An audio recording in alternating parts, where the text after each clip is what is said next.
Welcome in, everybody.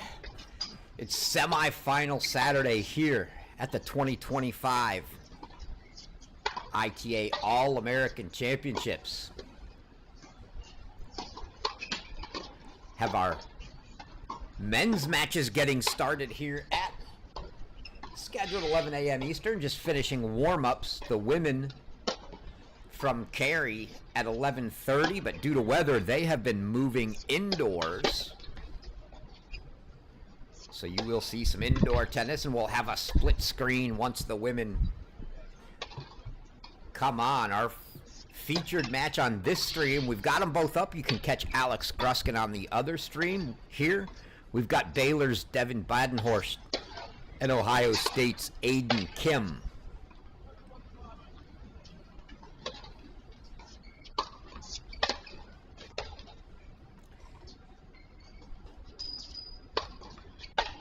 Kim originally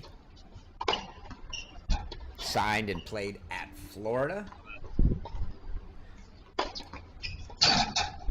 for 1 year. This is now his second season with the Buckeyes, so a junior. Badenhorst also a junior. All 3 years in Waco for the Baylor Bears, coming from Pretoria, South Africa. Good South African pipeline for Baylor, given Itzhak Vandermerve there with head coach Michael Woodson. Give you a quick look. Flash these up a couple times during the day, probably. But we'll try to.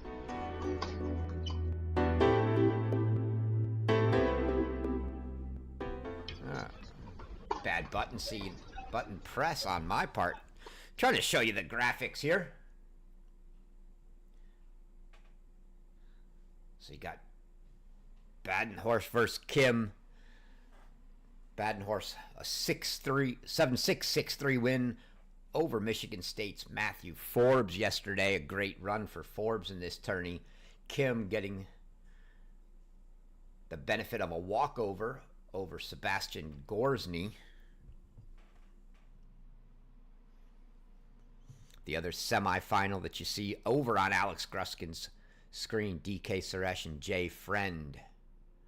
Suresh getting a walkover over Dylan Dietrich as well. It's been one of the talks, the walkovers, if you will, here into the semis, as once you reach the quarterfinals, so the 8 men you see on the left there, all 8 of them qualified for the NCAA tournament. If that was the goal coming in, if they had any minor injuries, exhausted, whatever the case may be, they withdraw. They're still in the NCAA tournament.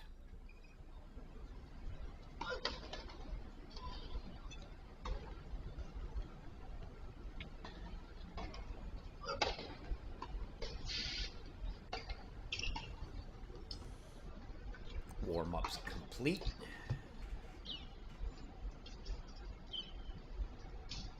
You can see Michael Woodson over there having a talk with Badenhorst. Assume this is Justin Carnegie here. Certainly not Ty. Can't quite get a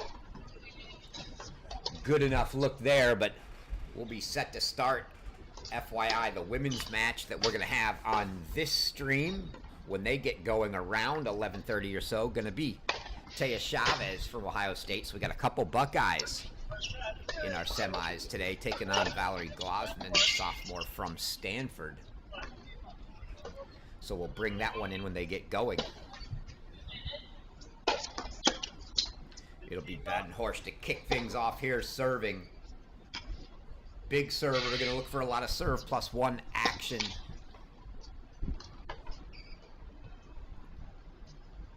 From Badenhorst.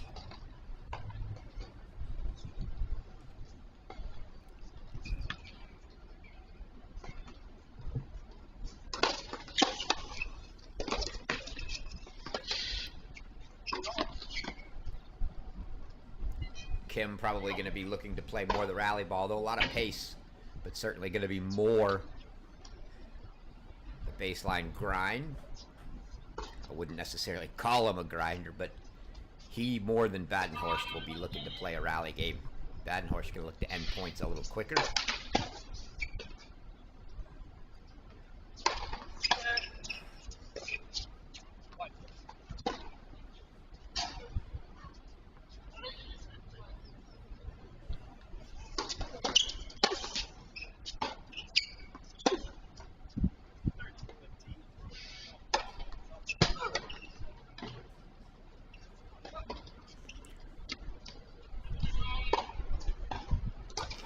Badenhorst had to step up in the lineup last year for his Baylor Bears team, making things a little tougher for him in singles. 12 and 13 overall on the year in dual matches.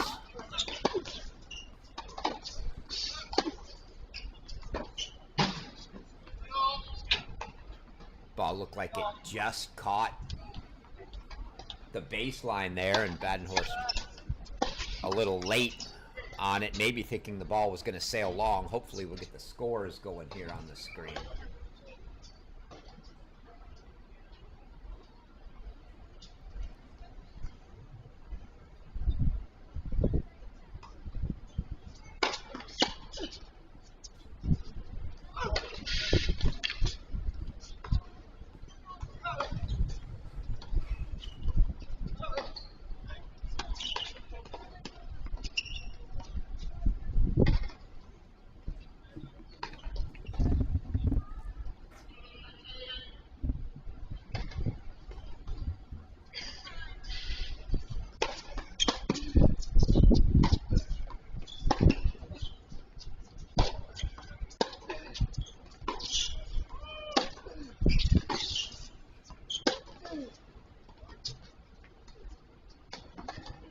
That ball misses, and it's a hold for Badenhorst. You see them looking, maybe questioning calls. One thing, if you haven't been with us this week to talk about, is we do have the electronic line calling, or ELC for short, in effect here on all the courts, all the outdoor courts, I should say, at Tulsa this week. The way that electronic line calling system works is each player gets 3 challenges per set. So if you don't like a call, you can even challenge a chair's overrule. So the player calls the ball out and the chair overrules. The player that called the ball out can then challenge that to say, no, it really was out. Either way, if you make a challenge and you win your challenge, you keep it. So if that was your first, you still have 3 challenges. If you lose your challenge, it's just lost, and you're down to 2 remaining for the set. Use them or lose them, they don't carry over. And your standard point penalty system in effect. So code violations and overrules all combined into that. The first one's a freebie, and then it's point, game, and match for your second, third, and fourth, respectively.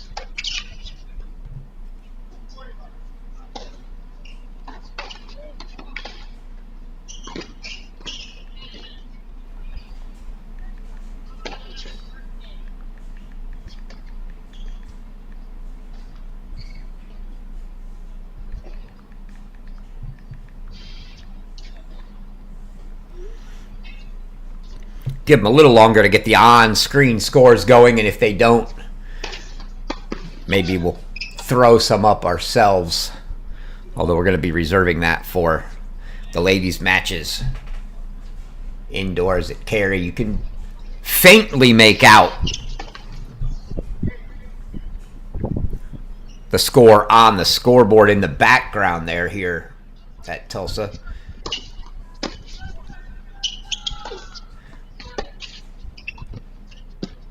Just missed on that volley from Aiden Kim, and luckily we've got a long name and a short name, so clear to see that Devin Badenhorst, the top score on that screen in the background, and Aiden Kim the bottom. And now 15:30 here.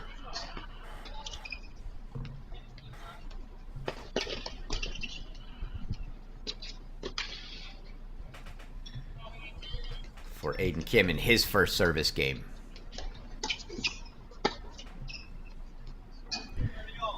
Missed return there.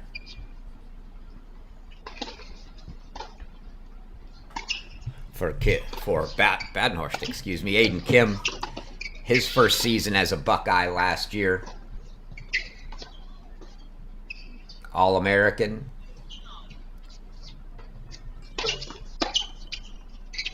34 total wins.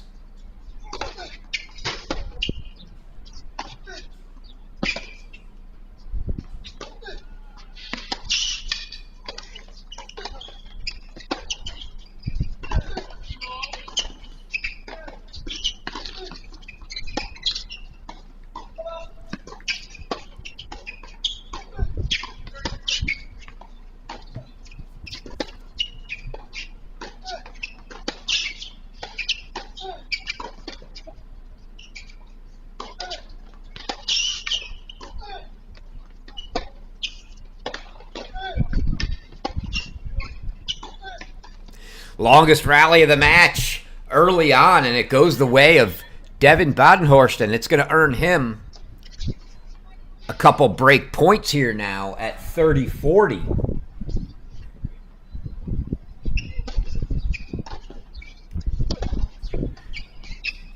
Kim reached the semifinals here at the All-Americans last year as well, so a return semifinalist, which is how he got his ticket into the NCAA tournament.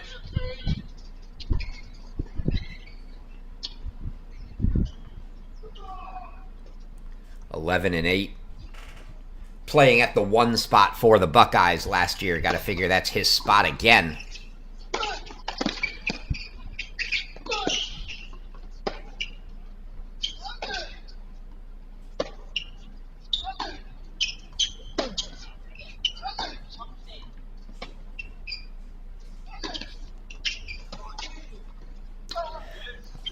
Little thin on that backhand slice from Badenhorst. Going to bring up a deuce deciding point. The Buckeyes absolutely stacked this year. They're returning Kim, returning Anthrop, returning Bernard. 3 of their top 4 from the previous year. Will Jansen transferring out. Still have Nakashima. They bring in Alex Okonkwo. Still have Preston Stearns. Still have Nikita Fillin.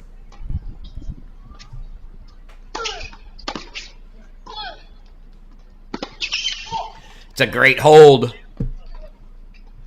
for Aiden Kim, so a couple of holds make it 1-all.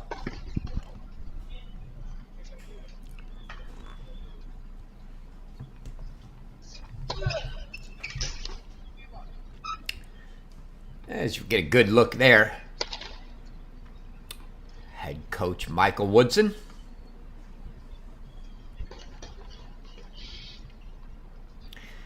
He was our host for most everything last year. Had individual championships in Waco, had the team championships in Waco, had the ITA Indoor split between Waco and Dallas with Grant Chen and SMU.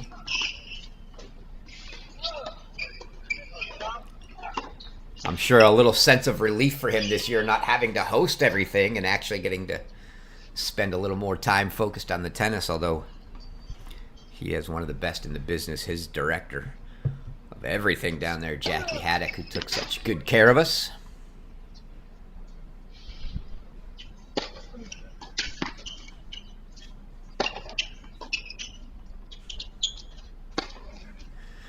didn't put the first overhead away, but he got the second, did Badenhorst, and that's kind of what you look to see from him. Some good first serve +1. Going to be his kind of game.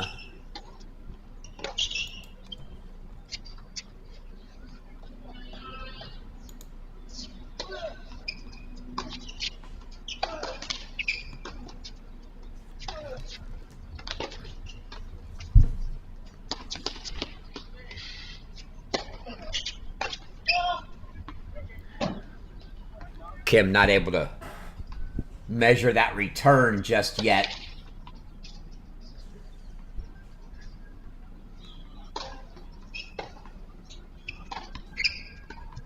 Badenhorst came to Baylor as a January arrival, his freshman year. 2023-24 season. Oh, right into the body. Great serve there from Badenhorst. Kim couldn't even get out of the way of that to get much of a racket on it. Not sure he did. Might have just caught him in the shoulder, but couple good holds. A little more routine for Badenhorst, and a deuce hold fighting off a couple break points for Aiden Kim. So a little bit of a feeling advantage to Badenhorst as with the easier holds, but nothing to show for that on the scoreboard as all holds 2-1.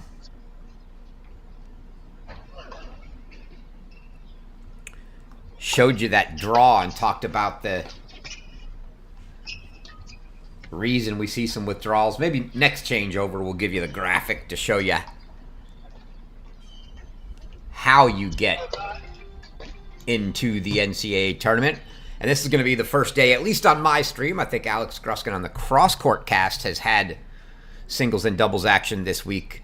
Today will be the first day for us to have some doubles action. We're going to bring your men's and women's singles semifinals here and then follow it up with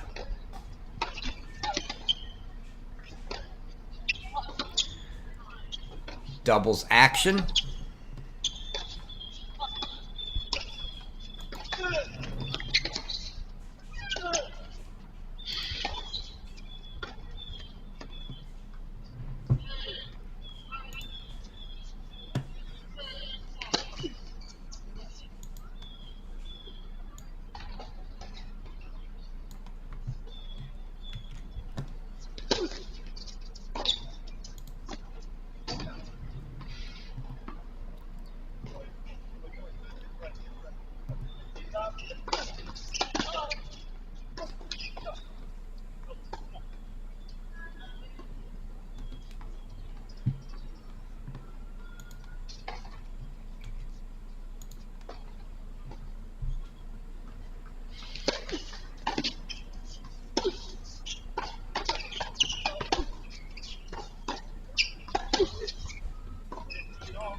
Aiden Kim looking like he's still just working his way into the rhythm.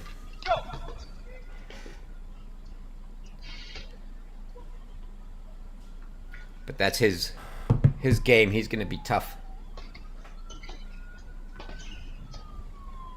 Right there on the baseline.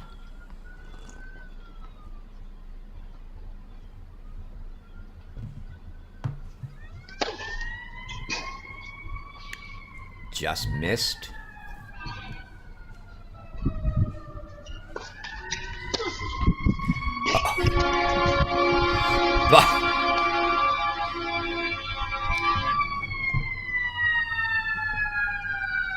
Trying to let those sirens go by. That was interesting from Badenhorst there. You saw him guessing backhand down the tee, and he was already a step and a half into the middle of the court when that second went slice wide and he had to change directions. It was a good play just to get back and make contact.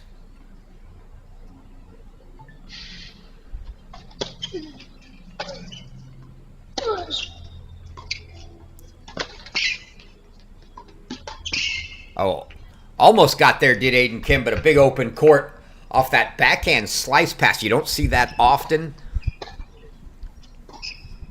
Kim approaching and Badenhorst going with the backhand slice down the line, but kept it low and got a good ball just popped up that he was able to easily put into the open court that Aiden Kim didn't have a great chance of getting to.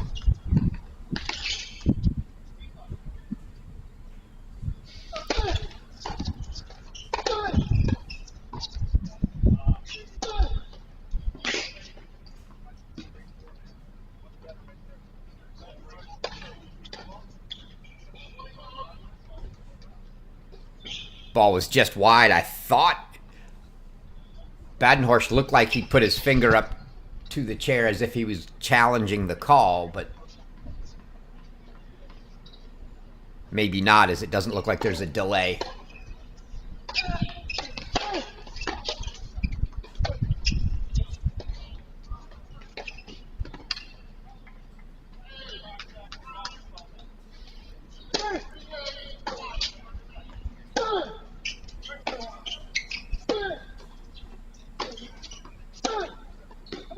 That's a big forehand from Aiden Kim.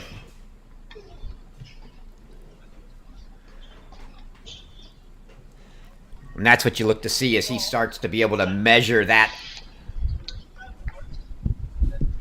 a little better.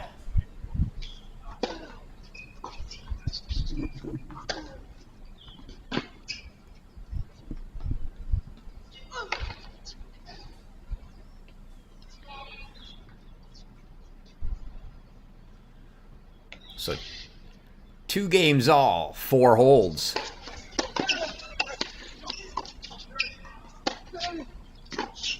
And they're heavy. That heavy forehand from Kim. He's not necessarily coming in, but he does have some very heavy ground strokes. And that one just got up on Badenhorst quick, and he couldn't quite time it. Getting close to the start of our ladies semifinal. We'll go split screen when that happens.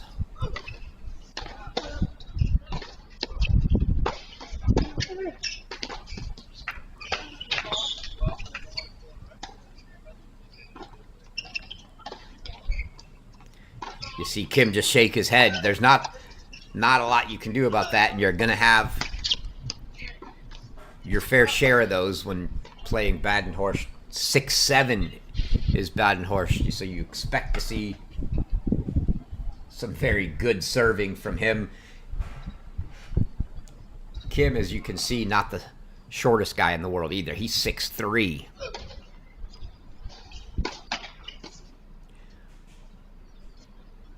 The long levers for Badenhorst. Give him a big serve. All right, he sprays that forehand, though. And now maybe a little look for Aiden Kim at 15:30 here to see if he can apply a little bit of pressure.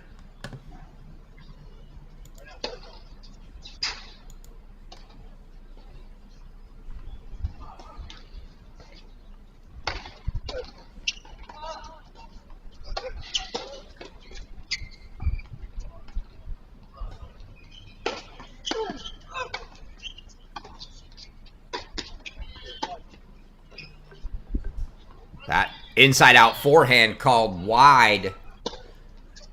Don't see a challenge coming from Badenhorst either, so that's going to make it 15:40, and now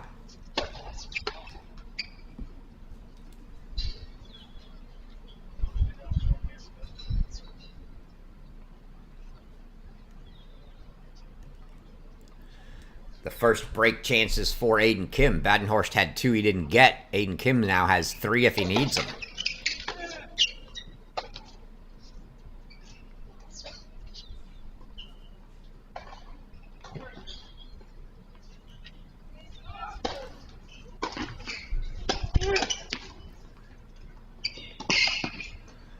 It's a nice little pickup volley there from Badenhorst. Kim got there, just couldn't get it back up over the high part of the net on the side.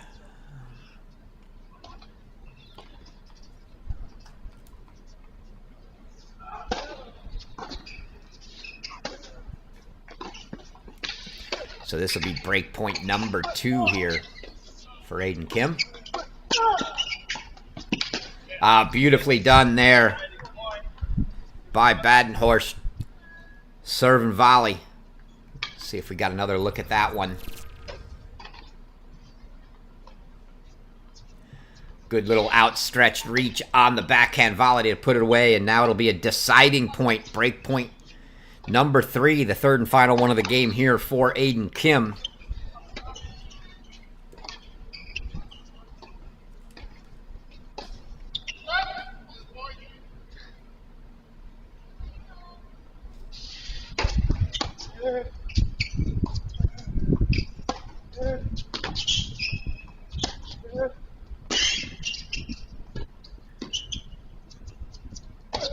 What a squash forehand from Badenhorst.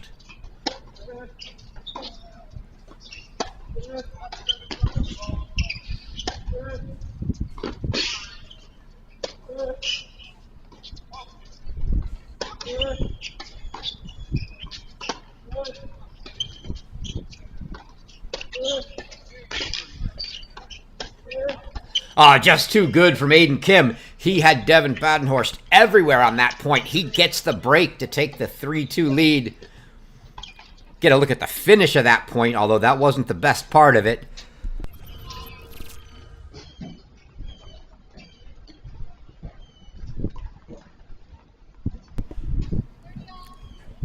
Badenhorst had recovered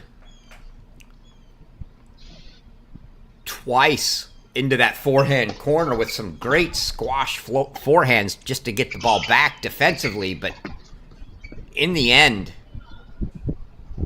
just too good from Aiden Kim. He was moving Badenhorst corner to corner extremely well.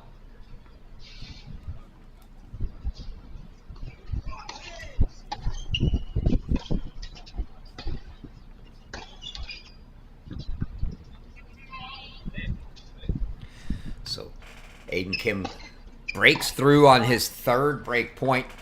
He gets the first break of the match.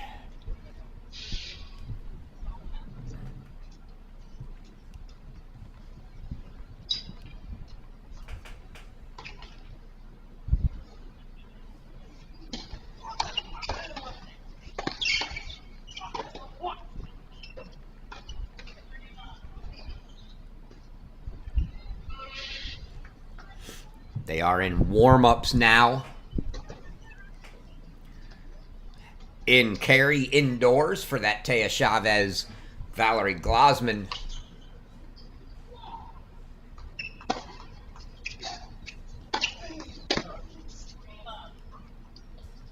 Match will bring that one up and go split screen here as they get started.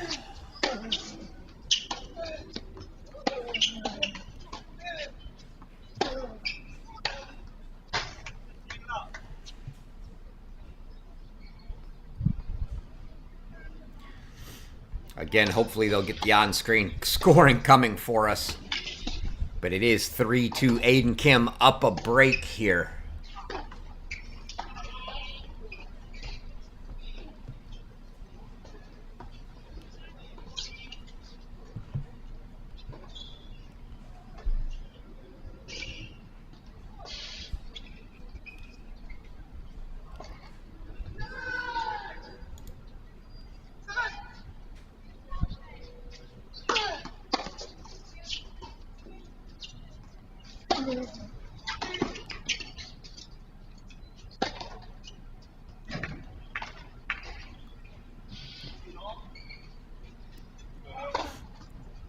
Badenhorst, see if he can try to get this break right back, 15 all.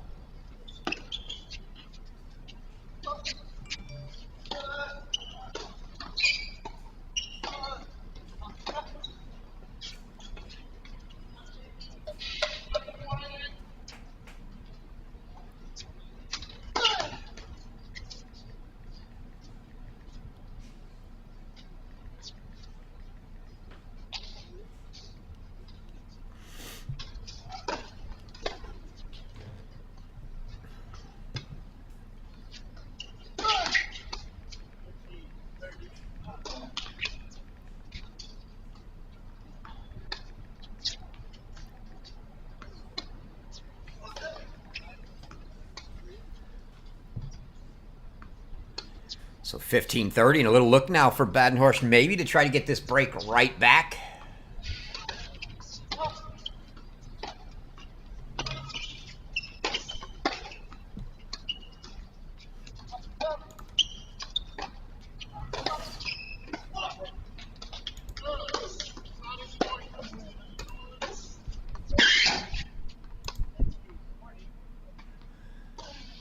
And now,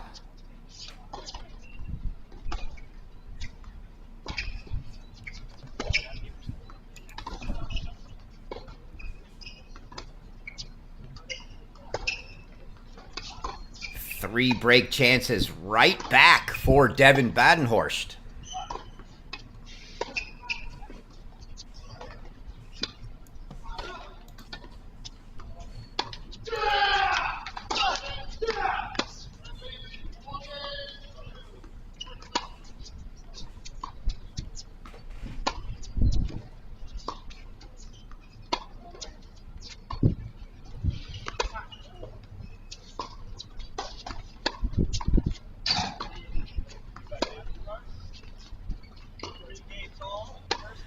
Not the way Aiden Kim wanted to give that break back, but Badenhorst now 1 for 3 on break chances as well, so he levels it up at 3 games apiece.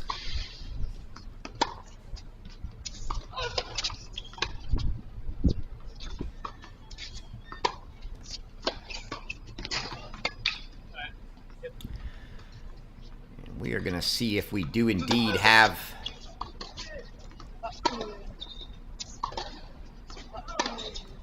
our ladies match. Oop, little misspelling on the names there. We'll get that straightened out.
That's the ball Badenhorst wants, but he just missed the backhand volley there.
Just wide there from Aiden Kim.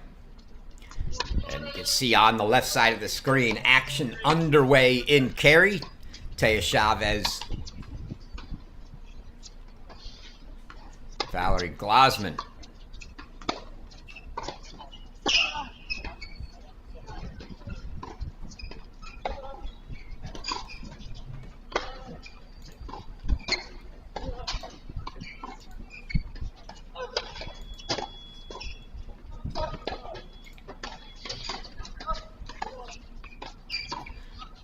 Still checking with our folks to see if we can get that scoring on screen, but Badenhorst held for 4-3, so we're 4-3 on serve there. And I missed that second point.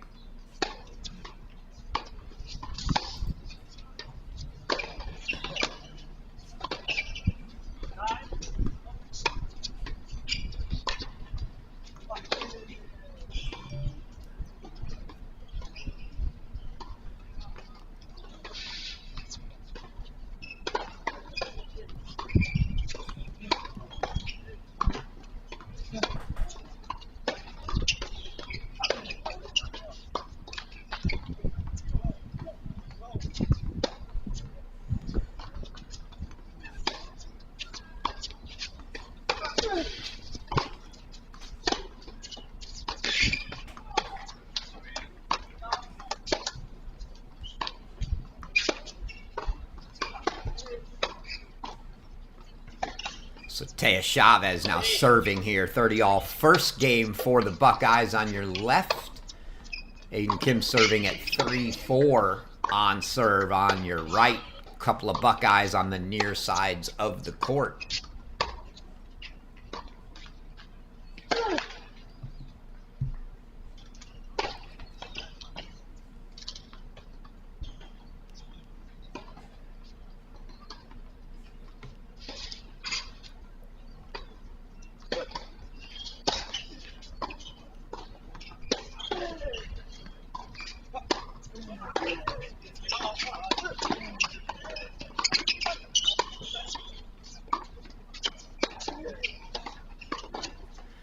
They are working on getting this on-screen scores up in Tulsa for us, so be patient there. And Taya Chavez now going to face a deciding point in her opening game.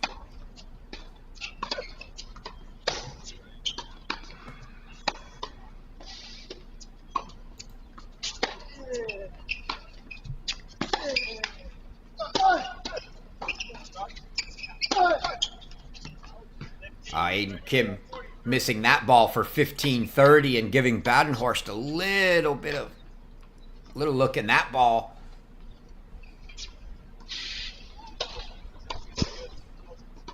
From Chavez, looked good, but it looked like it might have been called out, and we might be getting a challenge there.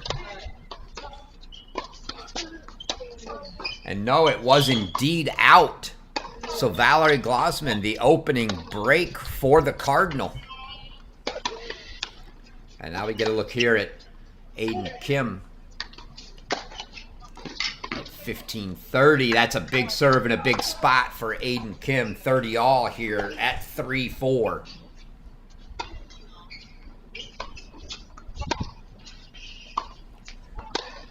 Your other women's semifinal taking place right now on court 4 indoors here in Cary.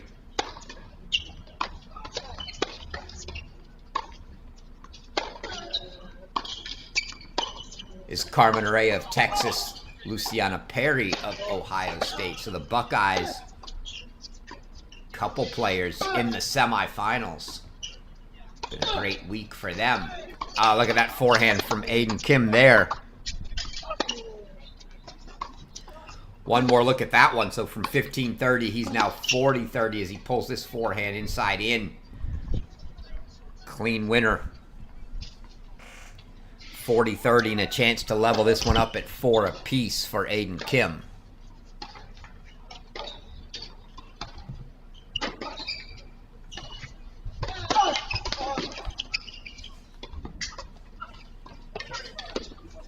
And there you see a challenge coming. Aiden Kim challenging that out serve call.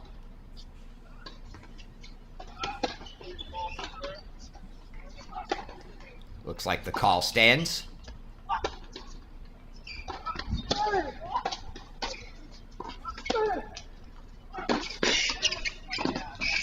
Just wide. And it's a hold for Aiden Kim, so we're square 4 apiece.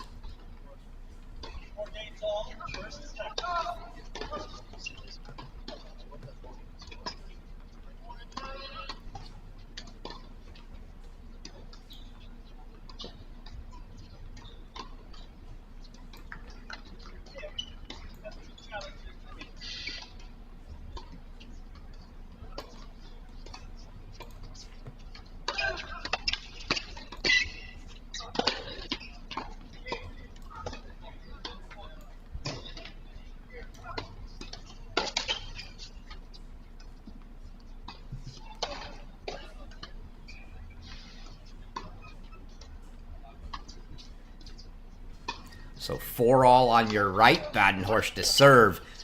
15-30 for Valerie Glosman here on the near court of Stanford.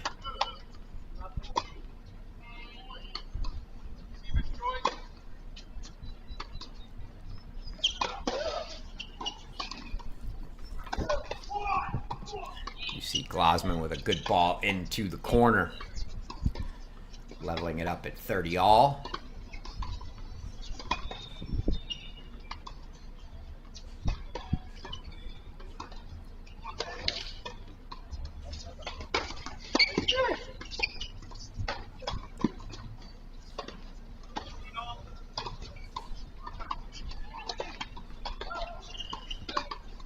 Glosman, an outstanding freshman season with the Cardinal last year, coming back for her sophomore year.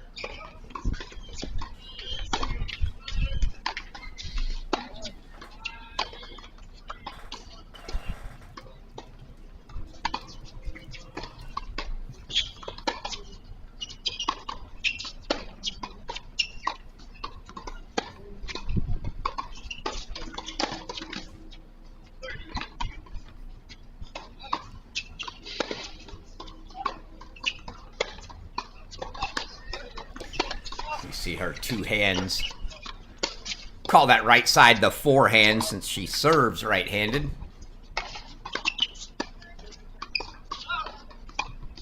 And now she's going to face a deciding point. So deciding points on both opening service games to start the match here.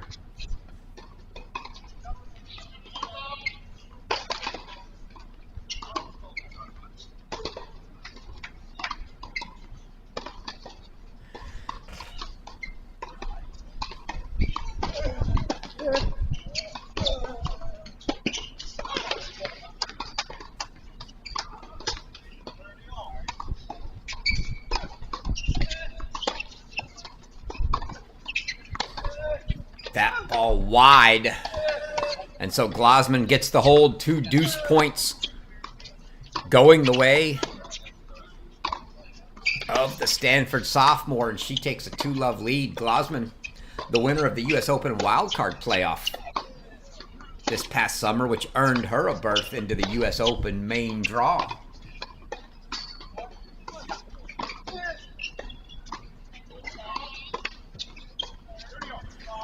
Ended up dropping that U.S. Open debut in the first round, but great accomplishment knocking off Mary Stoyana to earn her way in.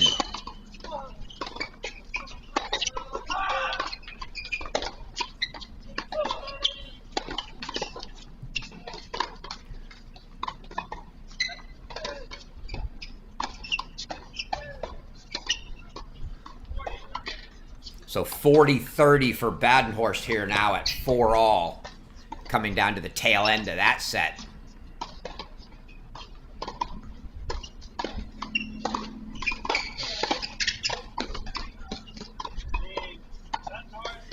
Badenhorst holds, so 5-4, so they traded breaks.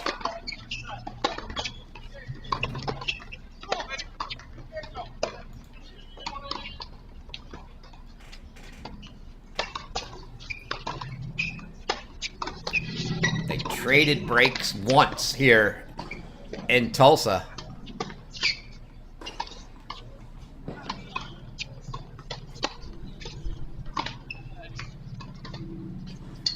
And it'll be Aiden Kim to serve to stay in the set at 4-5. Meanwhile, Taya Chavez serving here down a break.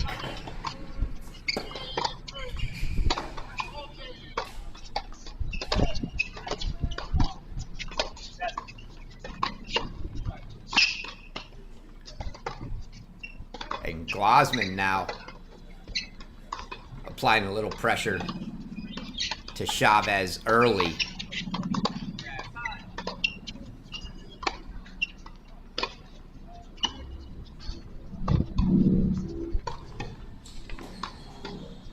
Letting it come to you, though. Make it a little bit.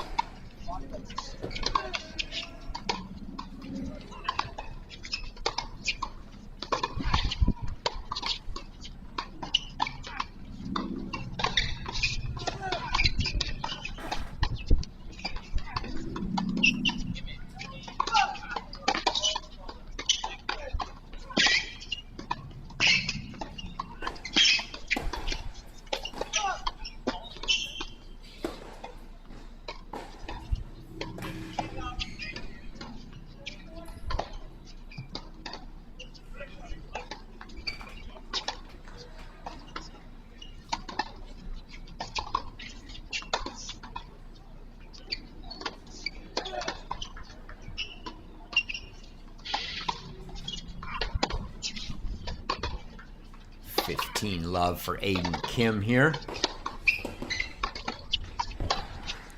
Oh, that miss on a break point for Glausman there is going to bring up a third deciding point in a row to start that match.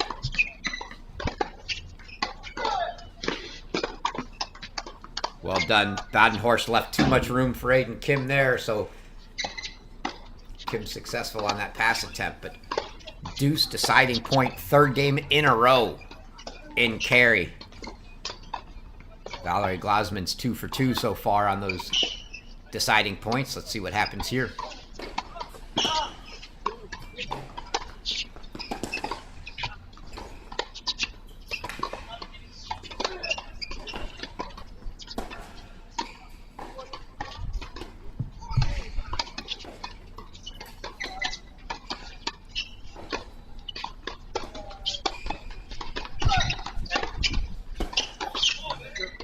Oh, the forehand winner from Valerie Glausman. Make it 3 for 3 for her, and we got to get another look at that one.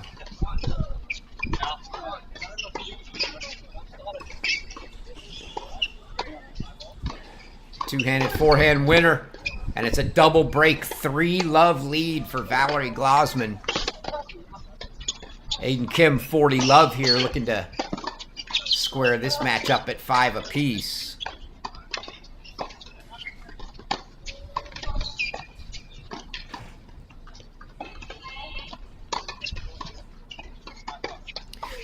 Not quite yet for Aiden Kim, so 40-15 Aiden Kim.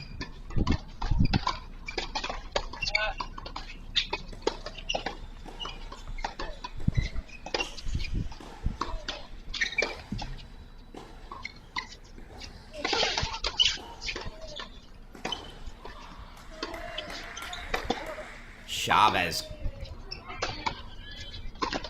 getting a lot of talking to here.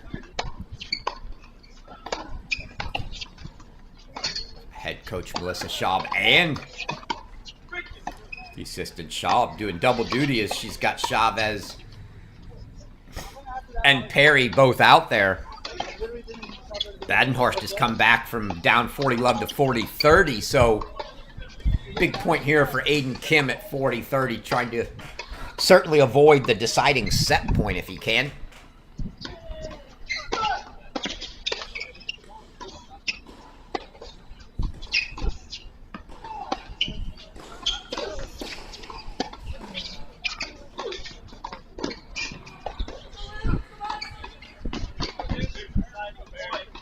And it is going to be a deuce deciding point, so from 40 love, and we'll go full screen for that.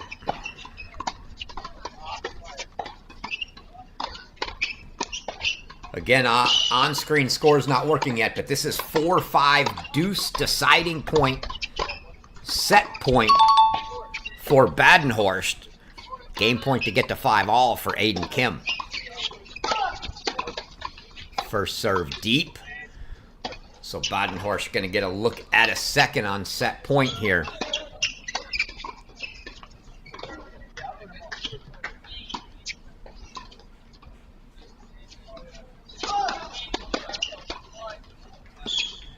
And he misses the return, so it's a hold for Aiden Kim. Make it 5-all.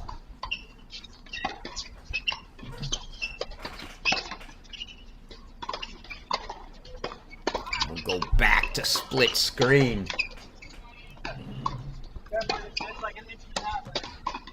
Try to keep you updated as well.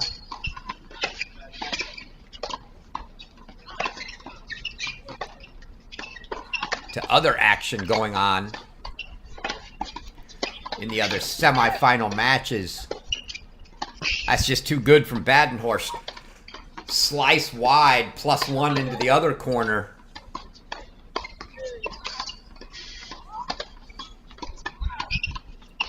Kim able to get there and get a racket on it, but not much more than that.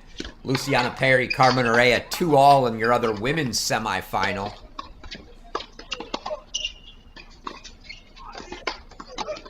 Jay Friend, a 6-3 first set over Dylan Dietrich in the other men's semifinal.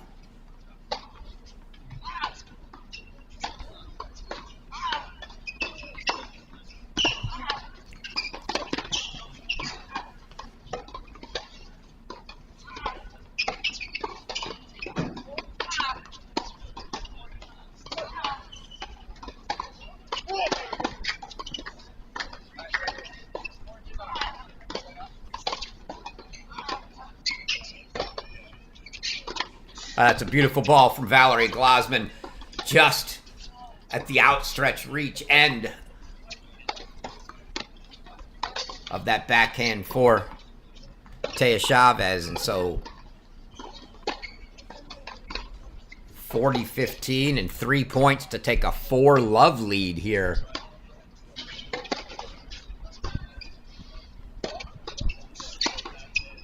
For Glasman, quick start for her.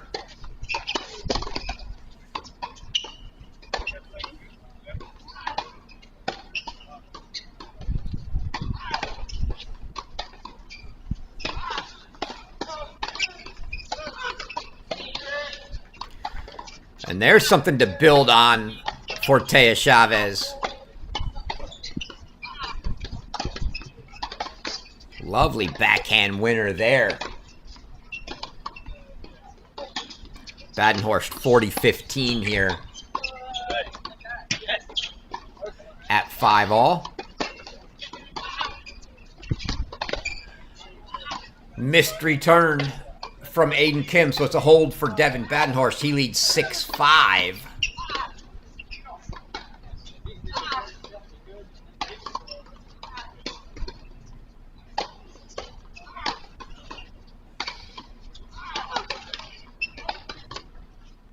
Go full screen to the women while the men are in the changeover.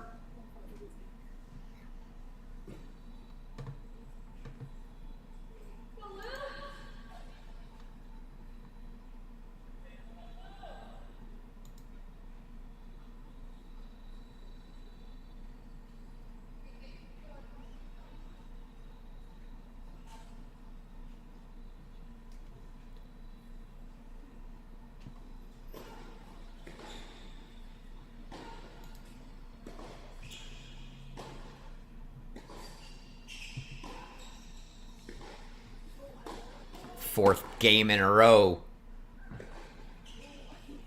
with a deuce deciding point here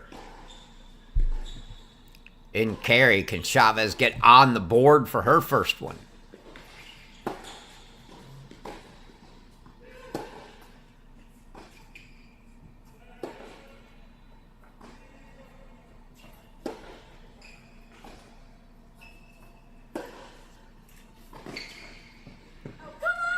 Wide from Glasman, and it is from 40-15 down. Taya Chavez gets 3 straight points and gets the break and gets herself on the board. So back to a single break deficit.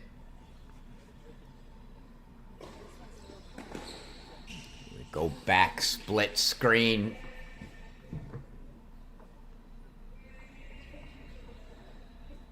As Aiden Kim serving.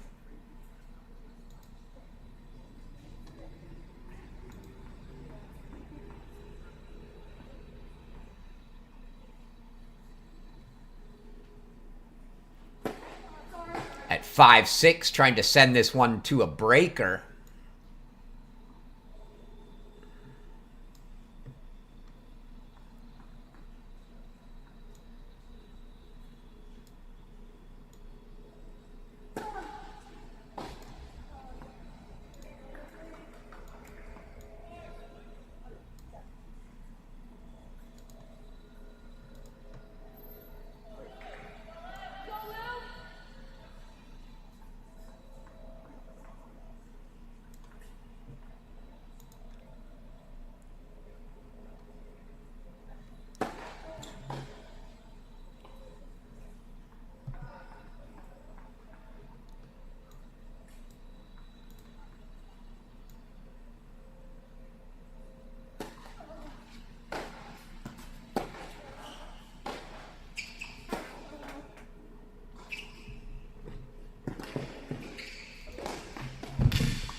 So Aiden Kim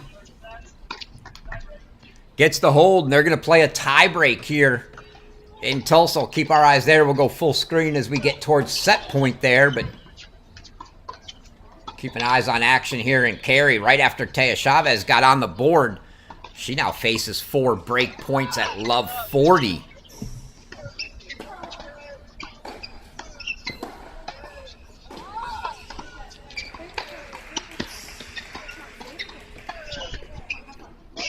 Fights the first one off.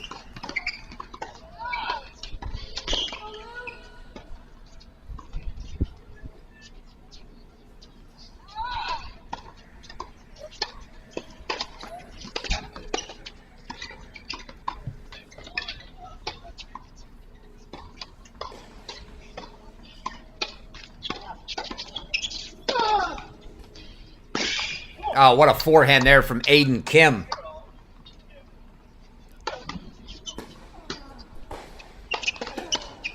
Strung Badenhorst out very wide. He couldn't even get to it.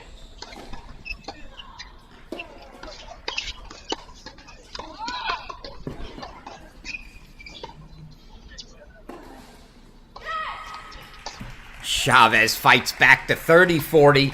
Could we start 5 straight deuce games in a row? We will see.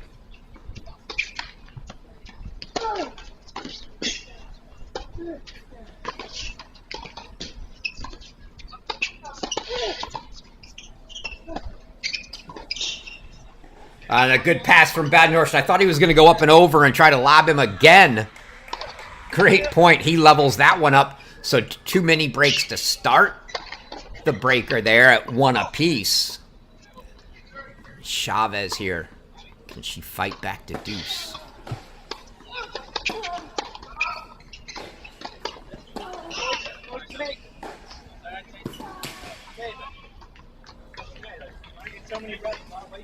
And that ball is deep. And Valerie Glosman gets another break, so she goes right back up, double break after Chavez got on the board and had cut it to a single break deficit. Aiden Kim challenging. Badenhorst called that serve out. Looks like it's confirmed.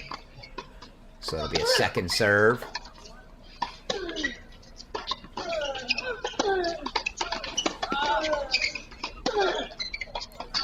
Forehand into the net. So it's all mini breaks so far in Tulsa. 2-1 Badenhorst.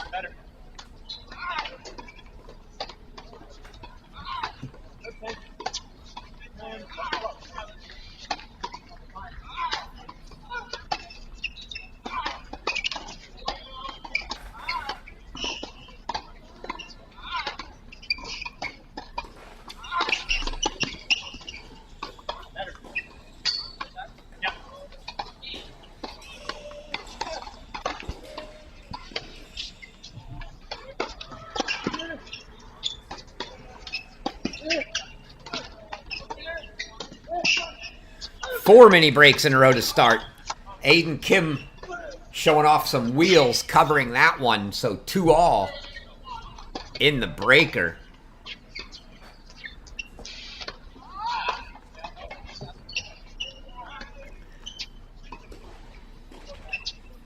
After we had 10 of 12 holds on service games, we have 4 mini breaks to start the tie break.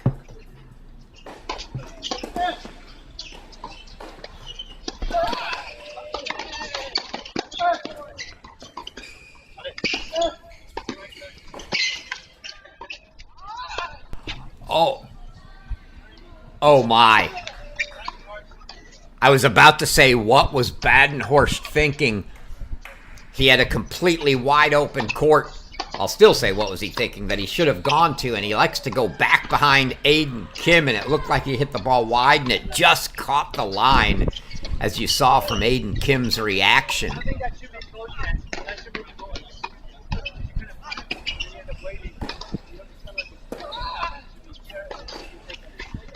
So the first hold in the tiebreak, it's on serve 2-3 here for Aiden Kim.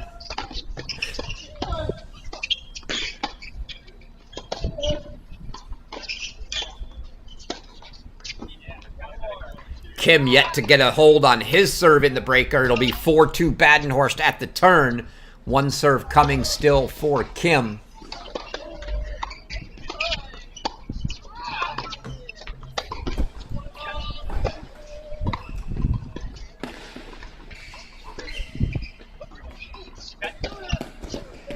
What a lob from Chavez. So Chavez trying to break back. Very tight games, even though we have a 4-1 double break lead here for Glasman.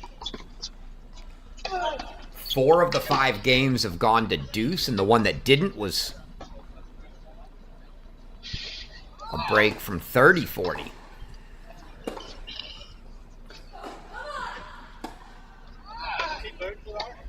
That ball deep from Glasman, and it is going to be break chances again for Chavez. Aiden Kim here, 2-4 serving. Again, we'll go full screen as they get towards the end of that breaker.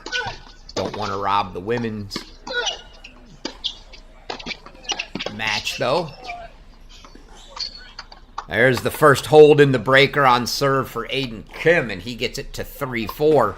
Still a mini break lead for Badenhorst.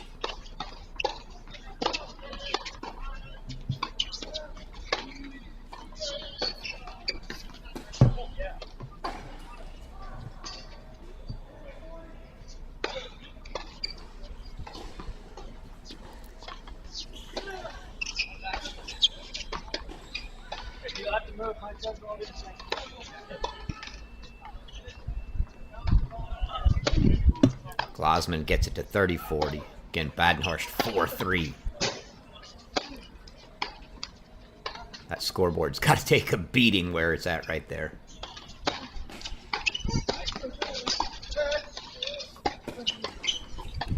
And Badenhorst misses, so back on serve, 4 apiece. Only 2 holds in 8 points in the breaker here. And Taya Chavez gets a break. So she gets it back to 2-4. Still a breakdown, 4-all in the breaker here for the men.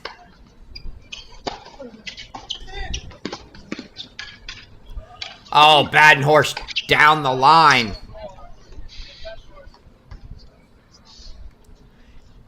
See if we have another look at that one. Serve and then on the reach, down the line for a winner. So at 2-4 on the ladies' side. No threat of the set ending. Let's go full screen to the finish of this breaker here. It's 5-4 Badenhorst, so we're on serve. Kim to serve 4-5. We'll get back to the ladies' match as soon as this tie break ends.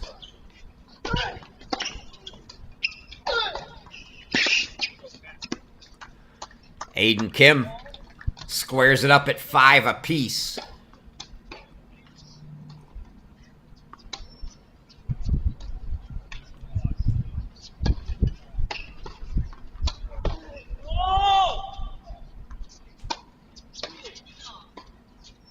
A lot of consolation action going on around the grounds here in Tulsa as well. Ohio State teammates Anthrop and Fillin playing. Miyoshi Inchespe. Gojaneni Jovanovic.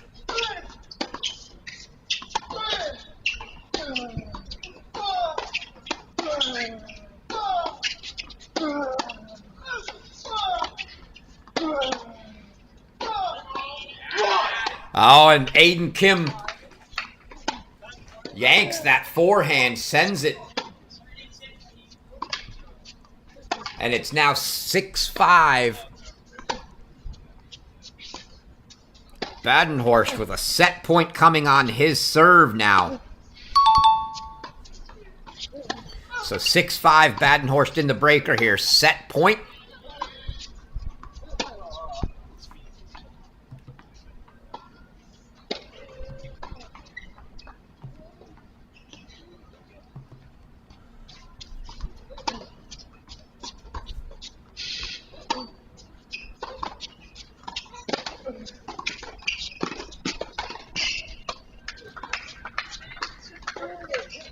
Aiden Kim can't believe it. What a volley from Devin Badenhorst to take the first set 7-6. Let's get one more look at that and we'll go back to the women's match. Oh, and that volley just drops in and you see Aiden Kim hands on the head. Can't believe it. So 7-6 first set for Badenhorst.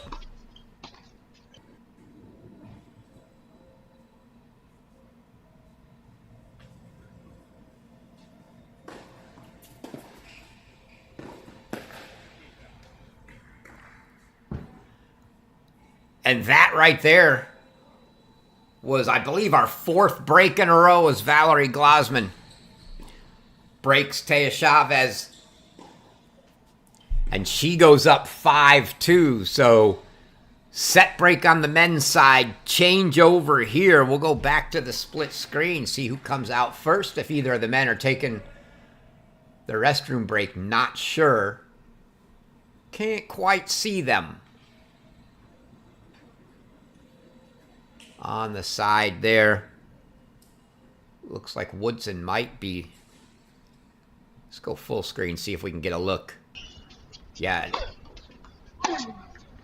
Or that's Kronagi. So Aiden Kim still there, but it looks like Badenhorst may have taken off for his restroom break. Go back, split screen. Give you some updates. Jay Friend, 6-3, but 2-4. So Dylan Dietrich in our other semifinal looking to try to force a third there. In consolation draw, it's Anthrop 6-3, 5-2 over teammate Nikita Fillin right now. Kenta Miyoshi 6-3, 2-all with Paul Inchispe of Princeton. Miyoshi from Illinois. And Vignesh Gojaneni from Yale 7-6, 1-3 with Petar Jovanovic of Mississippi State. Jovanovic still alive in doubles. He and teammate Benito Sanchez Martinez, the #1 doubles team in the nation, will have them in the semifinals of doubles later.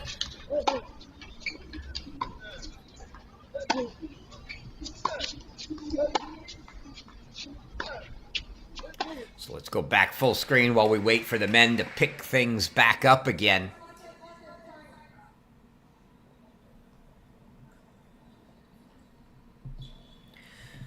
There's Valerie Glasman here serving for the first set. Luciana Perry, Chavez's teammate, has taken the first set 6-3 over Carmen Rea. Yeah, as you just heard that roar from her.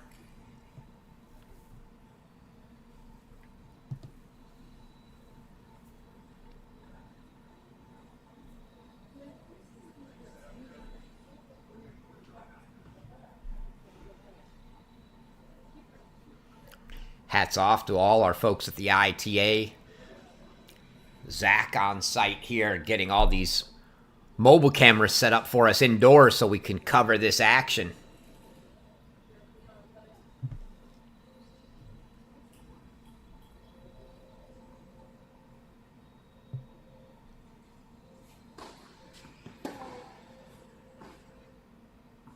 Served deep, so a double fault from Glasman.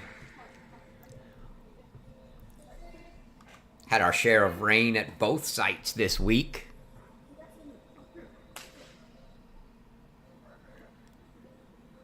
They did get the electronic line calling set up, I was told, here indoors.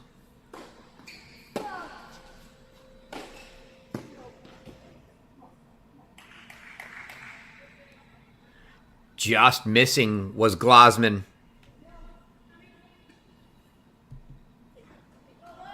On that one, so now 30-all here. Believe it's 4 straight breaks so right now.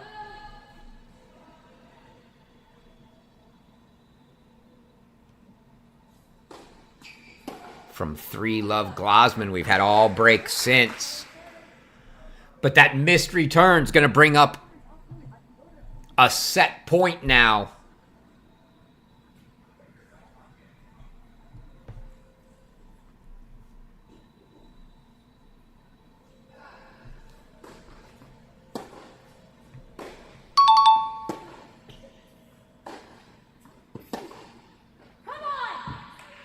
And it's a clean winner from Taya Chavez to get it to a deuce deciding point.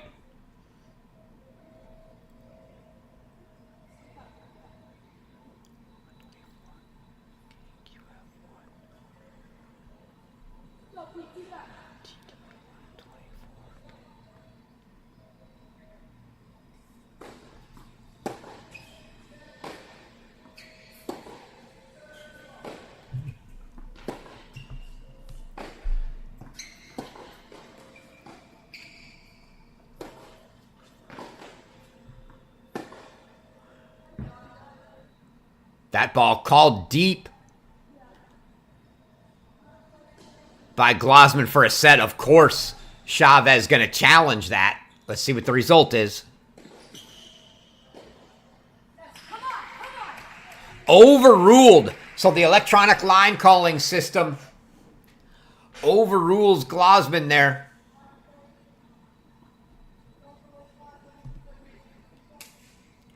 So it's a break on the electronic line call. Overrule for Taya Chavez. And she'll serve at 5-3.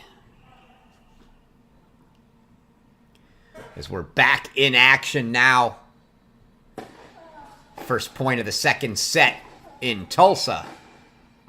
As Badenhorst puts away the overhead.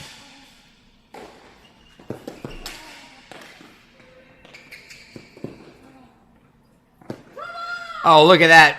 Beautifully played lob from Taya Chavez, trying to stay alive in the set. Get another look at that one.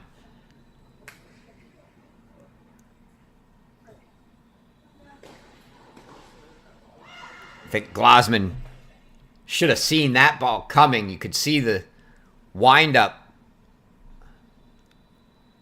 for that big topspin over.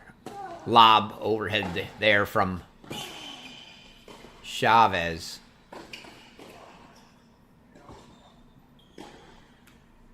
That ball off the tape, but good.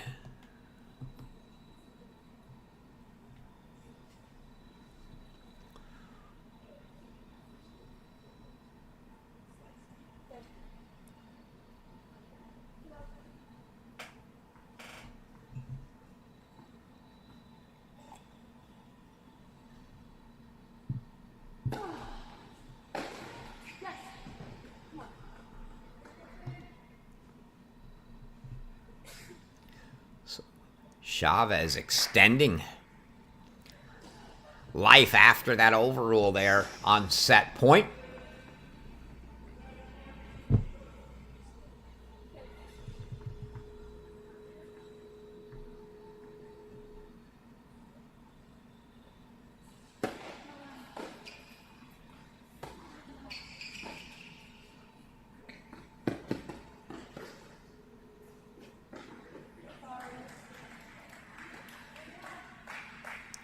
Sounded like Taya Chavez turned around and said, "I'm sorry, I'm not sure."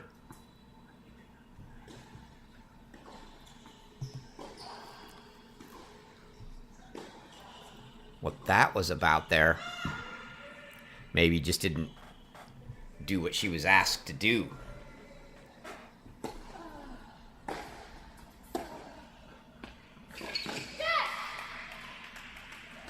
And that was a good ball down the line, catching Glosman on the run. Aiden Kim holds first game of the second. So a 1-love lead for him. Looks like they got scores kind of on. 3 points behind, 4 points behind now there. But at least we see Badenhorst has that first set 7-6. 1-love Aiden Kim in the second.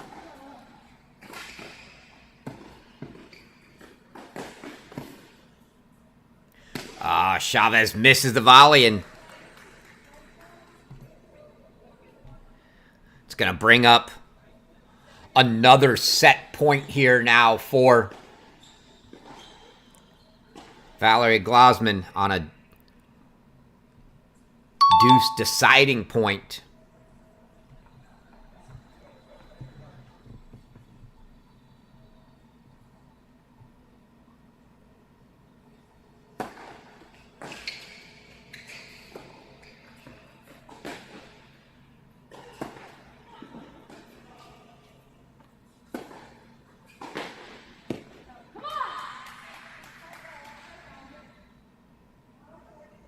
She's going to challenge again.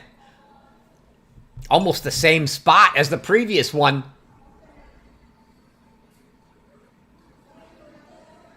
But that one is confirmed deep. And so Valerie Glasman gets the break at deuce and takes the first set 6-3. So it's a 6-3 set for Glasman. Go back to action in Tulsa while they're on the set break now.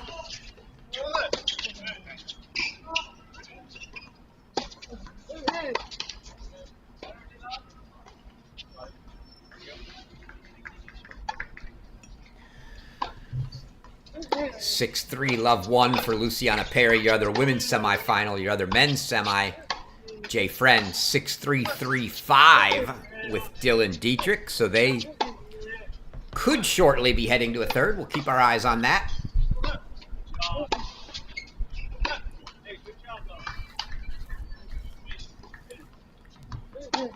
Meanwhile, 7-6, love 1 here for Badenhorst.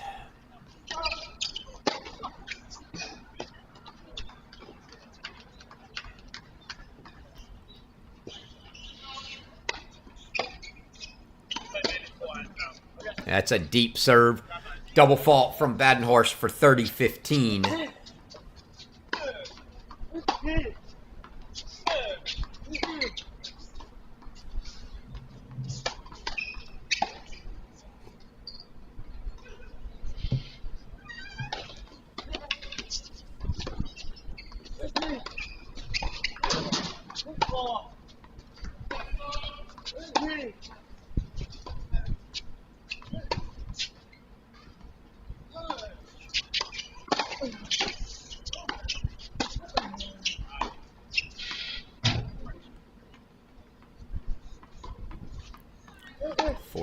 And looking at another potential routine hold here for Badenhorst.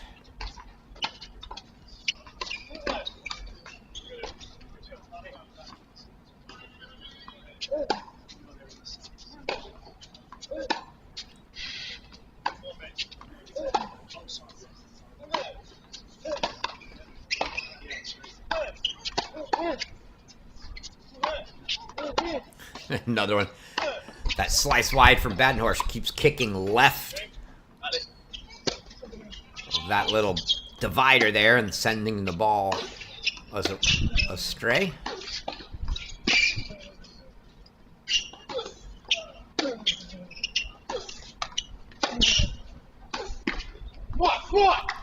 And it's a hold for Devin Badenhorst, so 1 apiece here.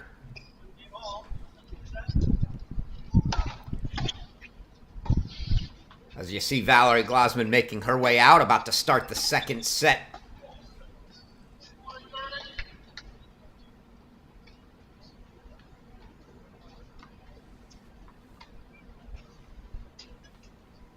In carry, and you see Aiden Kim again because of those slices kicking off that divider, heading left, having to go chase a ball down.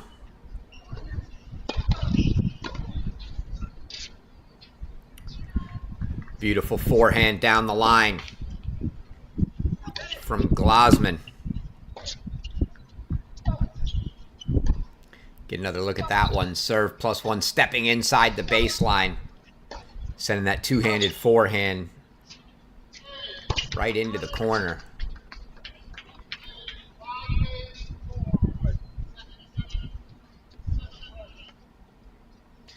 Maybe here in the background there. Score call from the other court. That was Jay Friend holding for 4-5, but Dylan Dietrich going to serve for the second set in our other men's semifinal and try to send that one to a third.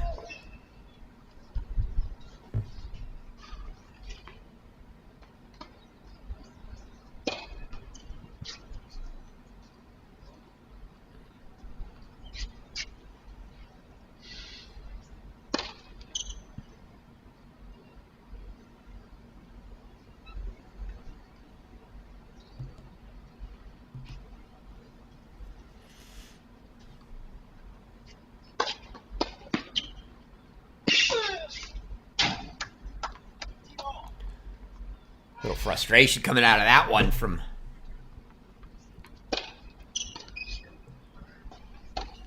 Aiden Kim again, 1-all, 15-all. That score frozen again.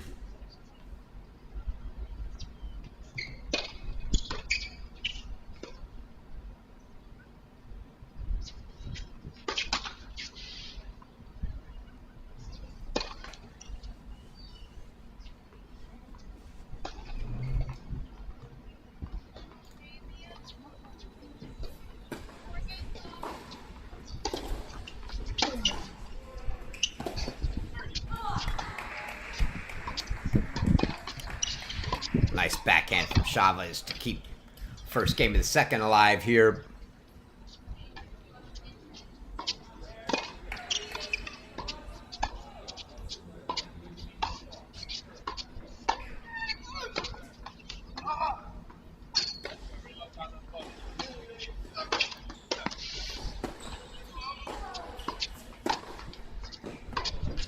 Whew.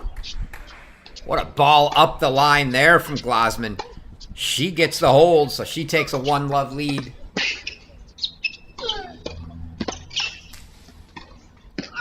In the second, and Aiden Kim missed that little half volley.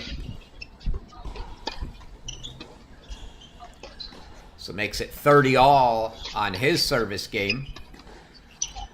Only had 2 breaks, traded them back-to-back in the first in our men's match.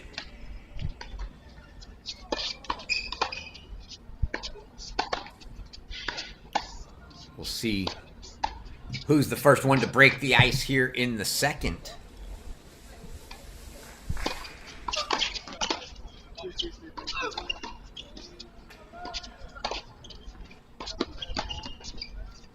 Badenhorst called the first serve deep. Looks like Kim's going to challenge.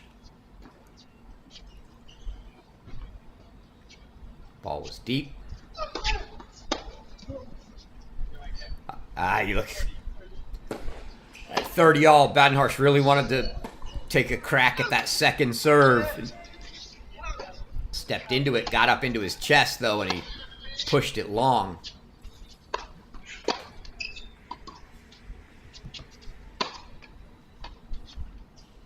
So game points now for Aiden Kim at 40-30.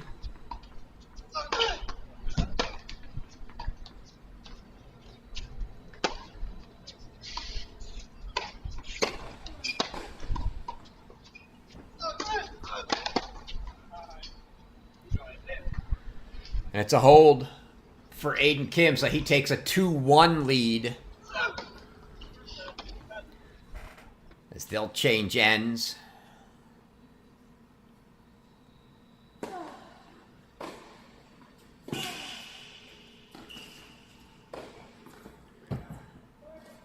Oh. Glasman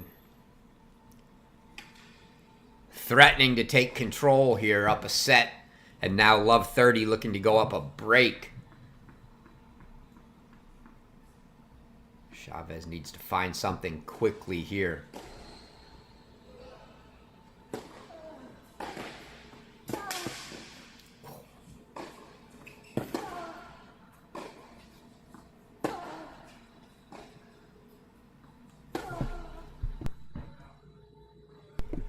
It's not what she was looking to find, but she's found herself a Love 40 hole now.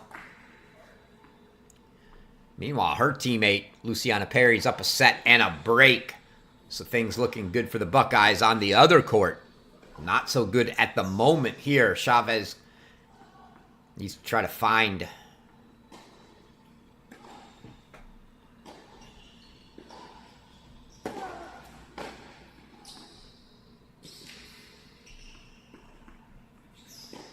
anything.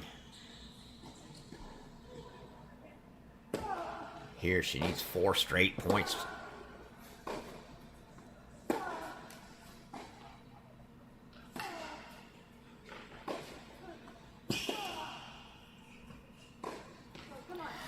One down, 3 to go for Chavez, needing a hold here. Glasman got a ball probably she wanted there. A short ball, good look. Went inside out forehand, just sent it wide.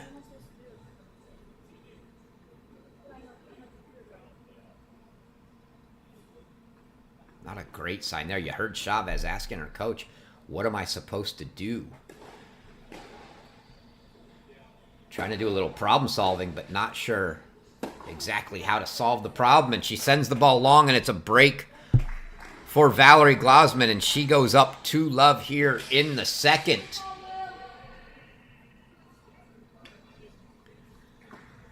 As we get back to split screen action, and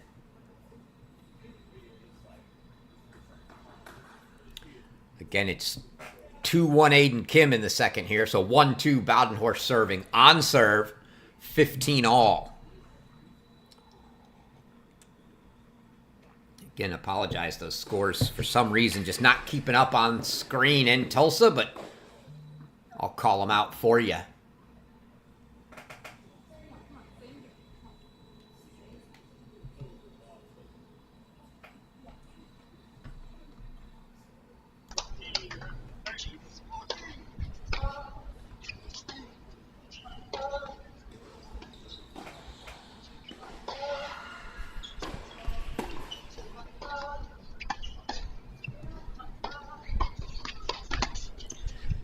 $15-30 now for Badenhorst.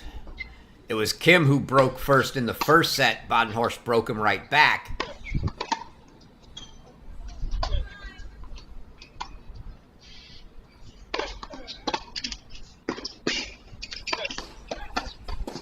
Yeah, you see Aiden Kim thinking, nah, that's not where I wanted to go. Badenhorst guessed right, stayed line, and easily put that one away to make it 30-all.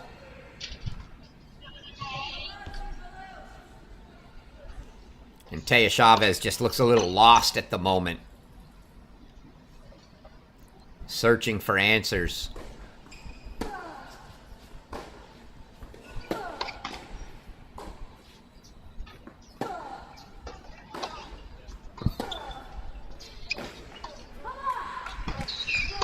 That's an answer there. It's a great ball from Chavez. Forced Glasman to give up on the two-hander and go with the one-handed slice back, and it didn't make it. Aiden Kim missing there, so 40-30 game points for Badenhorst to try to get to 2-all.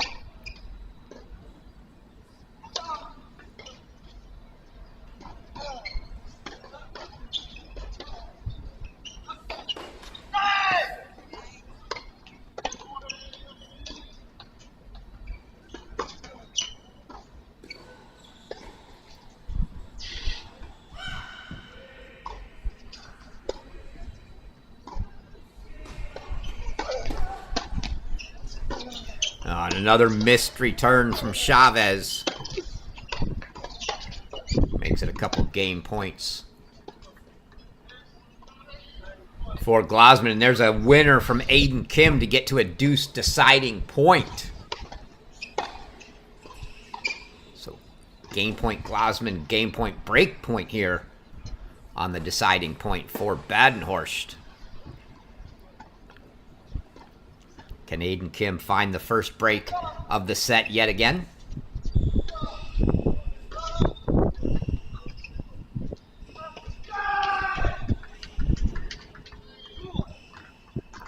Dylan Dietrich, by the way, did serve out the second set against Jay Friend, so they're in a third.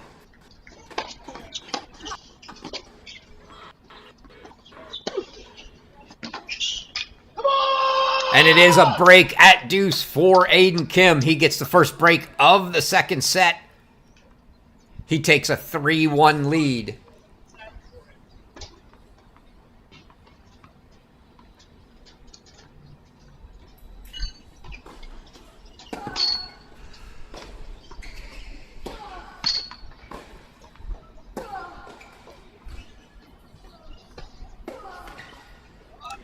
The forehand into the net by Chavez makes it 3-love Glasman in the second, just as it was in the first.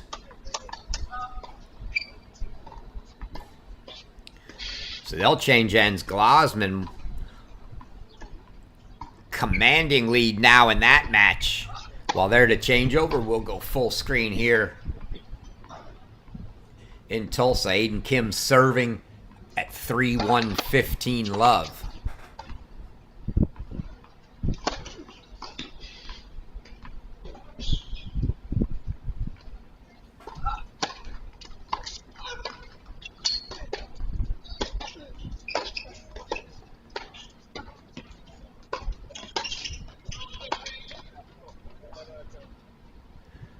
Kim calls that ball wide. Badenhorst challenges. Let's see how this plays out.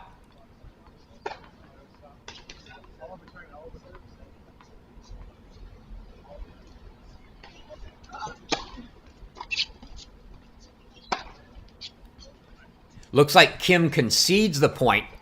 I think on second thought, he thought, man, that's too close. I don't want to take a chance on an electronic line call overrule here. I'll just concede it.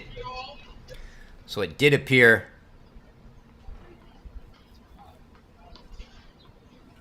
as though he just conceded the point for 15 all.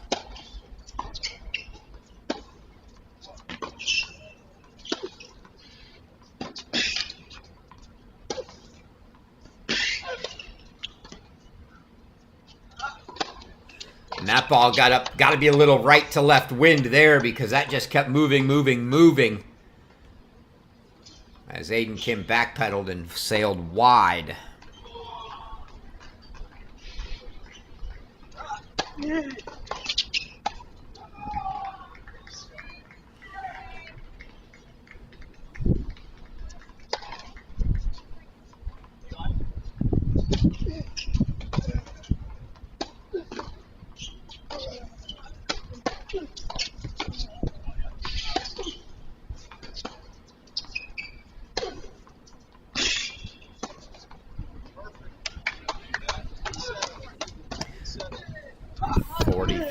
Now for Aiden Kim and points for 4-1. Single break, but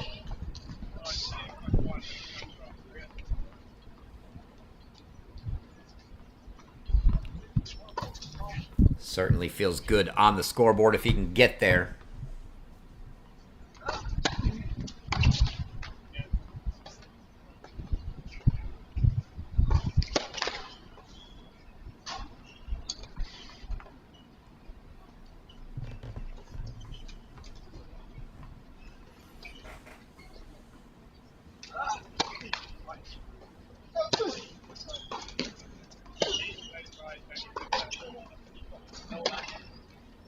Big forehand.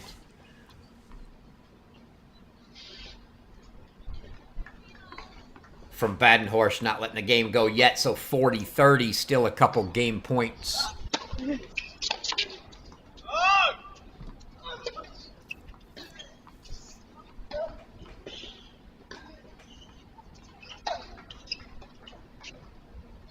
On Chavez. Jerk that forehand. She makes it 30 all.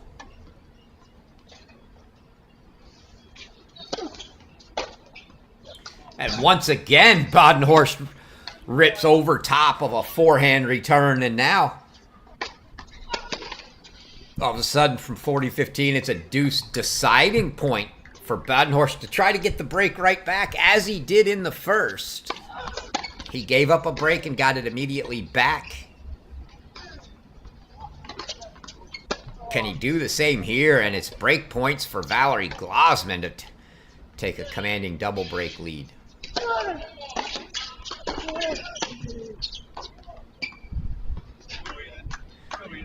And just wide on that backhand, a ball that he wanted. He saw it. But Badenhorst missed the backhand, so 4-1, Aiden Kim.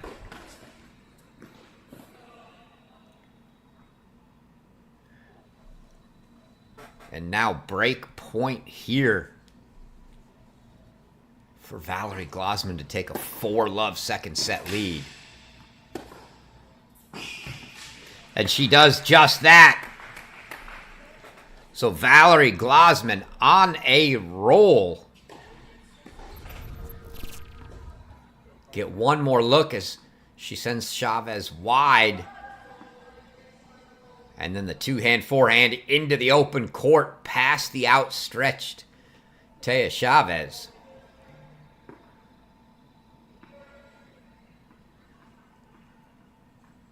And Valerie Glasman now is going to serve from 6-3 for love.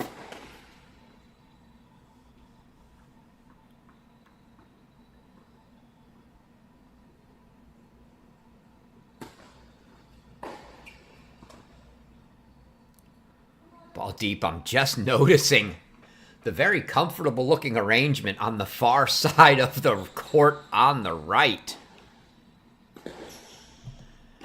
As it looks like they've set up couches on that court for use. On the near side, it's just folding chairs.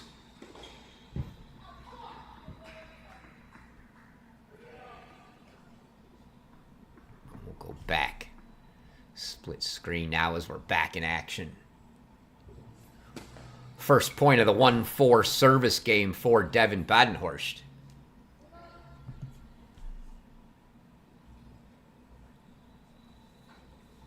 And Stanford sophomore Valerie Glasman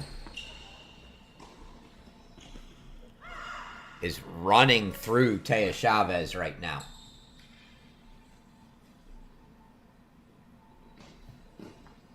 There's a host of accolades in her freshman year. I mentioned she won that USTA wildcard player.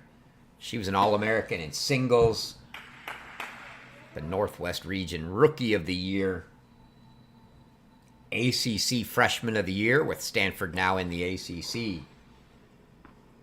All ACC singles first team, second team in doubles. She and teammate Connie Ma.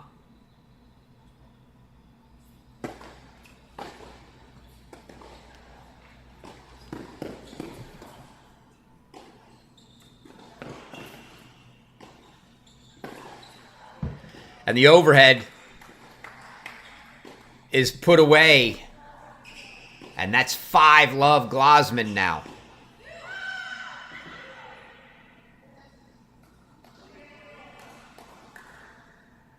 Oh, that was a great short hop by Devin Badenhorst there.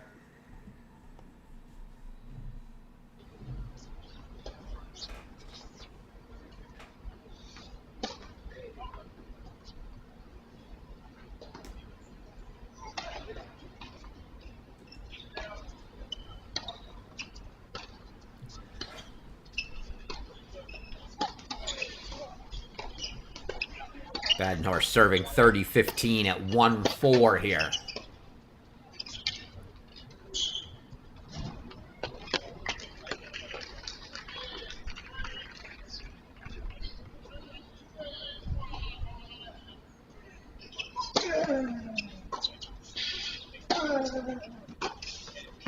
I got lucky with that one, did Badenhorst. Was going for the serve +1 down the line, but he left that ball right in the middle of the court. And Aiden Kim had a very good look at an open court pass.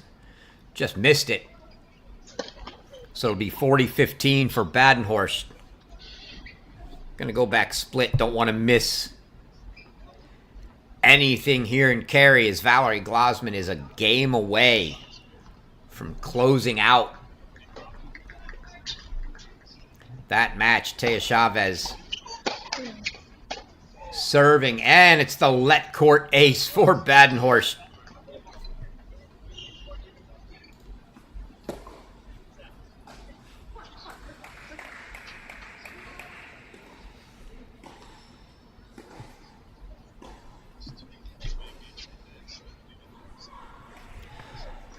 So 2-4.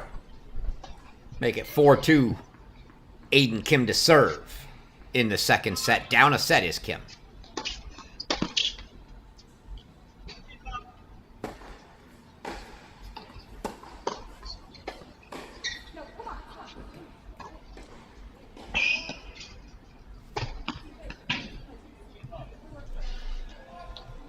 Couple quick points for Taya Chavez as she tries to get on the board here in the second. A lot of work to do to climb back into this one for her.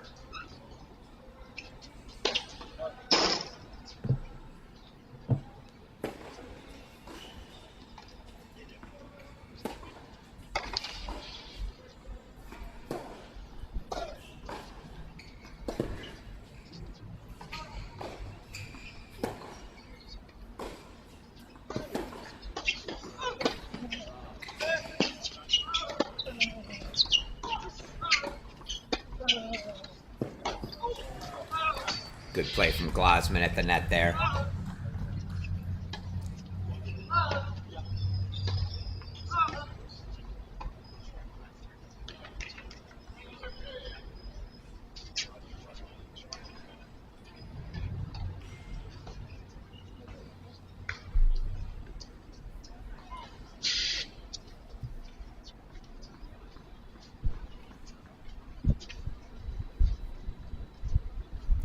See head coach Frankie Brennan for Stanford, second year after taking over for Lele last year.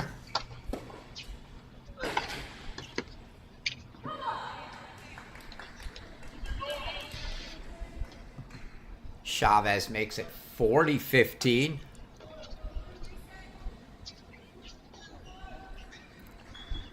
Looking to get on the board here.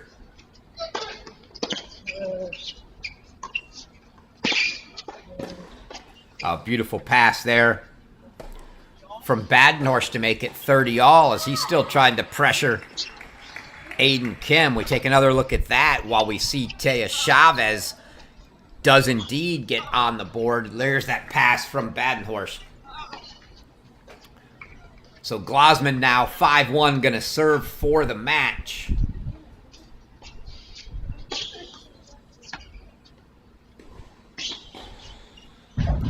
(4-2 30-all for Aiden Kim here.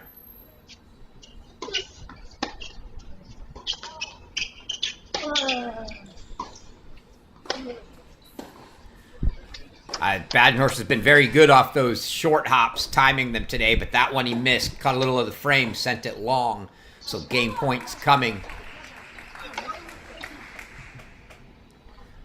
for Aiden Kim. 40-30 points for 5-2. Chavez the first point on the Glasman serve as she tries to stay alive here.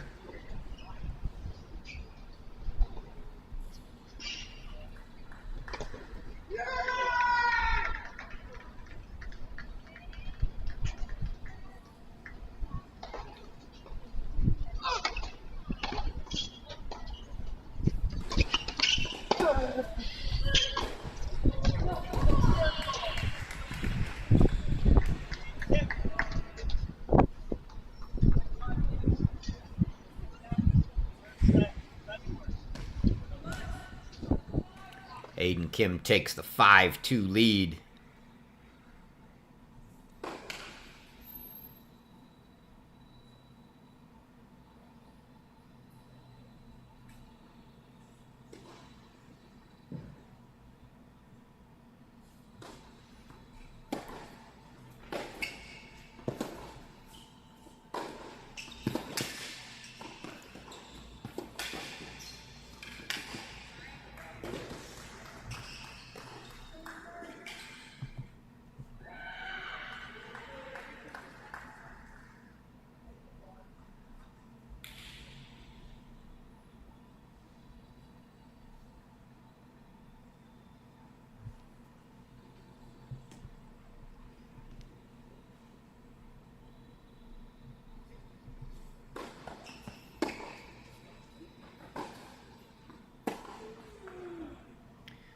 You heard the moan from Chavez there.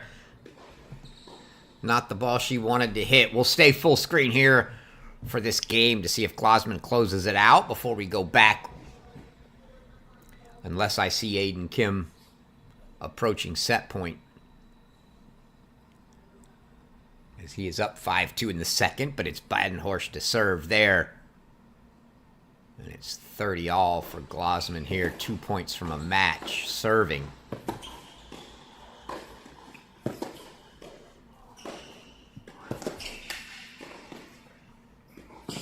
Out of the reach of Taya Chavez, and that's going to bring up a match point. You get another look at that one here. The approach from Glasman. Angle on the volley just too much, and so now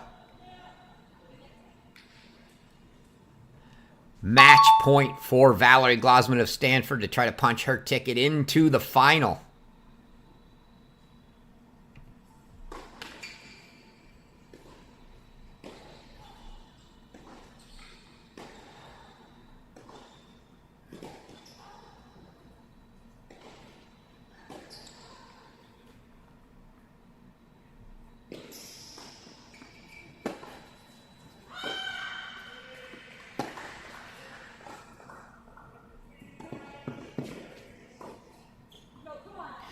Just wide.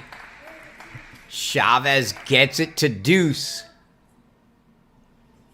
Aiden Kim, a love 30 start to the Badenhorst service game. Match point trumps set point, though. Even if he does get there. But one more match point coming here for Valerie Glasman.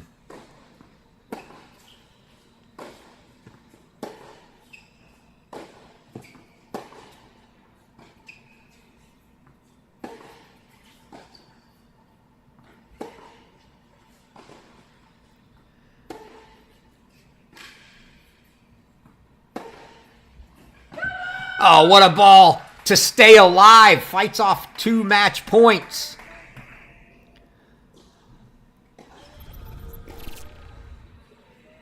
Oh, just caught the end. There was that forehand winner from Taya Chavez. So she makes it 5-2.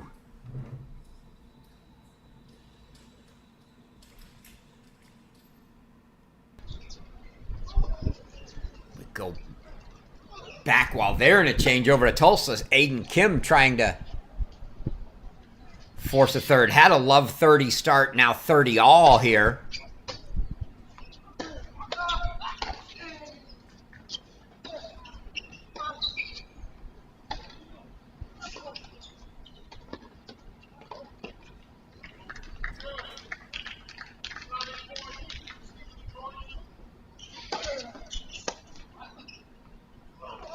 Catches that one off the frame on the return. So 40-30 for Badenhorst now. Try to keep this alive. Friend and Dietrich 2-all in the third in their match.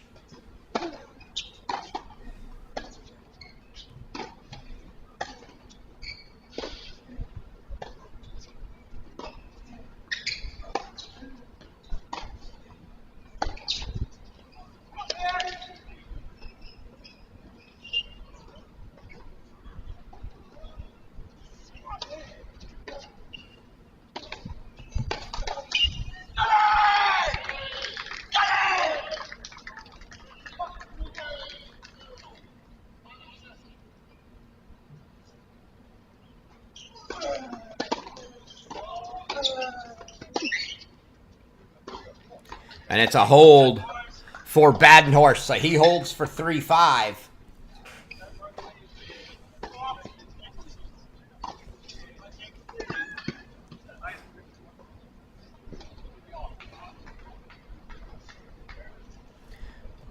And Chavez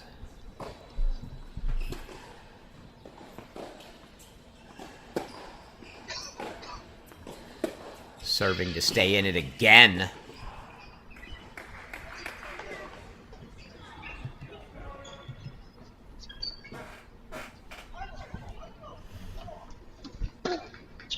So from 5-love, Chavez got 1 break back for 5-2.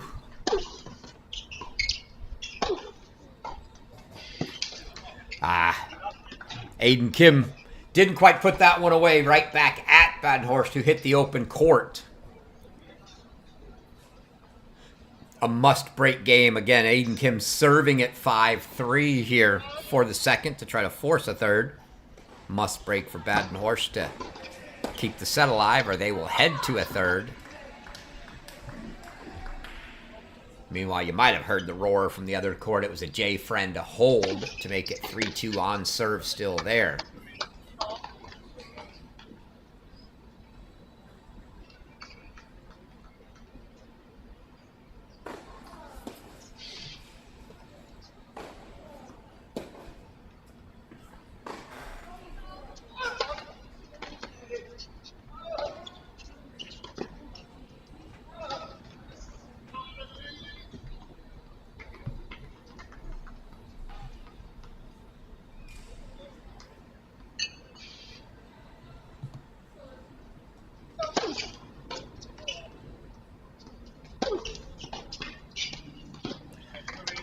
No missing that time from Aiden Kim. 30-all for Chavez trying to stay alive here. The backhand into the net.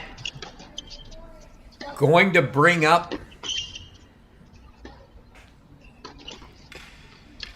Another match point for Valerie Glasman, but we're also 2 points from a set on the right.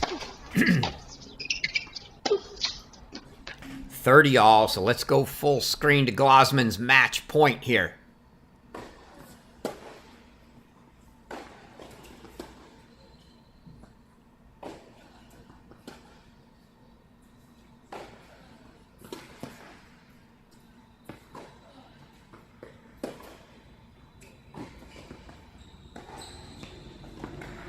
And that'll do it.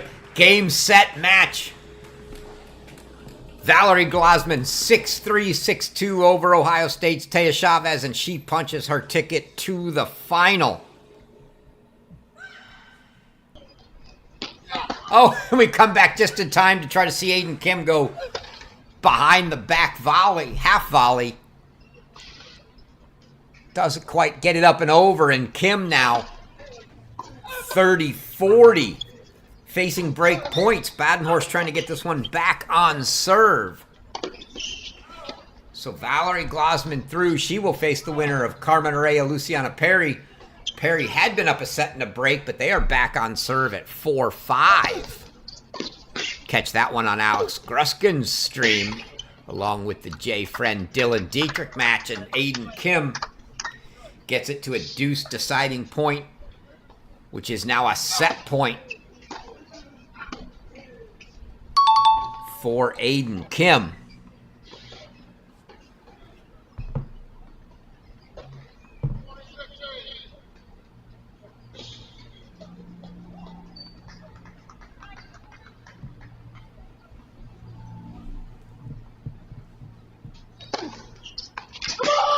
Oh.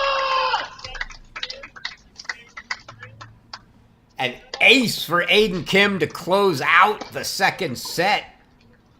Take another look at that one.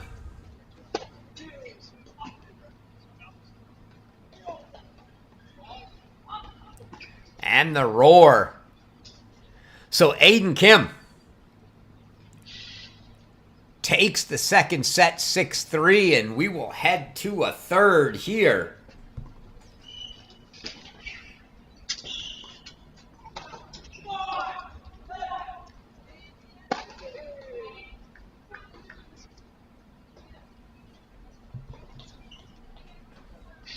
Set break, new balls. You can see our chair official.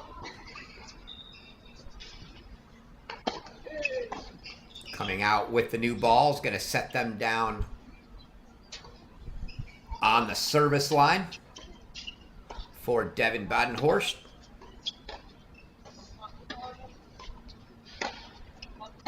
Checking that net height.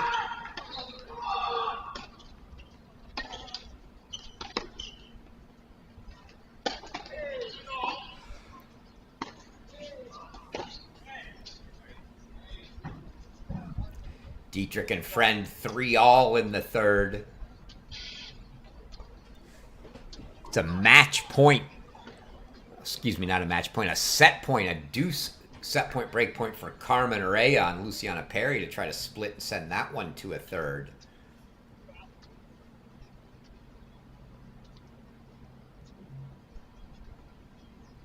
So both of our men's matches going 3. Glasman, a routine. Straight setter in one women's semifinal. The other still in a second set, so we'll see how that plays out. Consolation action going on. Kenta Miyoshi, 2-love in the third over Paul and Chispe of Princeton. Vigneshko Janeni, 5-4 in the third on serve with Petar Jovanovic of Mississippi State.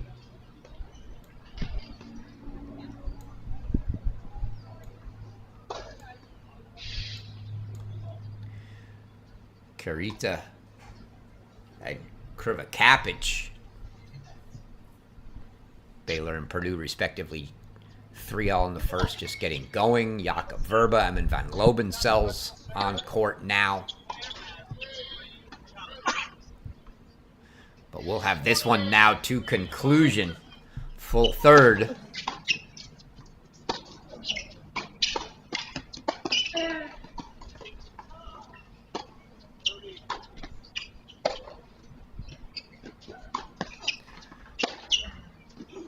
Oh, Aiden Kim can't believe that ball over there landed. It looked like it was sailing wide and it had enough topspin on it. It dropped in.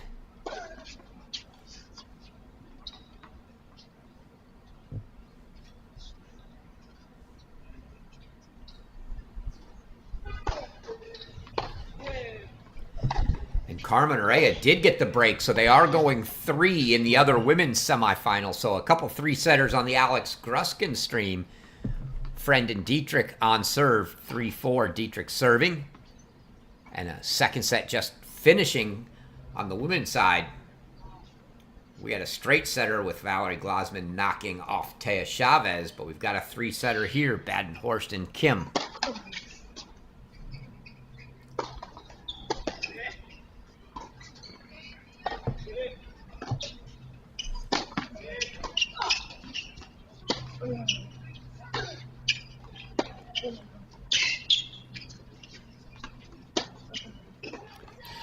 Forehand there from Badenhorst makes it 30-love.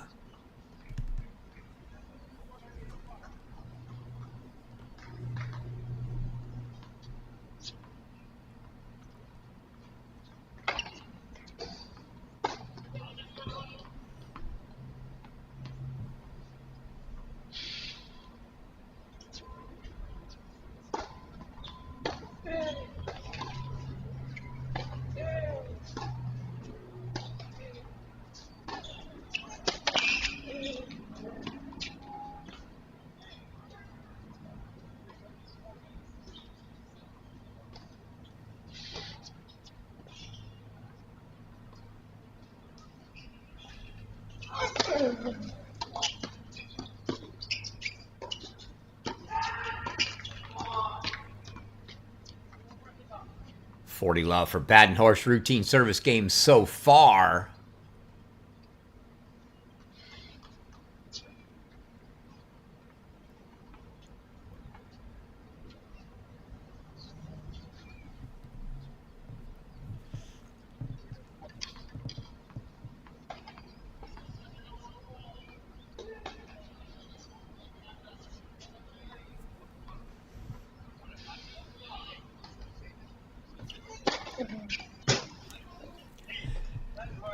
Ace for Devin Badenhorst to start the third.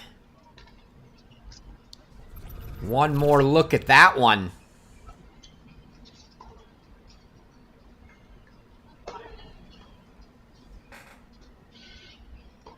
He takes a 1-love lead in the third. And a good time for us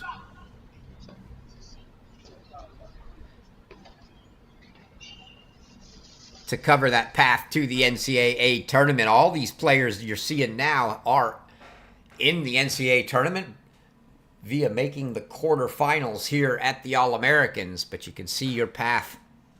You got to win your way in. 4 chances starting here this week in Tulsa, the All-Americans. 8 quarterfinalists and your 2 backdraw finalists will punch their ticket. And then your 13 region finalists. So that'll be 26 players qualify at regionals. Your 4 semifinalists from the Conference Masters. And then finally, each of the 4 sections get 6. That's your 4 semifinalists. And then 2 spots for the losers in the quarterfinals. A playoff amongst the 4 of them for 2 final spots.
backhand down the line from Devin Badenhorst there. One more look at that one. From the middle of the court, just tees off. That backhand, little inside out action.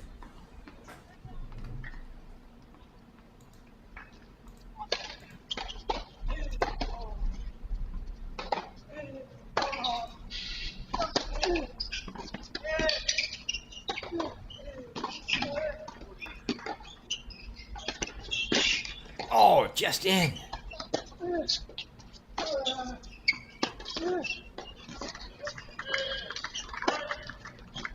Oh, and it's wide from Aiden Kim. What a point. Little bit of everything in that one. But Badenhorst now 3 break looks. 15-40 for Aiden Kim here.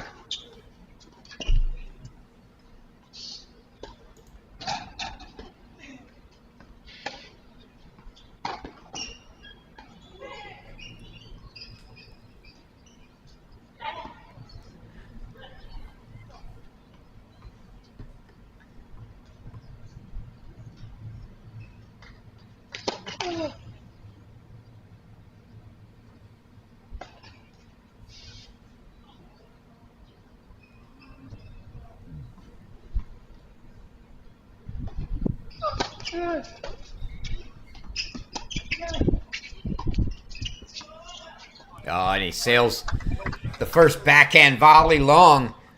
Kim gets out of the first one, but he's got a couple more coming.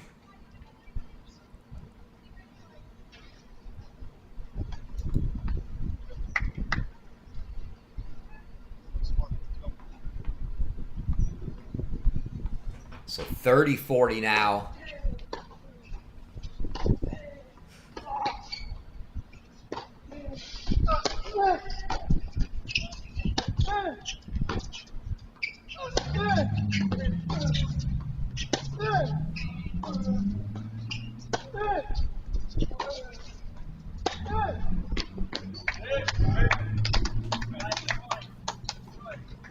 Aiden Kim fights off the second one, so now a deciding point here.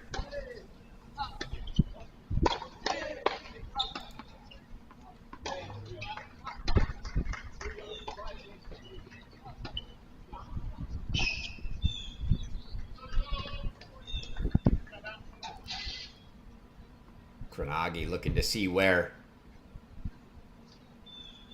Badenhorst is going to go before giving Aiden Kim some advice. So deciding point. Break point here. Love won in the third.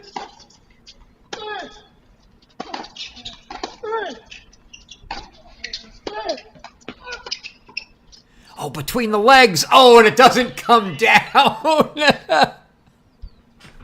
Off the net from Aiden Kim. Devin Badenhorst forced to go between the legs.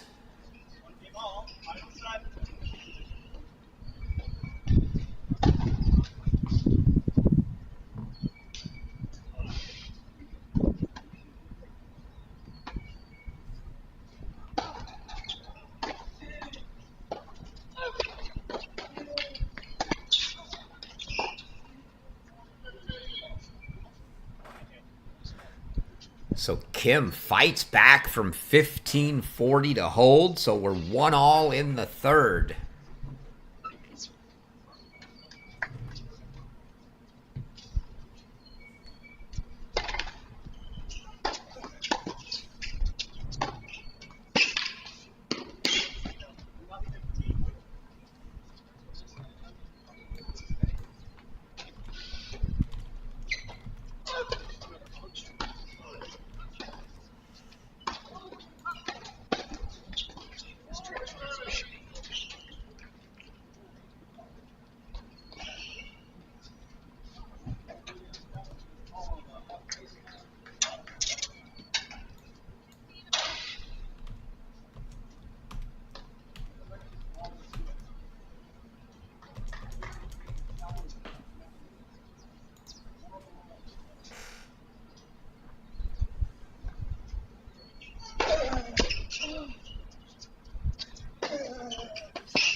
So right after having 15-40 and 3 break chances on the Aiden Kim service game and not getting any of them,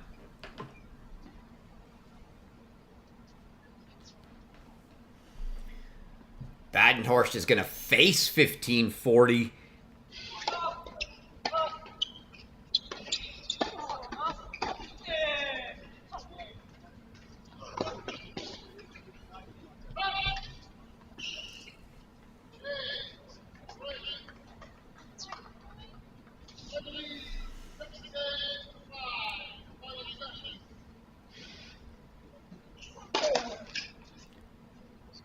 Certainly would feel like a big momentum swing for Aiden Kim to fight off 3 break points and then immediately grab one in the next game if he can do so here.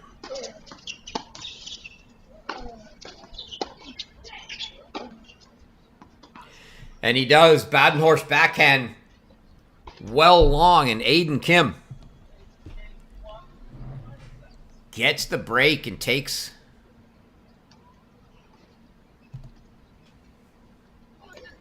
a 2-1 lead here.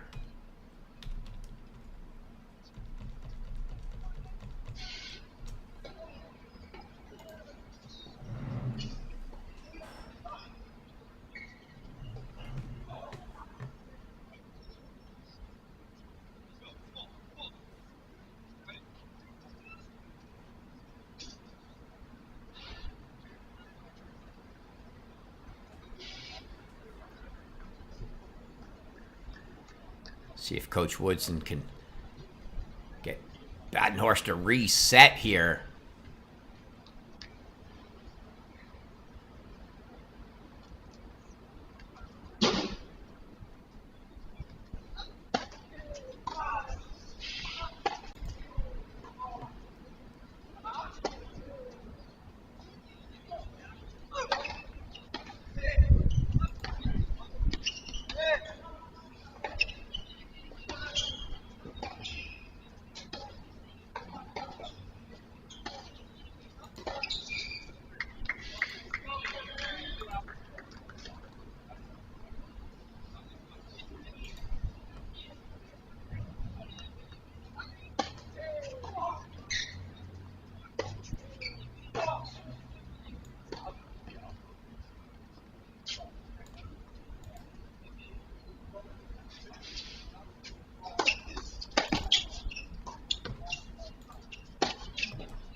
Oh, beautiful from Aiden Kim. Off the forehand corner. Another look at that one. Steep angle here. Just on the service line, but right by the sideline.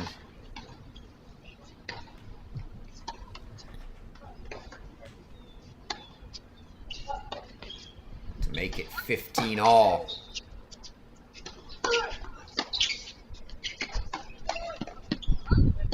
That one doesn't quite creep over. You see, Badenhorst loves to try to take those returns early. Sometimes step in on them and really tee off. But even when he's not, just taking early, trying to take a little bit of time away. Maintain court positioning.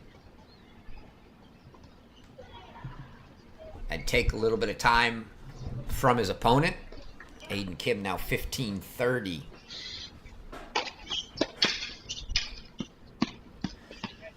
But a good serve there.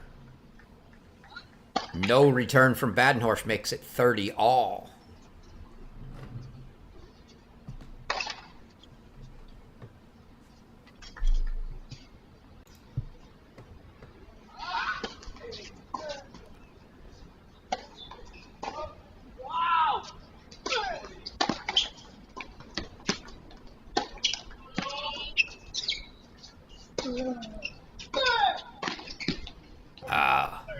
Volley into the net from Badenhorst makes it 40-30 for Aiden Kim.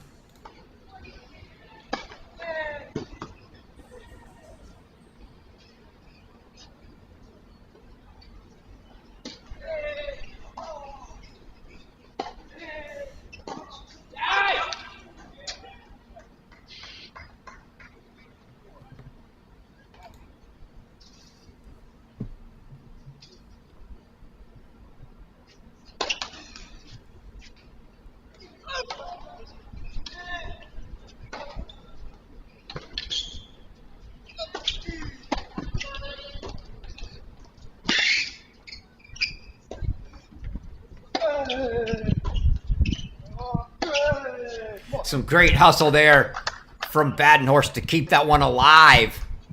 And then hits that inside-out forehand winner to bring it to deuce and another deciding point to try to get this break right back.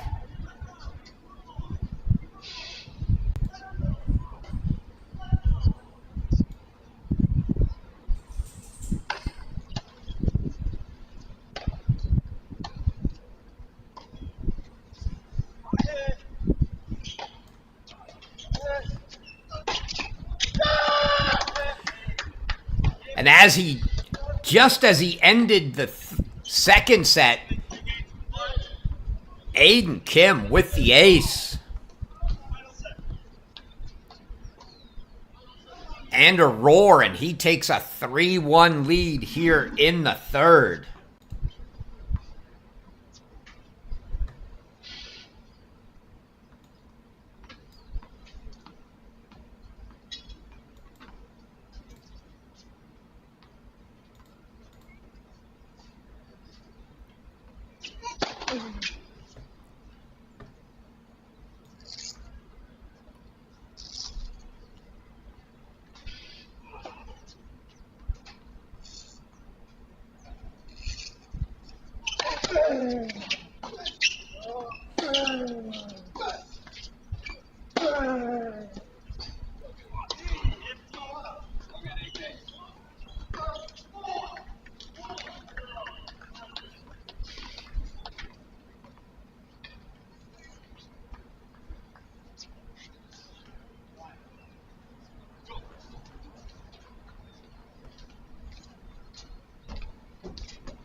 There's a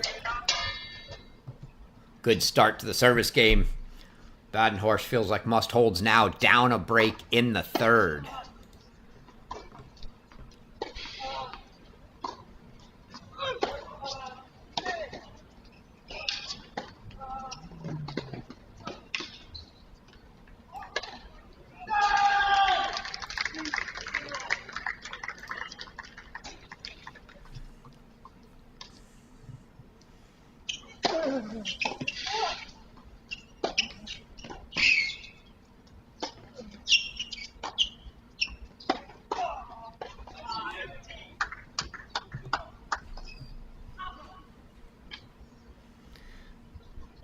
Great hustle there from Aiden Kim to keep that one alive.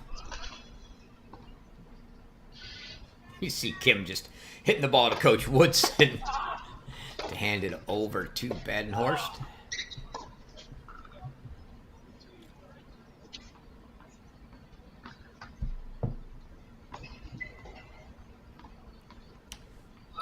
Six all in a breaker.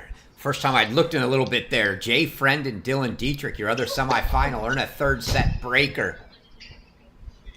Jay Friend 2-0 lead in that breaker. Your other women's semifinal still going, also on Alex Gruskin's stream. Carmen Araya 3-2 on serve over Luciana Perry in the third. That's too easy, too good from Aiden Kim there. Backhand right down the line for a winner and 30 all. And now a big point here for Badenhorst.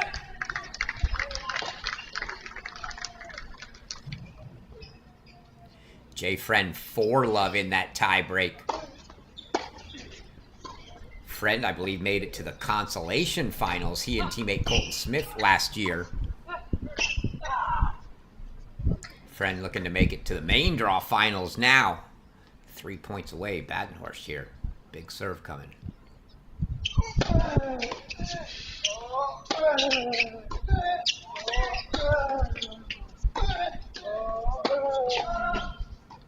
That backhand, he's just had that backhand sailing long on him quite a bit today, and now Aiden Kim really putting the pressure on.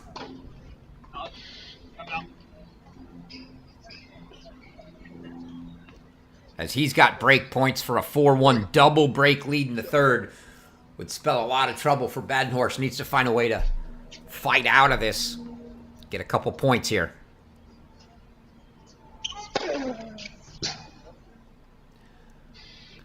Called deep. Badenhorst challenge.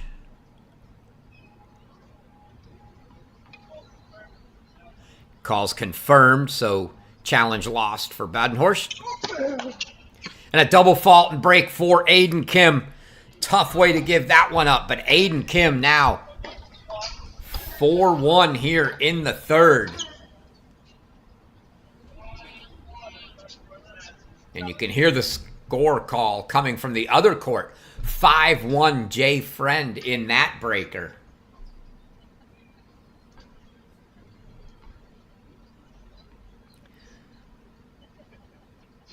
Hopefully you've got both streams up and you can catch the end of that one there with Alex Gruskin.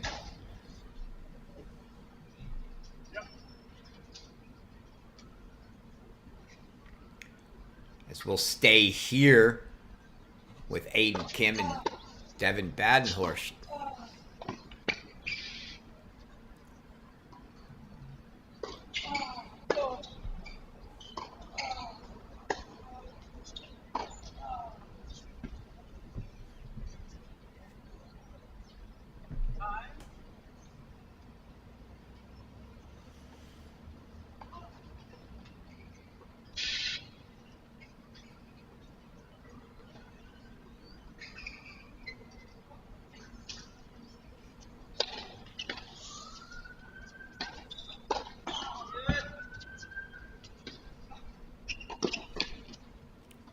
Listening for that score call from the other court, but they're in their changeover in the tiebreak as well.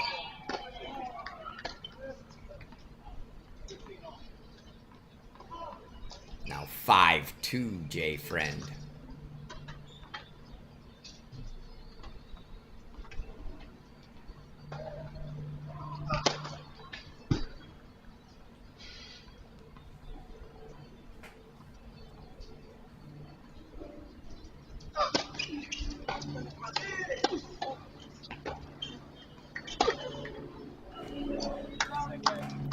Forehand from Aiden Kim. Starting to feel it, certainly. Has to feel it mentally here. Double break lead in the third.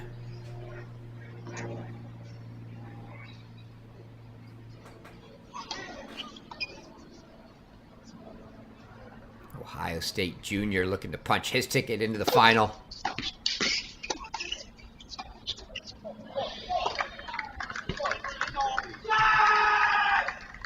You hear the big roar.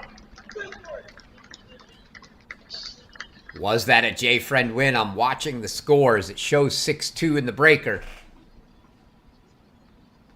Indeed it was. Jay Friend 7-6 in the third. Knocks off Dylan Dietrich. So the winner here to face Jay Friend in the final.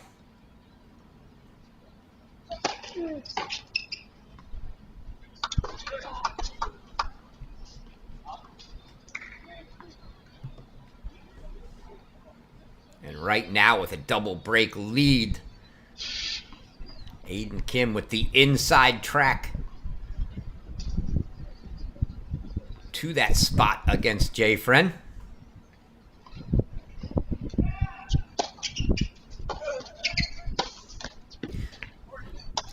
Good serve, +1 there. Drew Badenhorst out wide. See, kick wide serve. Open court, can't draw it up any better than that, even though it clipped the net a little bit. Still had plenty on it.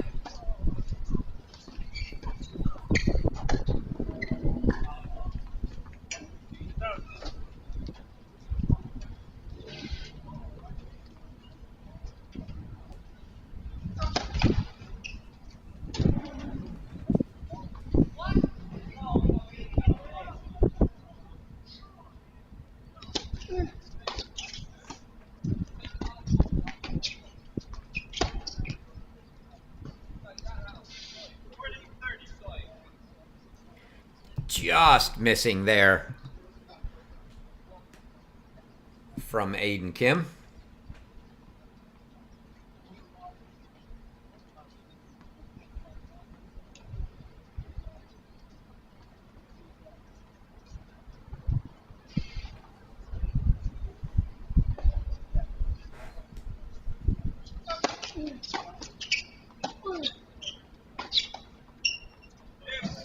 Ooh.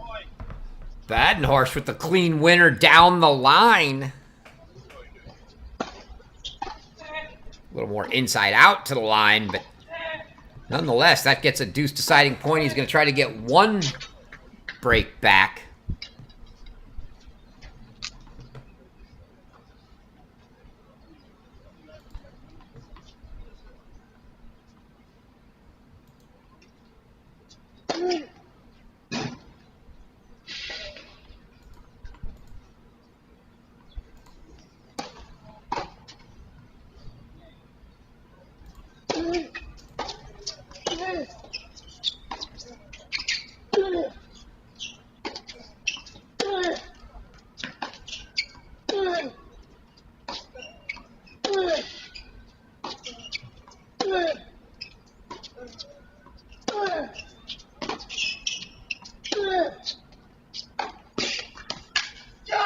Wow!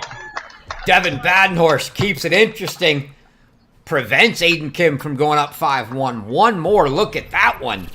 That was a blistering forehand coming here.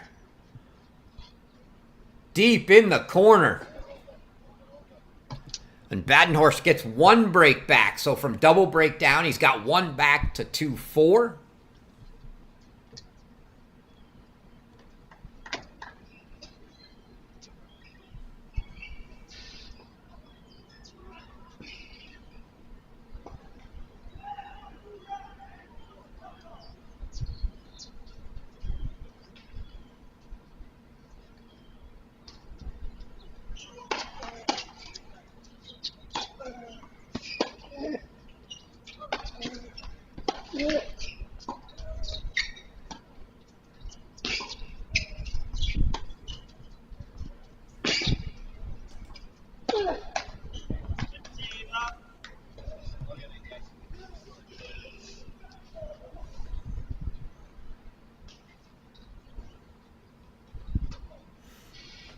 Again, we will have doubles semifinal action as well, so don't leave when the singles is over. That'll be from both Cary and Tulsa.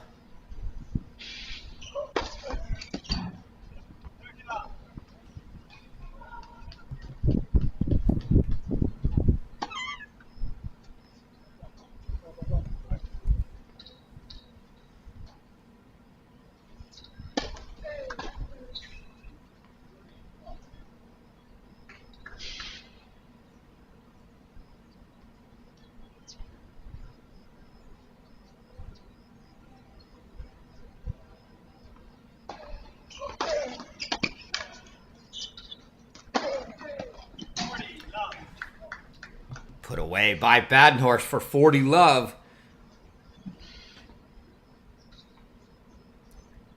I believe, double checking here, but I believe on my stream here we'll have Broadfoot and the segue of NC State taking on Urbana Vansholikova of Wisconsin for the women's doubles, and then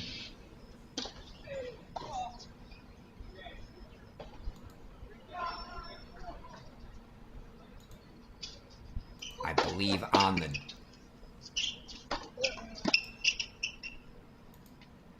men's side.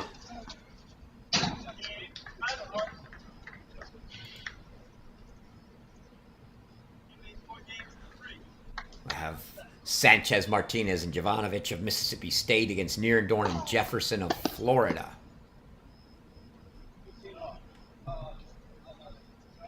Badenhorst holds for 3-4, so it'll be Aiden Kim to serve at 4-3. Just a single breakup now.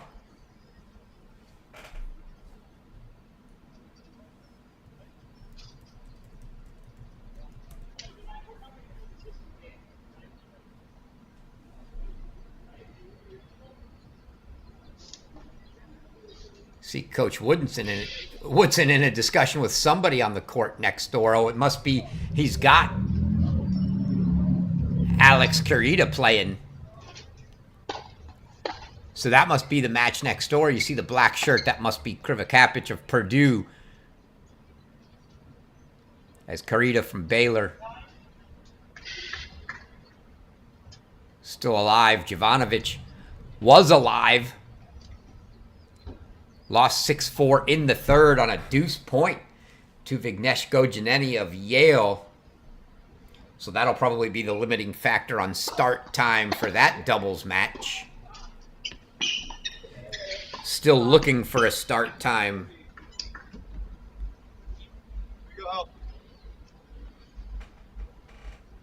I believe a 2 p.m. Eastern, so we may roll straight from this into the women's doubles semifinal.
Kim doing a great job here. Start the service game.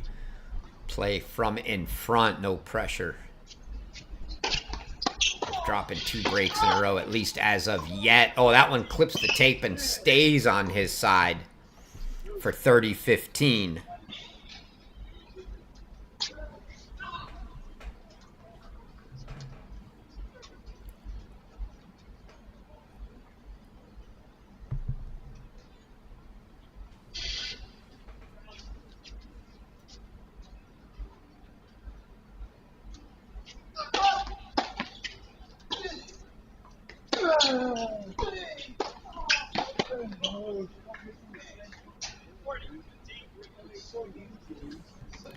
Backhand long. Kind of been the story of the day off that backhand side when he's missed.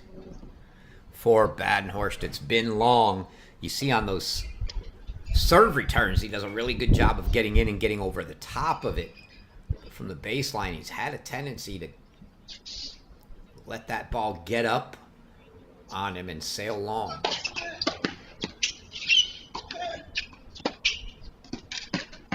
That was a good backhand down the line on the pass. It was going to land in. Kim did the right thing trying to play it, but unable to get it back over and in the court. So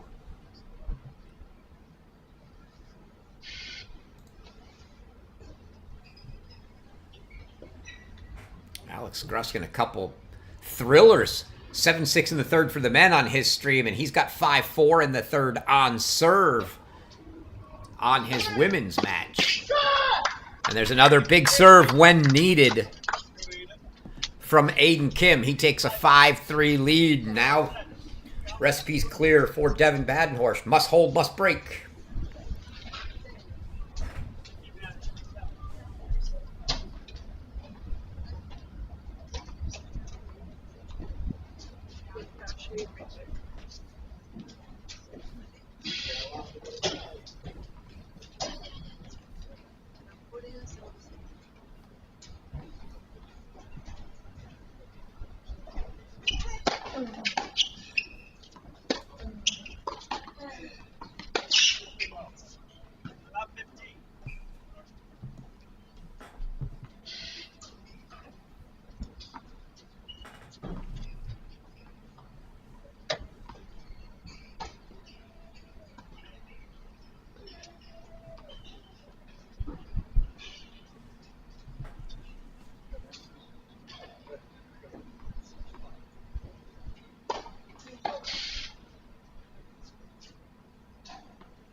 Great ball deep on the baseline at the feet of Badenhorst, and he couldn't get himself in position quick enough.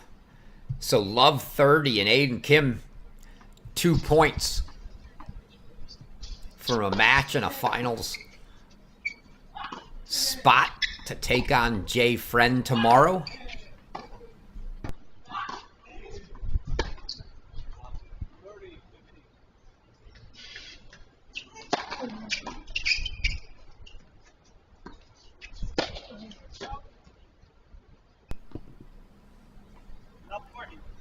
And that overhead went long from Badenhorst, and now 4 match points coming for Aiden Kim. So it sounds like it will be a 2 p.m. Eastern start for our women's doubles, and that will be outdoors. So the rain subsided in Cary,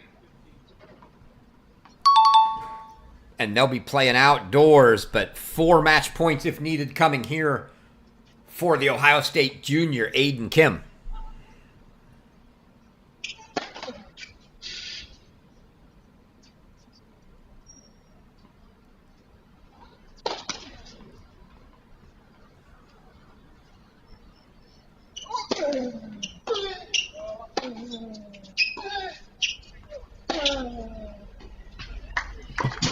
That's the way to fight him off. If you're Devin Badenhorst, he needs to do that 4 times. But here's the first one.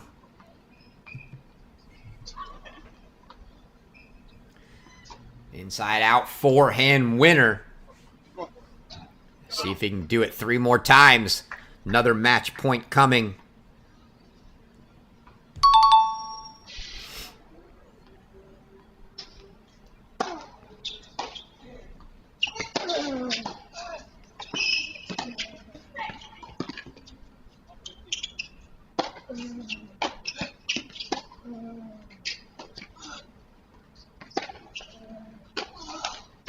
Oh, Aiden Kim saw that opening.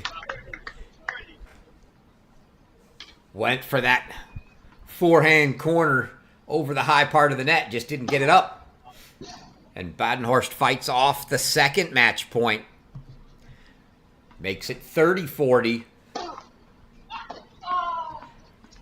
Match point number 3 coming here for Aiden Kim.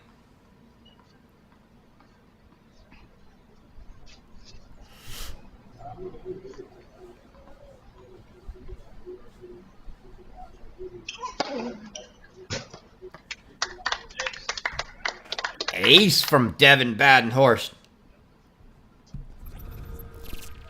Another look here. Great way to fight off a match point. So now a deuce deciding point, match point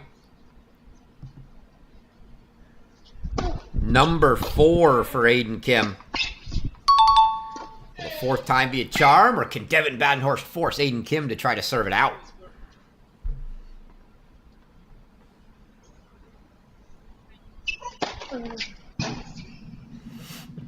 Kim gonna get a look at a second serve now.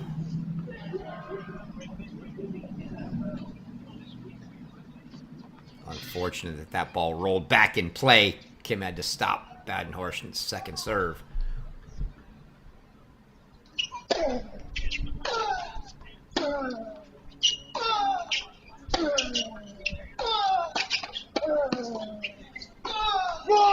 And what a hold from Badenhorst. Love 40 down. He gets the hold, and he's going to make Aiden Kim serve it out. Maybe that'll be a little pump up for Badenhorst.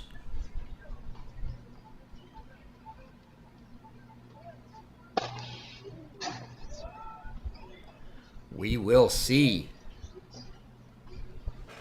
And that's certainly going to run us up close to the start of our women's doubles.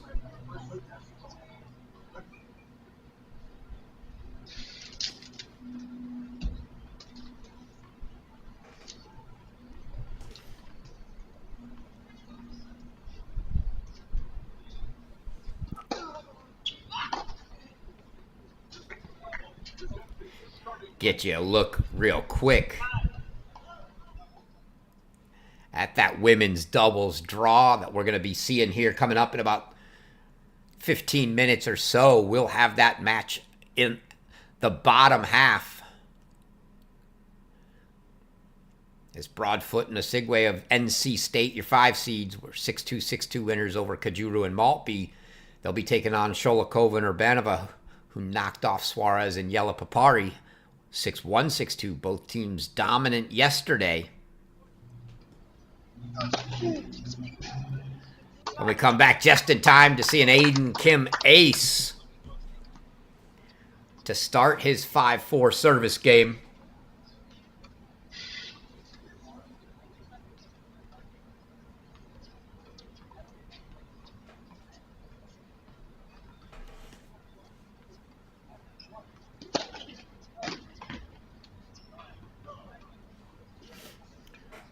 Serve just wide, curving away, slice down the tee.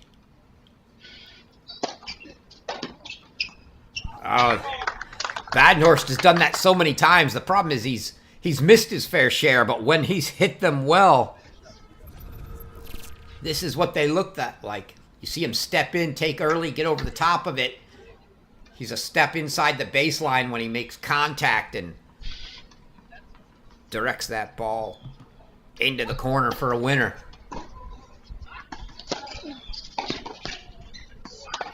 That was a good serve wide there from Aiden Kim. No chance for Badenhorst to do the same thing on that.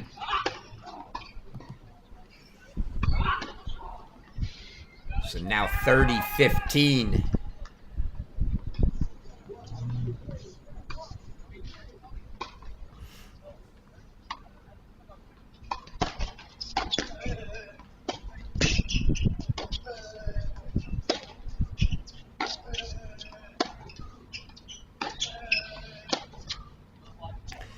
Wide from Aiden Kim. Can't go exclusively to the Badenhorst backhand, but he's had some trouble keeping that one down. Tendency to go long. I think if I'm into that rally and I'm Aiden Kim. When you're hitting in the middle of the court, I look to give him one of those backhands high in the middle of the court that he's had a tendency to push long. Oh, beautiful.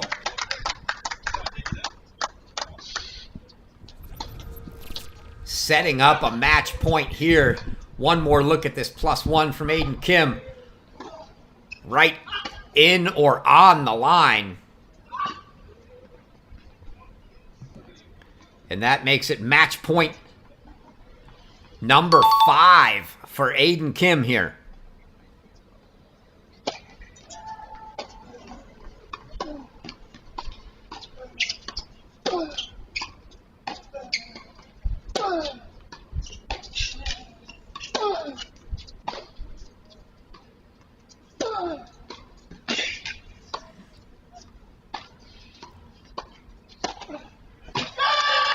Book it. Aiden Kim will take on Jay Friend in our All-American Finals. Ohio State Junior Aiden Kim is going to take on Arizona Senior Jay Friend.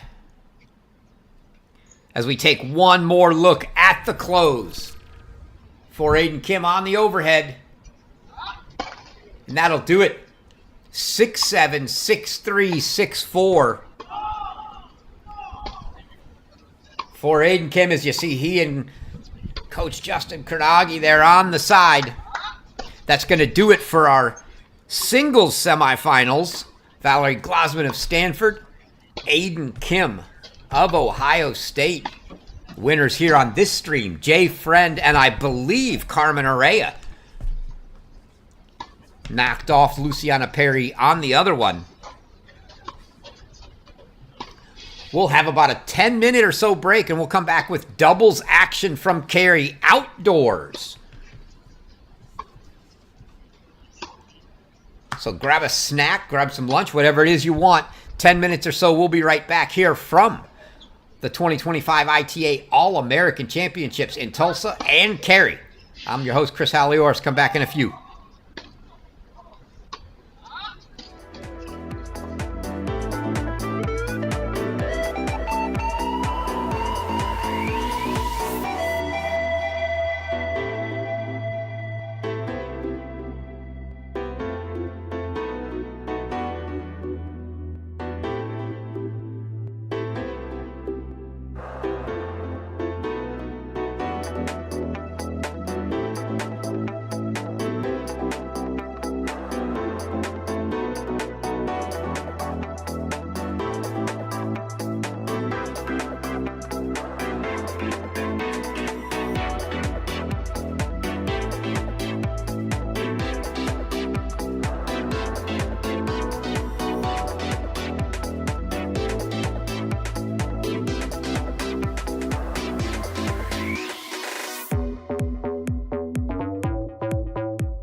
right, welcome back, everyone.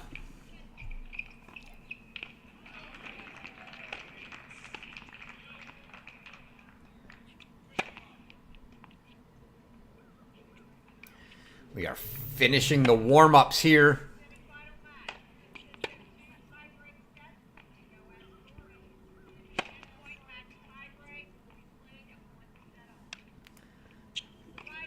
Outdoors in carry again.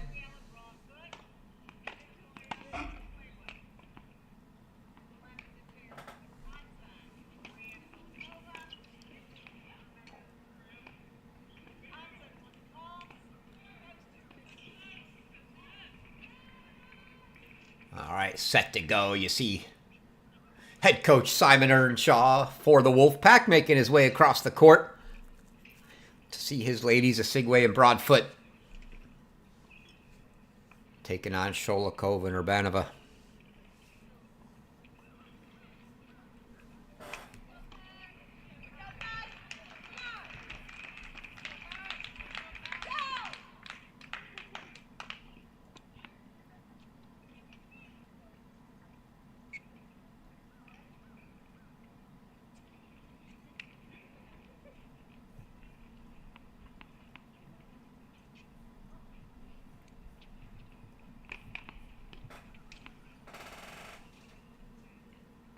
It's going to be NC State to serve here. Gabby Broadfoot to serve.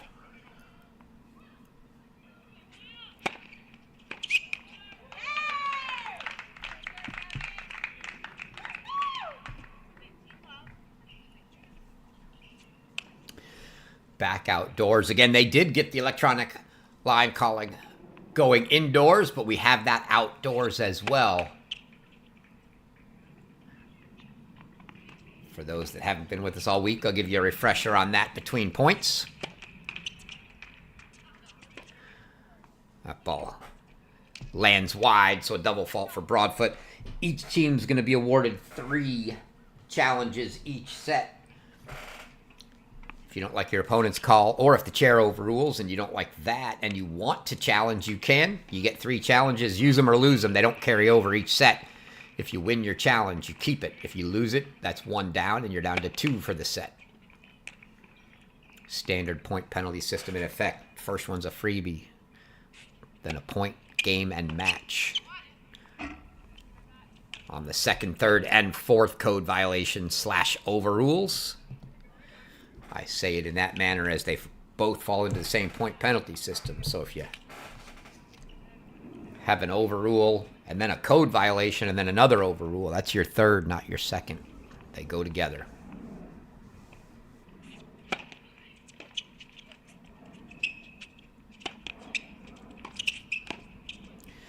Good ball down at the feet of Broadfoot. It was a good serve from Broadfoot.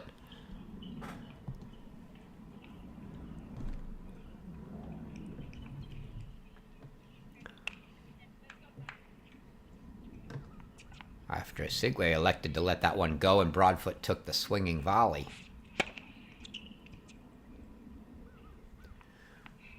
Just deep.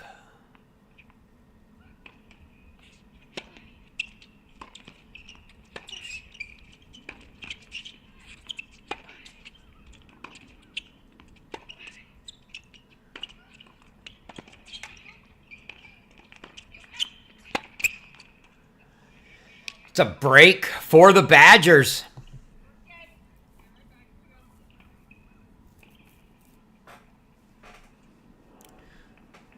So a quick break for Wisconsin here. The other women's semifinal going on right now. Reese Brantmeyer, Lennis Hamilton of North Carolina, taking on Gilani and Nahum of Oklahoma. Catch that one over on Alex Gruskin's stream.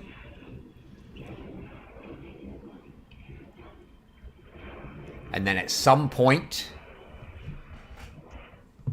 we will get the men's double semifinal of Mississippi State's Benito Sanchez Martinez and Petar Jovanovic and Florida's Tanapat Nierendorn and Henry Jefferson.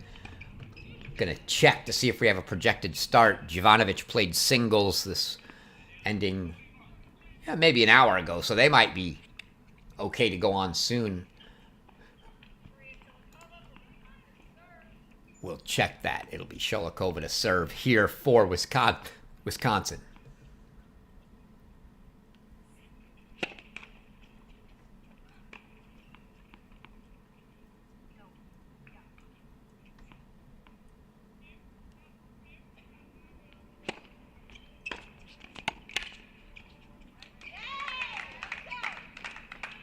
It's been the returners having the advantage so far.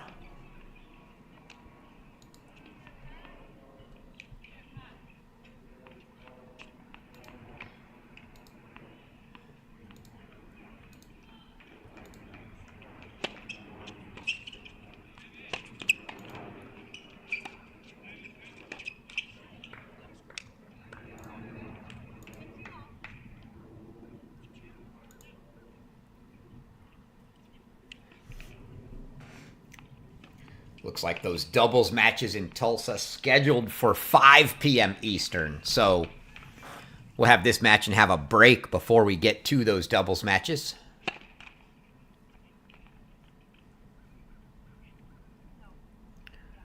Good for us. We get to feature both of them full screen, not have to split.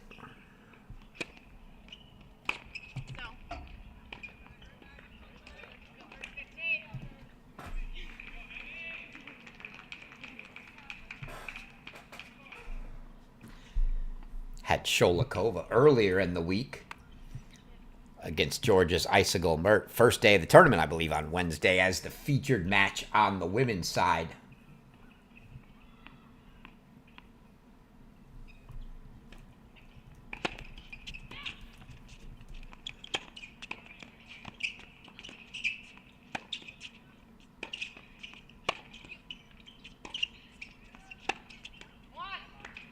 Sholikova going down the line, getting it out of the reach of a Segway there.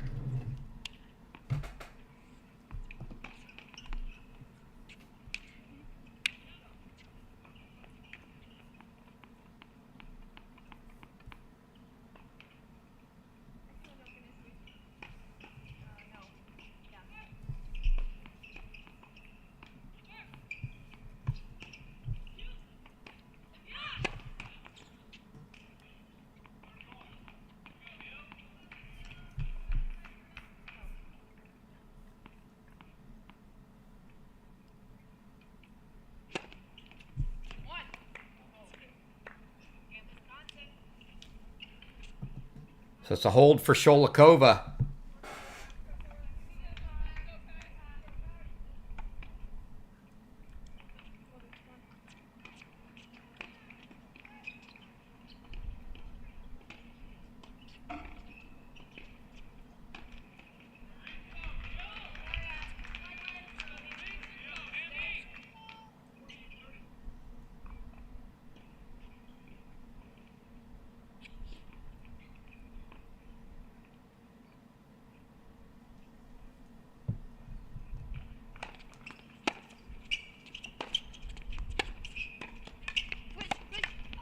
Oh!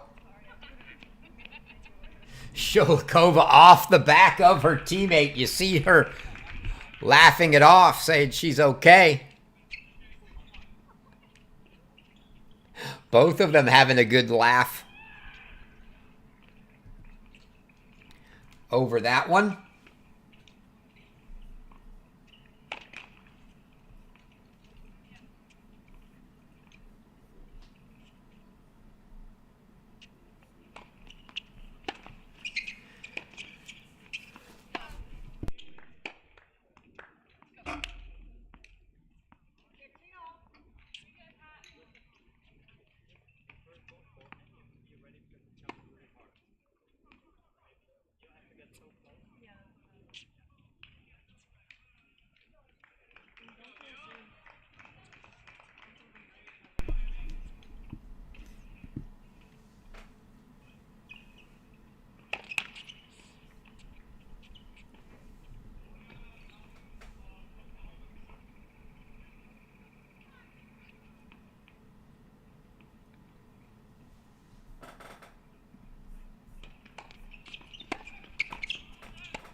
Osigwe short on that forehand, and another look at a service game of the Wolfpack by the Badgers here.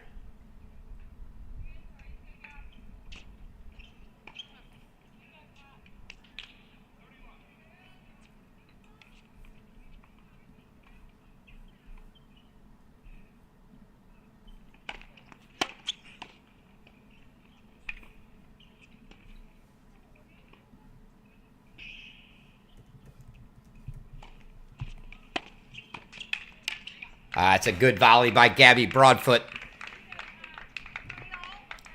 Makes it 30-all for the Wolfpack.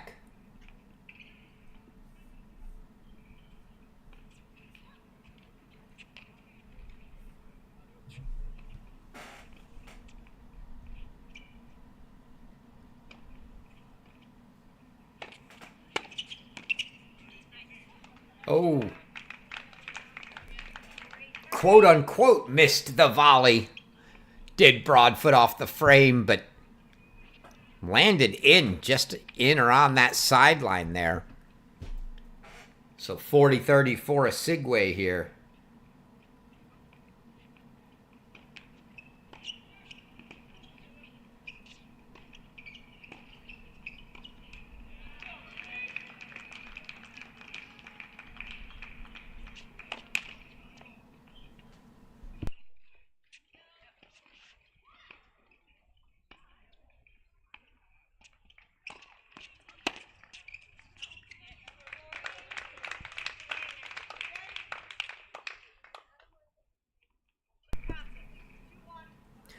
So it's a hold for the Wolfpack.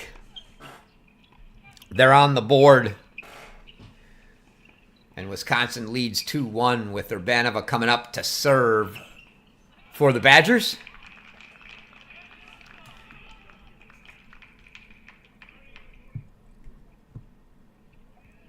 Get a quick look. We've had a lot of singles action this week.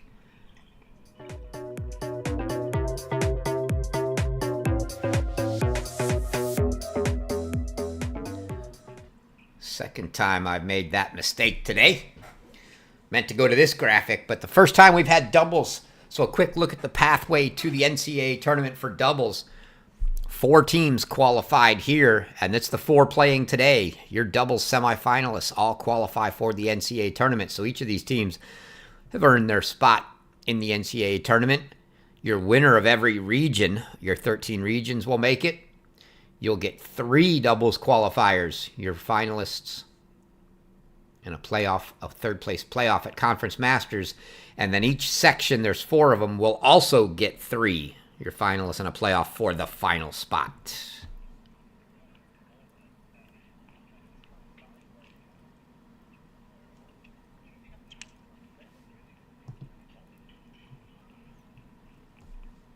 First point to Urbanova while we were watching that graphic.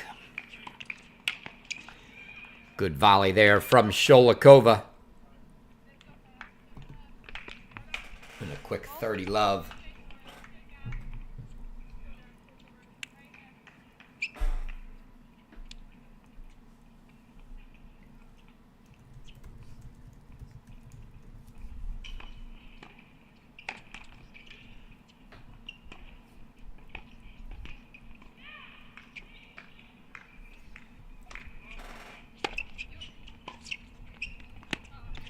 Just wide from Urbanova, so 30-15.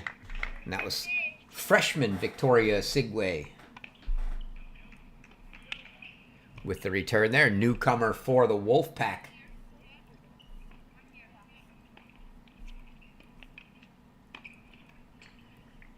This year, Osigwe coming from the IMG Academy down in Bradenton.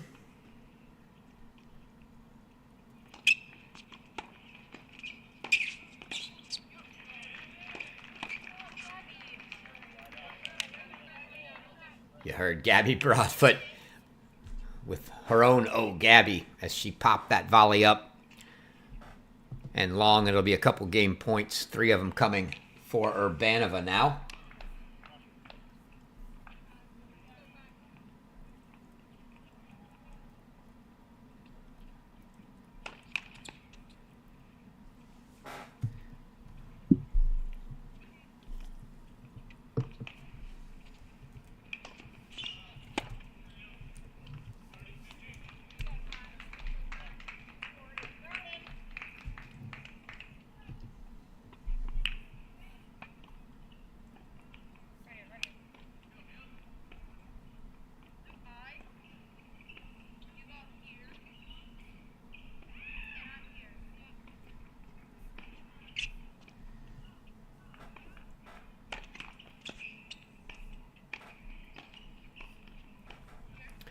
Sigway signing her national letter of intent last November to join the Wolfpack this fall, and Broadfoot takes a rip at Sholikova there. Sholikova unable to put that volley back in play, so it's going to be a deuce deciding point, first one of the match here.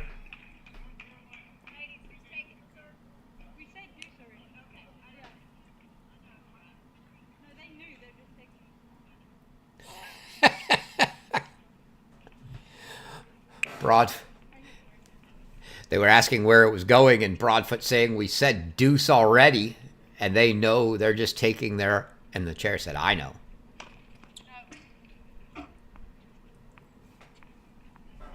So it'll be a second serve for Banova now to Sigway.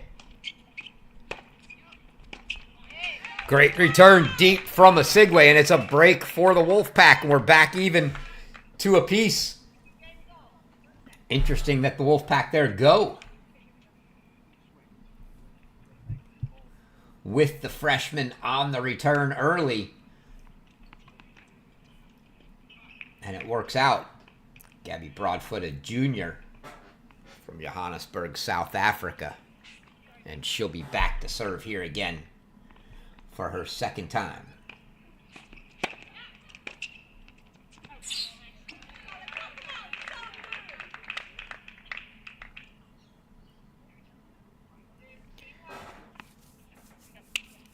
Victoria Sigway, the younger sister of WTA pro Whitney Sigway.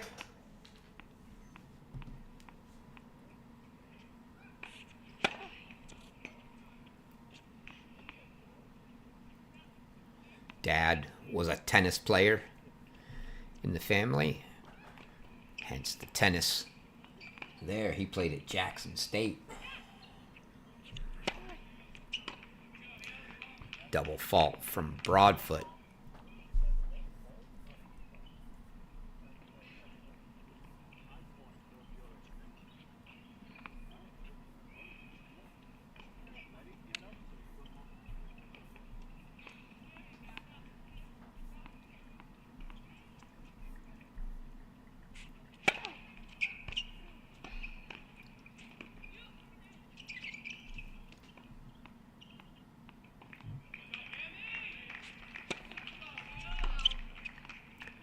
Another double fault for Broadfoot for 15-30. Broadfoot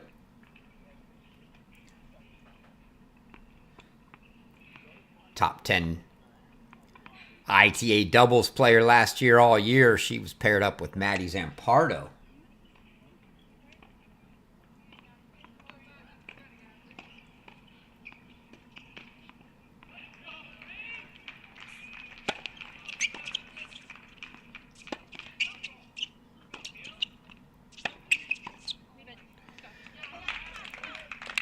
Sholikova was eager to poach one, and she got the ball she wanted and did not get the result she was looking for, as she sent that ball that was really sitting there for well long. And so now Broadfoot's got 30 all.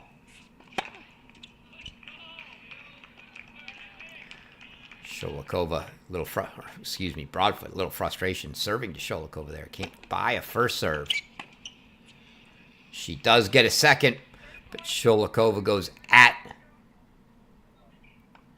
Sigway at the net, and Sigway can't get it back.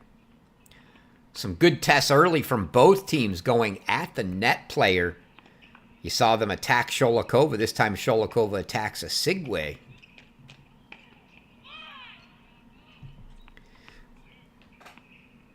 And it's 30-40 and a couple break points here for the Badgers.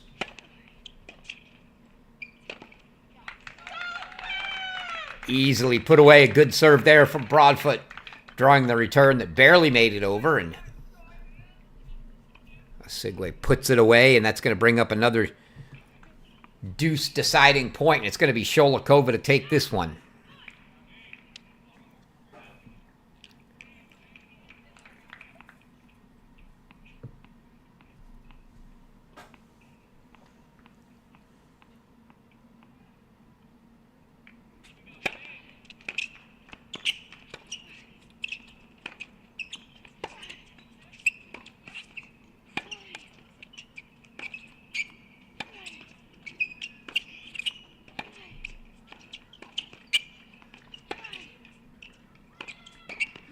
You saw both of the net players eager to try to poach, but no one took much of a chance until Osigwe did on the close there. And Sholikova just didn't quite get it far enough cross court. It was a great cross court rally. Forehands cross court between Sholikova and Broadfoot.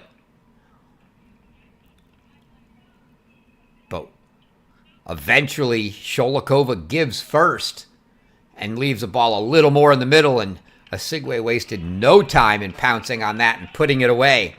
So the Wolfpack hold, take a 3-2 lead.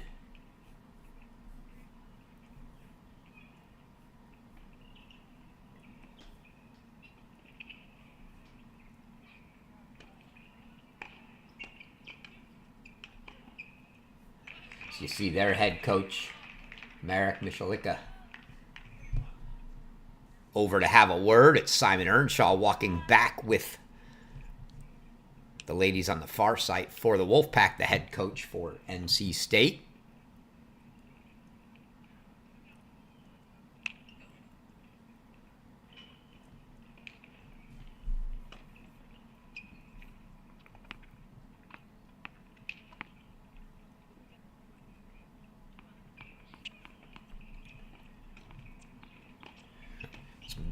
Michalika, the head coach, played his collegiate tennis at Wisconsin.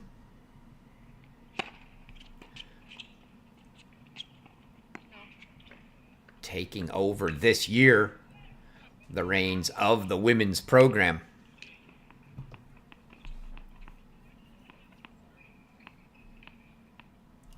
He's the assistant coach the past 2 seasons.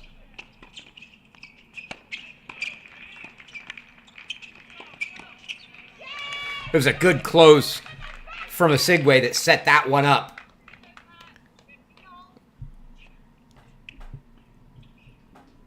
Wasn't the point that ended it, but she closed, got that next ball down at the feet, and set the point up for the Wolfpack there.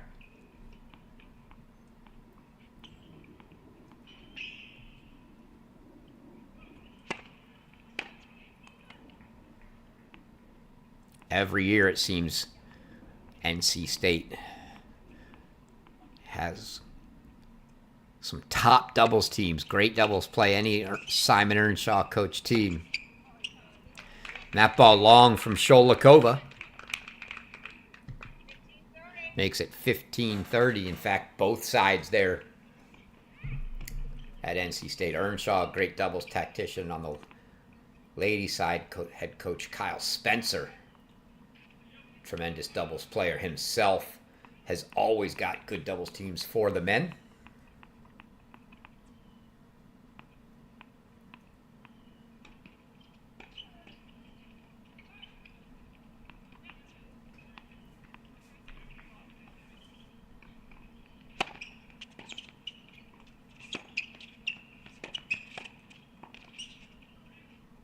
Oh, just long.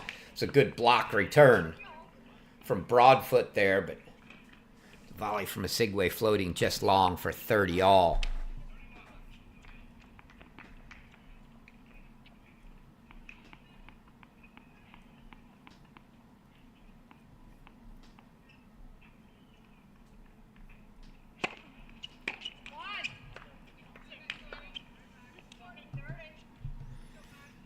So from 15-30, Sholikova's got it to 40-30, a couple game points to try to square things up at 3 apiece.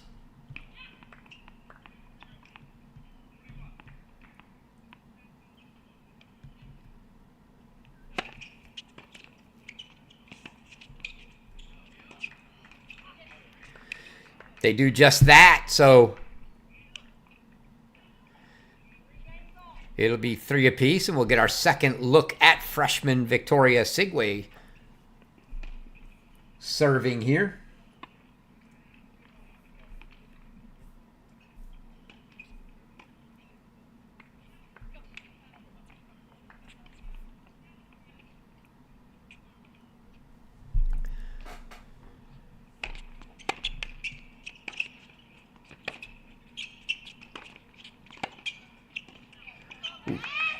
Just wide from Sholikova there.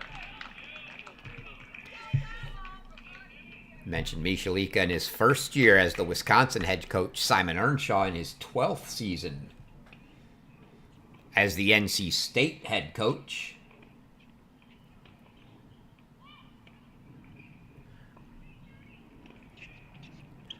One of the most accomplished coaches, everything he's done at NC State, and prior to that.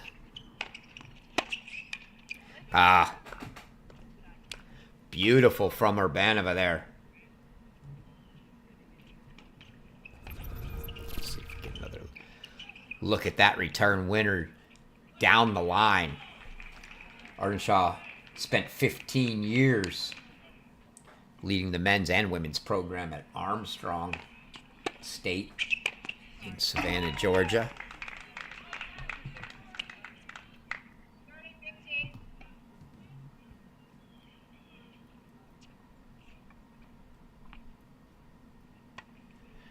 It's been the ACC Coach of the Year twice during his tenure at NC State. They've made the NCAA tourney 9 years in a row now.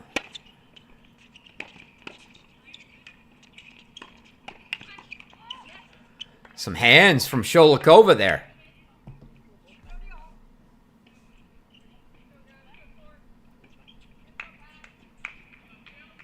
Those 9 straight years of making the tourney under Earnshaw, the longest streak in Wolfpack history. Been to the Sweet 16 6 years in a row.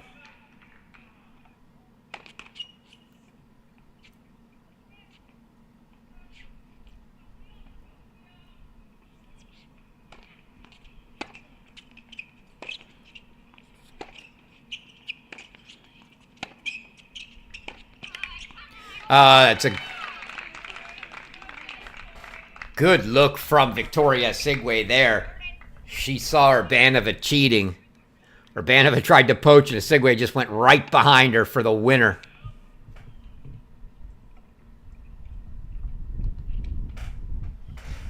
And a couple of game points now for Sigway to give the Wolfpack a 4-3 lead.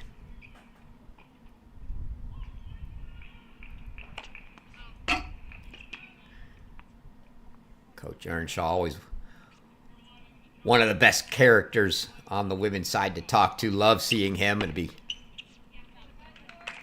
guaranteed now with these two making the semifinals that he'll be at the NCAA championships, the individual championships, that is, in November down at the USTA National Campus in Lake Nona. We will be there as well, bringing you all the action. Look forward to seeing him there.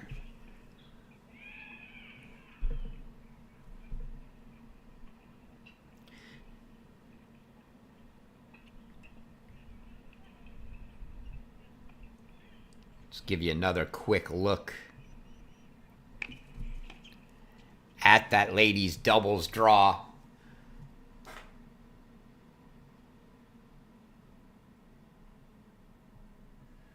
From the quarters on here, again, Broadfoot and Sigway, 6-2, 6-2 over Kajuru and Maltby. That's a convincing win over a very good doubles team, Susanna Maltby and transfer Obi Kajuru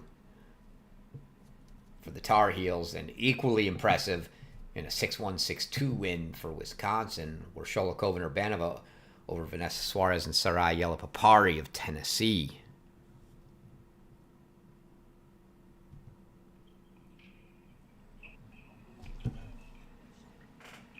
Winner of this to face the winner of North Carolina and Oklahoma. You end up with the North Carolina State final somehow. That's a battle you'll see many times during the season, I'm sure. And it is the Tar Heels 5-4 on serve, leading that other semifinal right now. As a Sigway's backhand return goes into the net.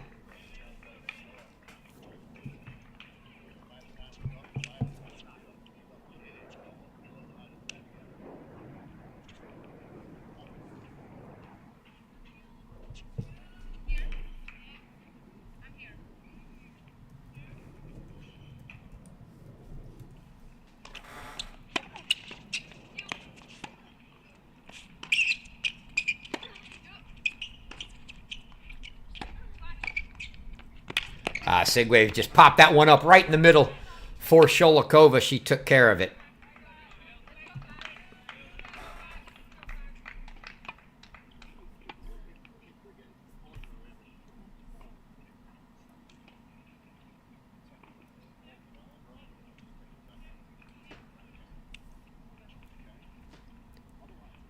Couldn't quite make out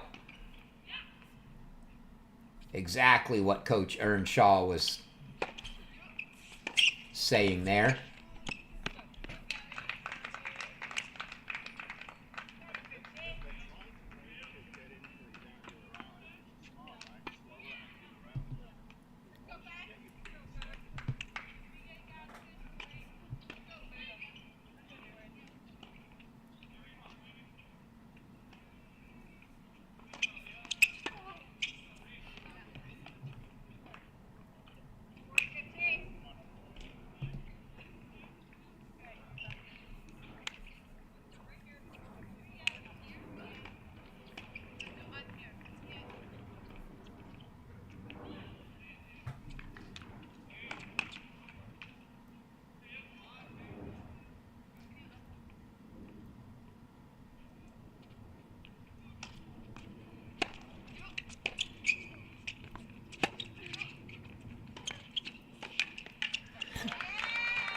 You saw Gabby Broadfoot look.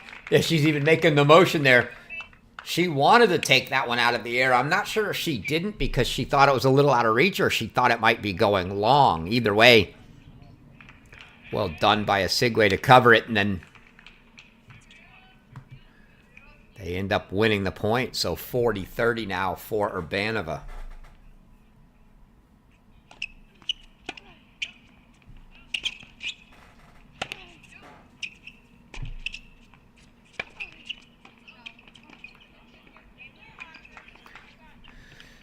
So that's a hold for Urbanova, and it's 4-all now here. Couple of tight double semis finals going on. See if we can hear Earnshaw.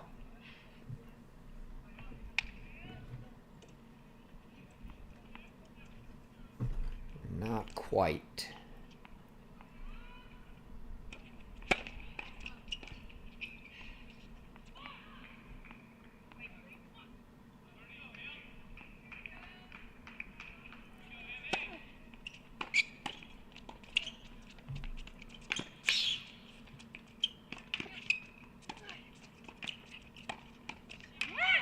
What hustle from Broadfoot. And I don't understand the positioning from Sholikova there. Had Broadfoot on an all-out sprint just trying to get a ball. There's no way she could do much with it. And Sholikova just stayed back and was forced to sprint in herself. Really caught out of position there. Should have been up at the net.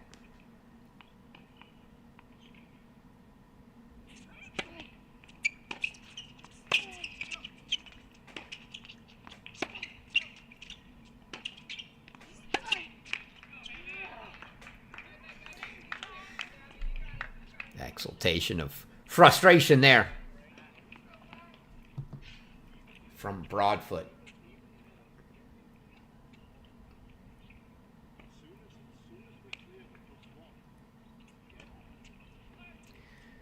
Didn't hear the finish of that, but you heard Simon saying it as soon as we clear the first ball. I gotta believe he's definitely a believer in the classical doubles and wants his players at the net. Would assume he was saying as soon as we clear the first ball, get in.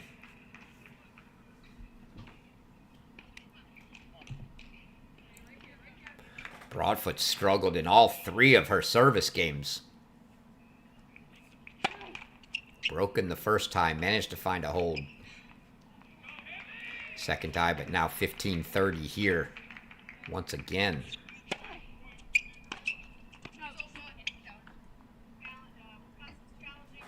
That ball immediately called wide by Broadfoot and immediately challenged by Wisconsin. Let's hear.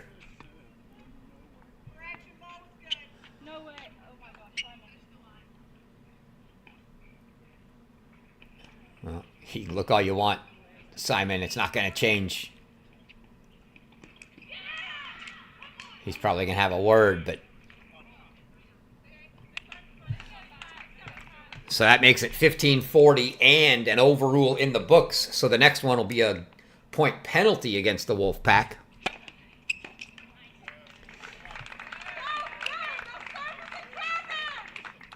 And you hear the gamesmanship going on now. After Broadfoot hits a great service winner there. She gets it to 30-40.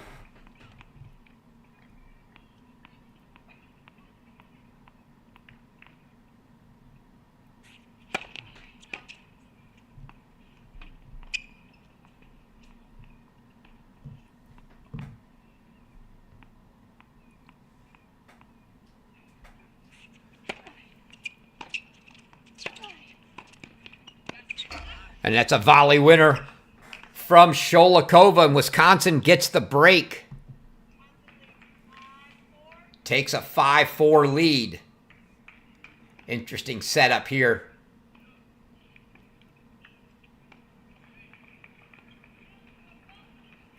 On the edge court, on all the other courts, the interior courts, players have benches under the little awnings on each side of the court, so they are able to have their bench on opposite sides of the court. Well, here on the edge, they've both got to use that same one, so they're sitting back to back. And you see Coach Earnshaw waiting for them to come out. He can't really sit there and talk to them and give them advice on the bench during the changeover since they're sitting right next to their opponents. So 5-4, it's going to be Sholikova, her third time to serve, and she's going to get an opportunity to serve for a set here.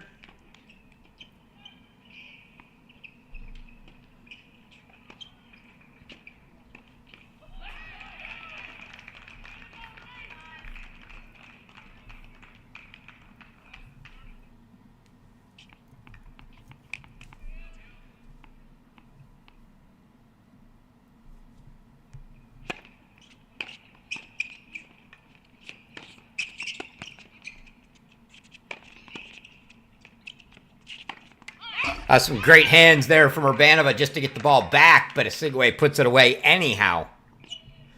First point to the Wolfpack.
Good eyes there from Urbanova. That ball head straight at her head with a lot of pace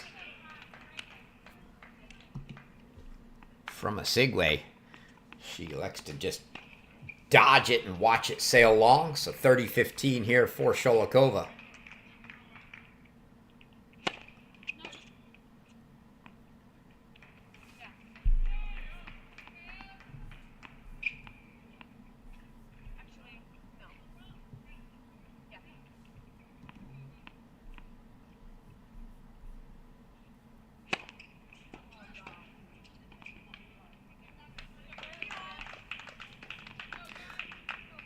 Won't repeat what she said, but she wasn't happy about that one. 30 all.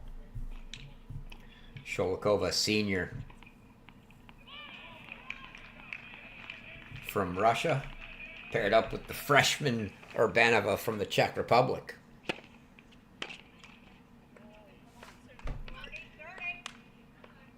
Missed return from Osigwe is going to bring up a couple set points now for Sholikova and the Badgers.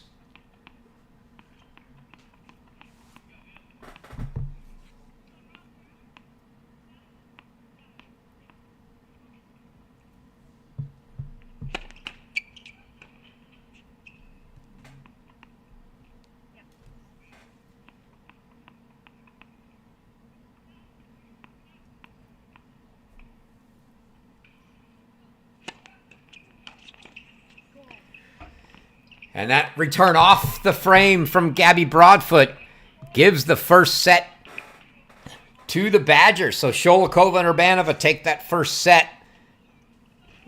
And I'm sure the Wolfpack's still a little steamed over that electronic line call overrule.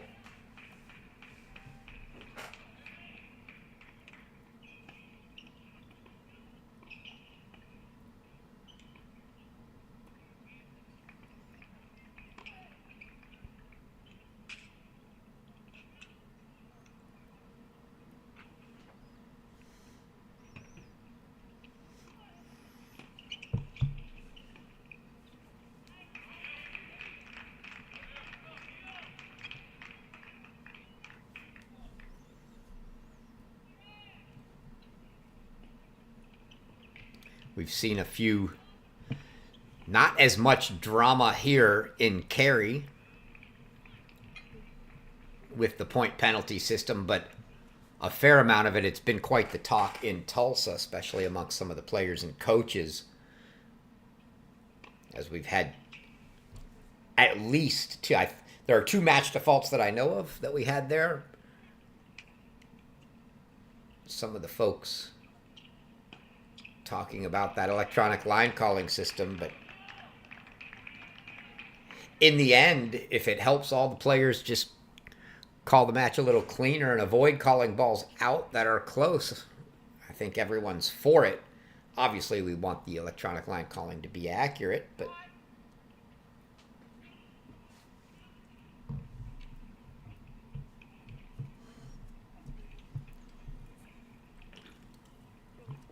again, we're about 2 hours away from the men's doubles semifinal here on this stream. We're going to have Henry Jefferson and Tanapat Nierendorn from the University of Florida taking on Benito Sanchez Martinez and Petar Jovanovic of Mississippi State, an all SEC battle in that semifinal. It'll be a Osigwe to start the second set here.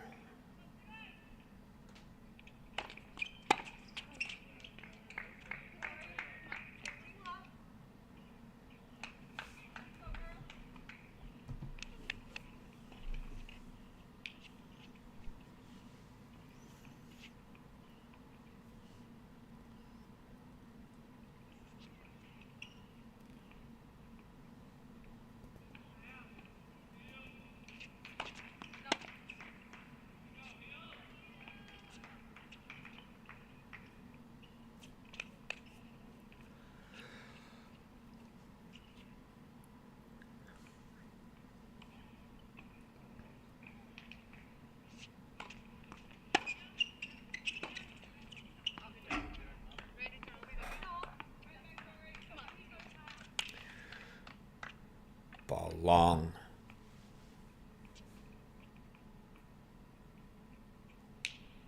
For Osigwe. Mentioned Broadfoot played and was ranked in the top 10 all last year with her partner, Maddie Zampardo. Zampardo not back with the Wolfpack this year. At least not showing on the roster. She was a sophomore, so don't know exactly what happened there, but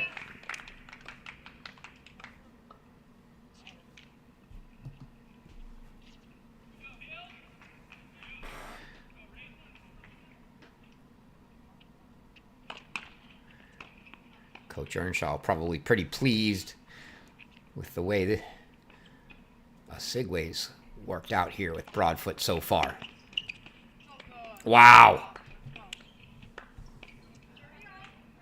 Wide serve. Got to get another look at that one. And Urbanova takes that backhand high, shoulder high, and goes down the line with it. Clean winner.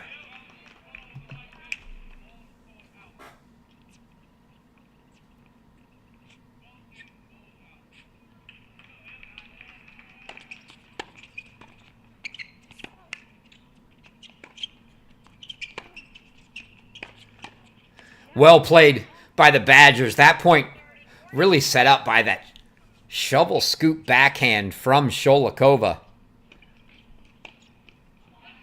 It was an awkward little ball that she had to make, and she executed perfectly.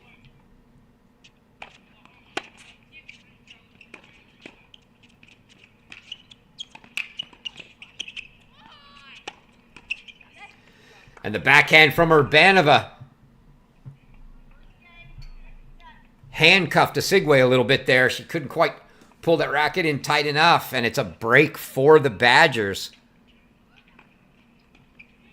So they open up with a break as they did in the first set early. Although NC State was able to get that one back. And then Wisconsin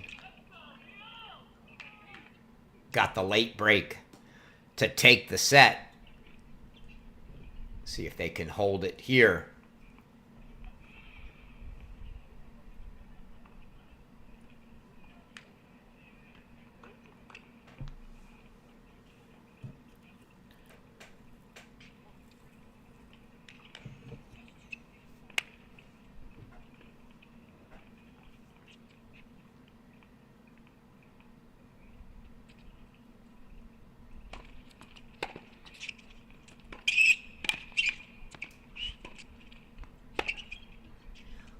Ooh.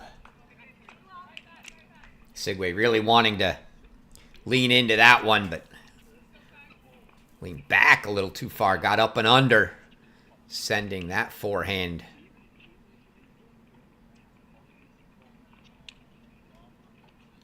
Sailing. I need to text Coach Earnshaw. Tell him to speak up a little. We want to catch a little more of that.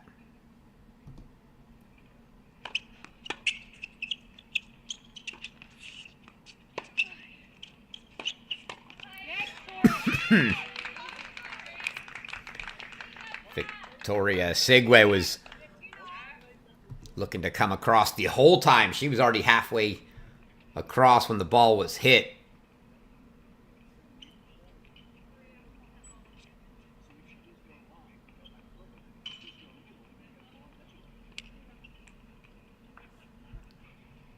Here, Coach Earnshaw talking to Osigwe there about tactics of when to go line, when to go middle.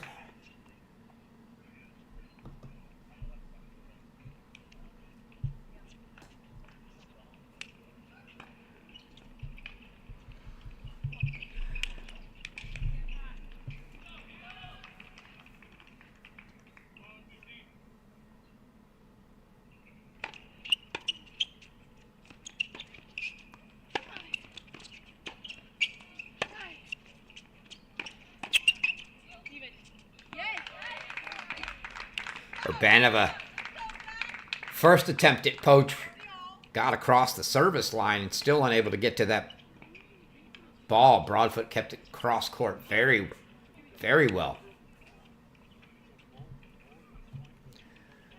And then 2 balls later, they got Urbanova to pop a volley up and deep. So 30 all now as the Wolfpack try to get this break right back.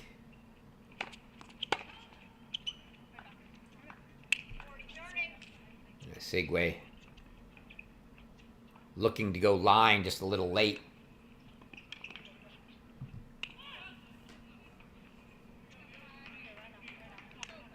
Sholikova's got a couple game points here.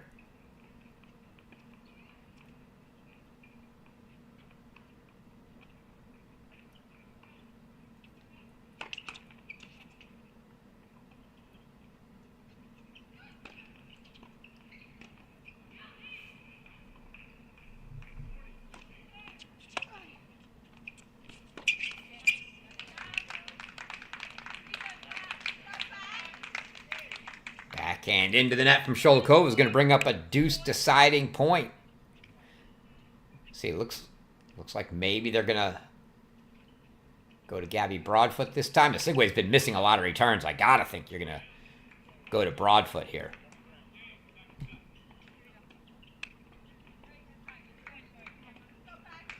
Indeed they are. So Gabby Broadfoot will take this one in the ad court.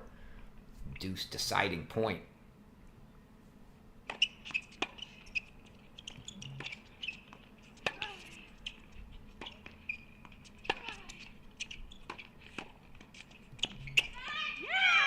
A Sigway puts it away. You could see her cheating the entire time. She wanted to come across. And Sholikova just didn't have it in her to try to go behind line. Pays the price as a Sigway puts it away, gets the break right back for the Wolfpack.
Another double fault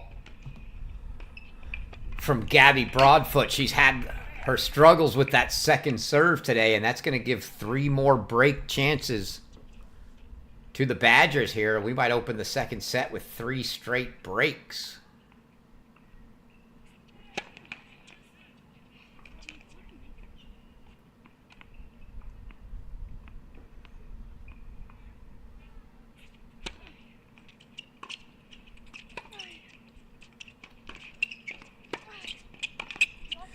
Put away by Urbanova, and it is 3 straight breaks. And the Badgers go up a break once again, take a 2-1 lead. And I believe Gabby Broadfoot's now been broken 3 of her 4 service games. She was broken her first service game of the match, and she was broken for the set. And now broken here for 2-1 Wisconsin.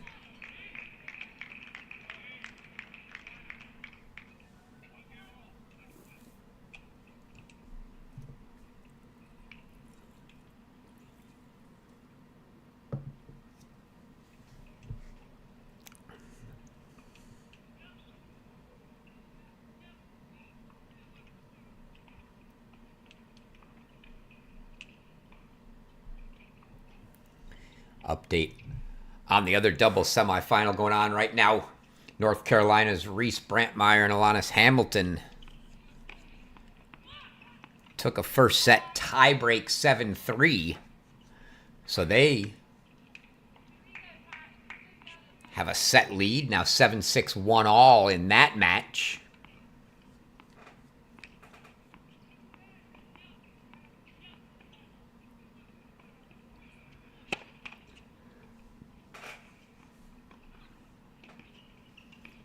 One other backdraw singles match going on at the moment as well. Auburn's Ashton Bowers 7-5, 4-1 over Cal's Mal Mashika.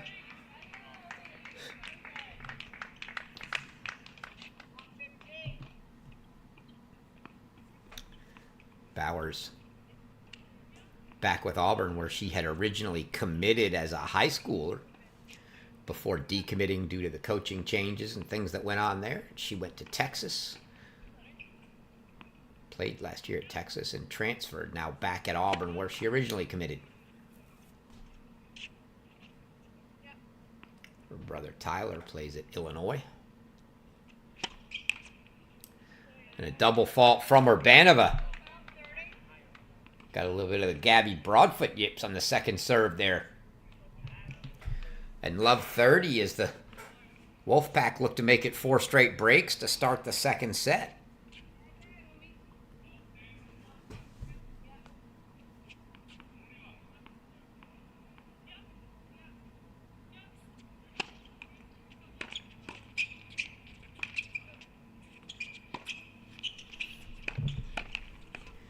Oh, and Sholikova, easy sitter. Puts the volley right into the tape, and so now 4 break chances.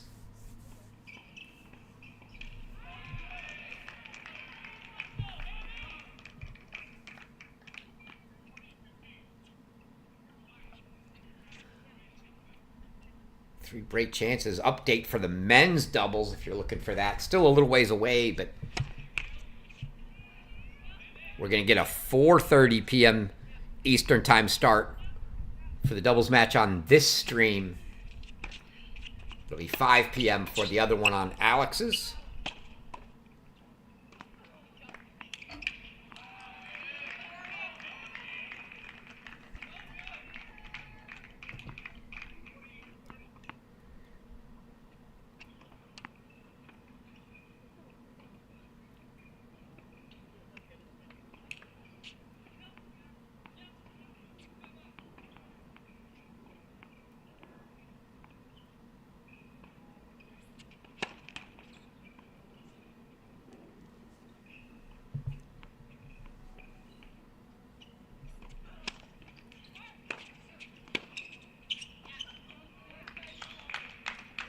And it's a break for the Wolfpack, so we do indeed start this second set with 4 straight breaks.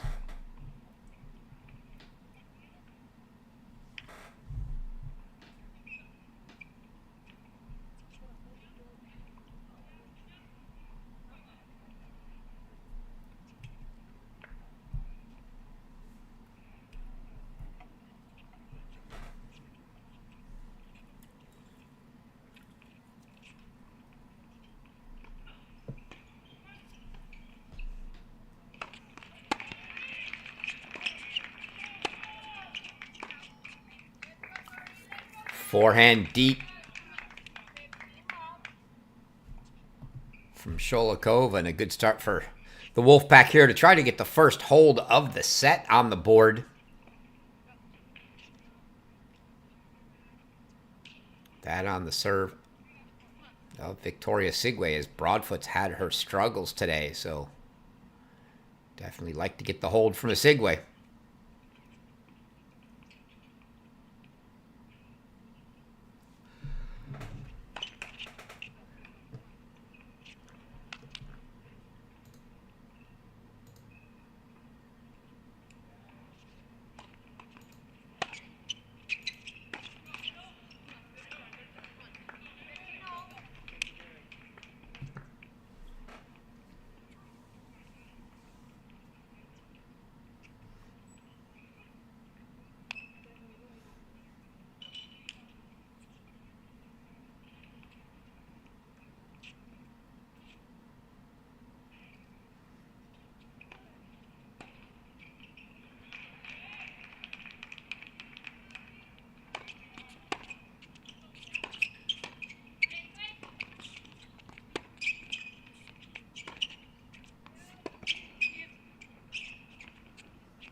long doubles point there.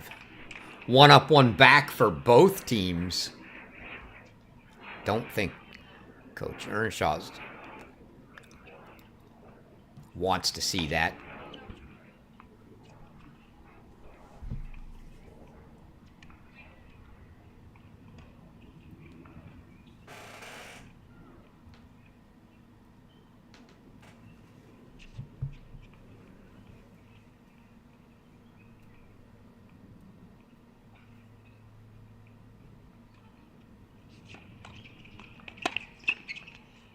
Oh,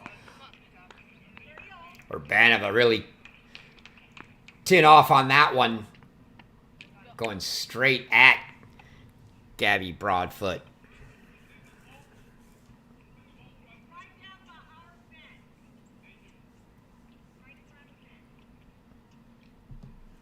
The danger of a little softer second serve is ladies have shown no lack of wanting to go straight at the net player off those seconds.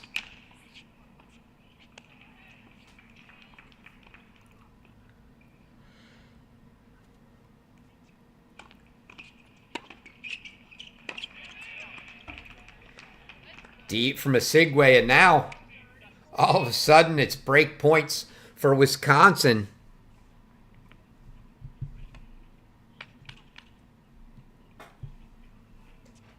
And might we start with 5 straight breaks?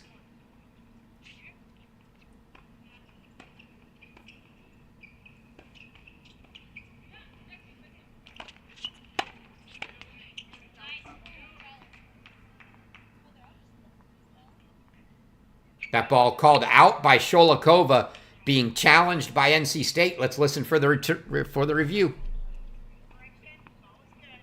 And an overrule against Wisconsin.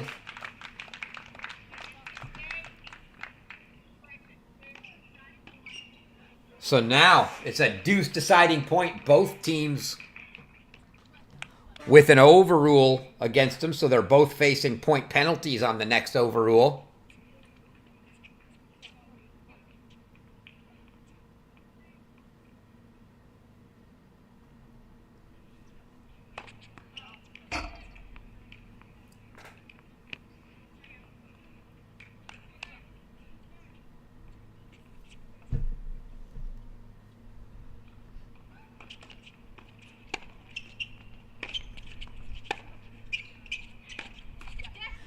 On the forehand in the net, unforced error from a Segway, and the Badgers make it 5 straight breaks to open the second. They take a 3-2 lead.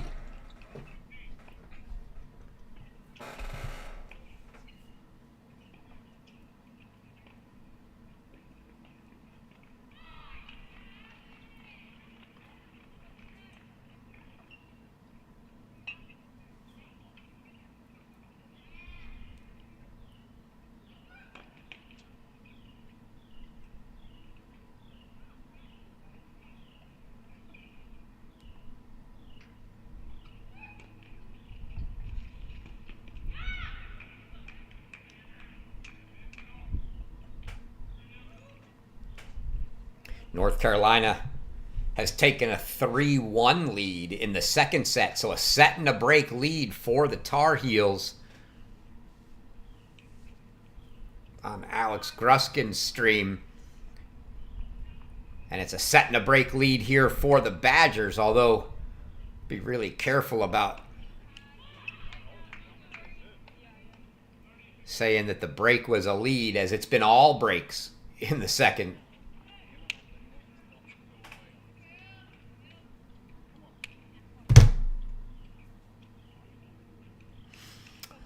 Again, 3:30 Central, 4:30 Eastern start for the men's double semifinal here.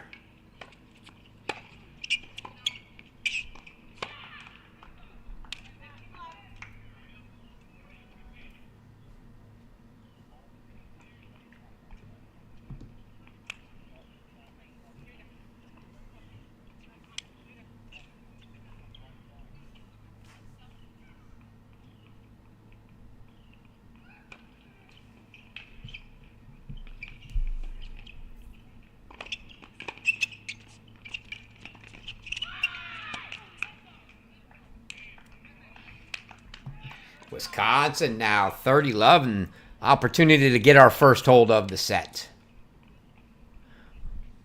Broadfoot just didn't get her feet up quick enough. Had to reach, stretch for that forehand.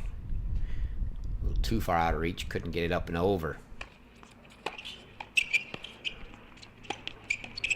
Good play by Gabby Broadfoot there, though. Urbanova got the first one back, but set it up nicely for Broadfoot to take a whack at it. And she went right back at her.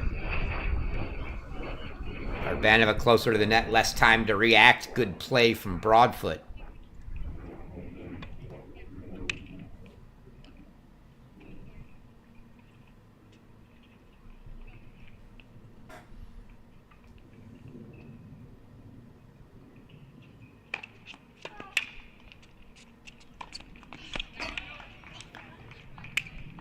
Well placed right down the middle from Urbanova there.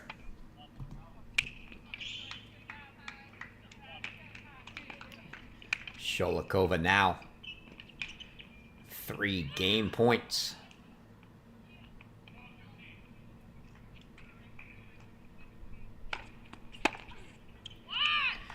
Goes to the backhand there of Osigwe. Draws the return long and the first hold of the second set. Gives Wisconsin a 4-2 lead. They consolidate that 5th break of the set with the first hold. And now Gabby Broadfoot, who's been broken 3 of 4 times, is going to serve at 2-4 in what feels like a must-hold game. But the way the breaks have gone in this match, you never know.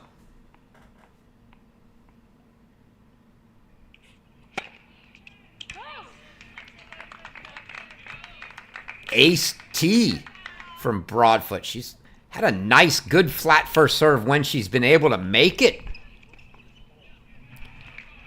This match, the problem is she hasn't, and then she's been unable to make second serves on too many occasions. And here's another second serve.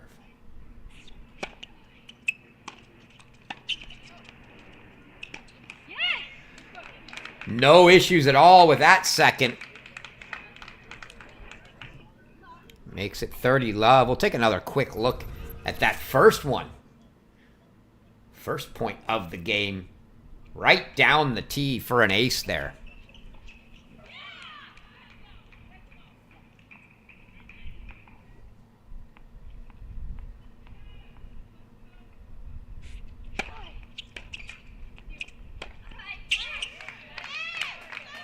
And what is this? Gabby Broadfoot with a very routine-looking service game here. 40-love. It's got to feel good for her. Maybe if they can close this one out quick, that might give them a little rush, pump them up a little bit.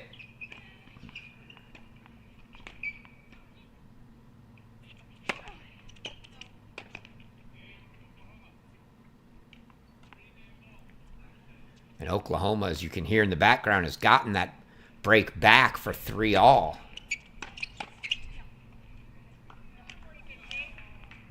In the other match. So Delaney and Nahum now 3-all serving after breaking Brant-Meyer and Hamilton. Winner of that match to face the winner of this match for your All-American Championships title.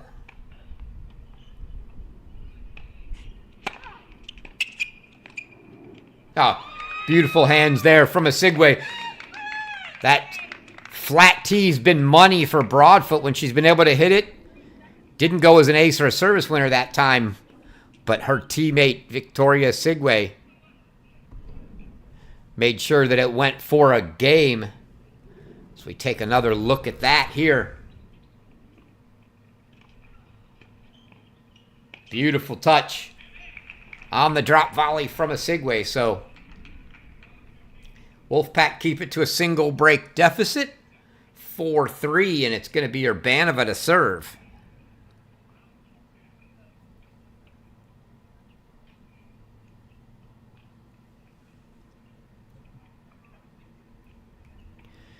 Give you a quick look while we wait for them to come out of that men's doubles semifinal that we'll have coming up.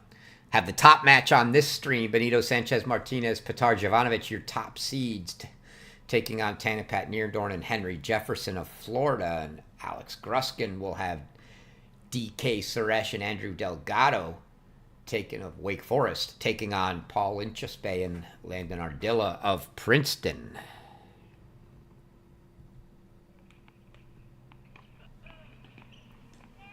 Back to action here. Urbanova serving 4-3.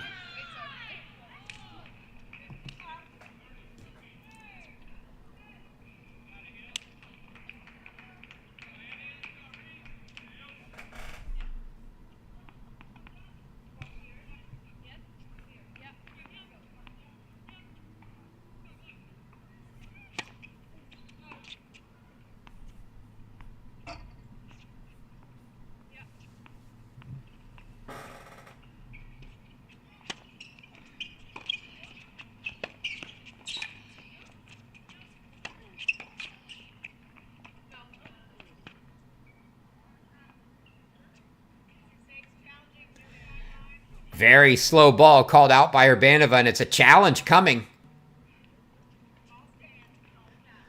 Call stands, balls out. You could see,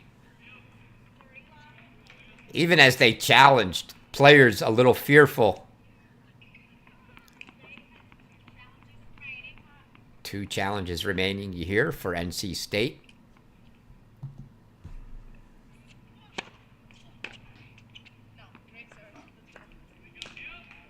Sholikova tells Urbanova, great serve.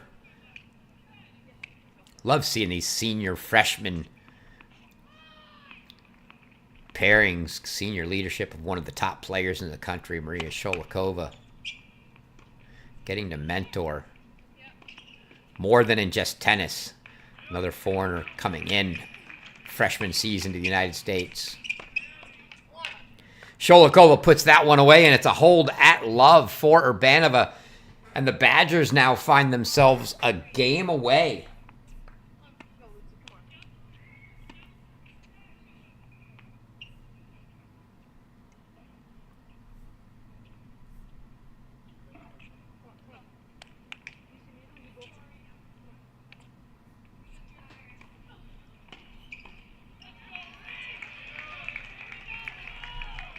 Notable that Urbanova from the Czech Republic, home country recruit from head coach Marek Michalika.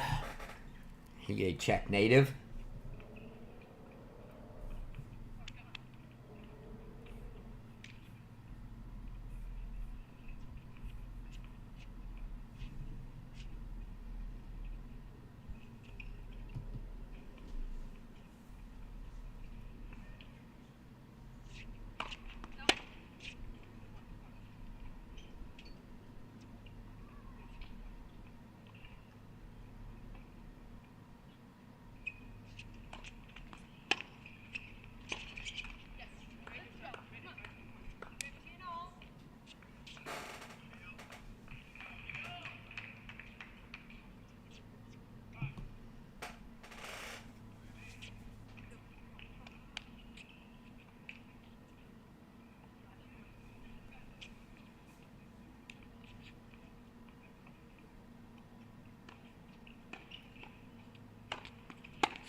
You see Sholikova crouching. I think she knew that was going wide the whole way, but she was wishing it, trying to hope it down the line there.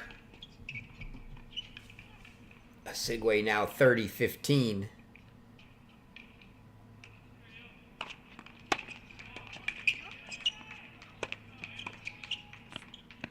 It's going to feel good for Gabby Broadfoot. Urbanova went at her twice. At her on the return. Ball came back. She looks like... No, she looks okay. It looks like she might have hyperextended a little bit there, and maybe...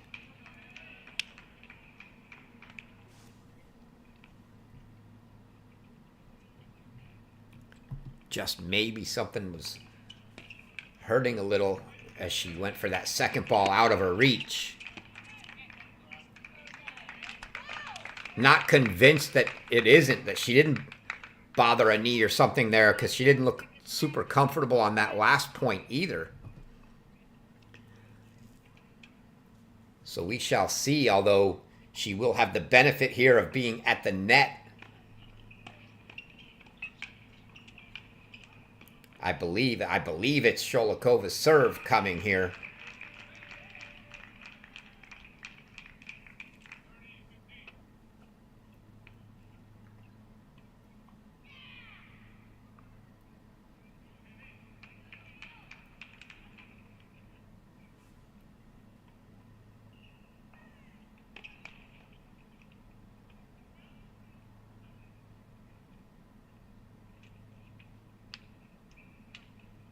Actually, it may be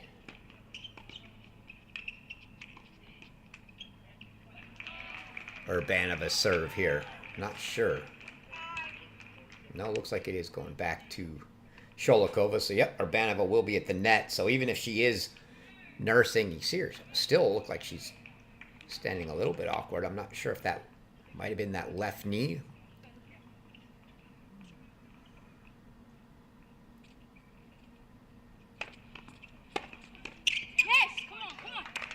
And they go right at her. Asigwe takes the first ball straight at her.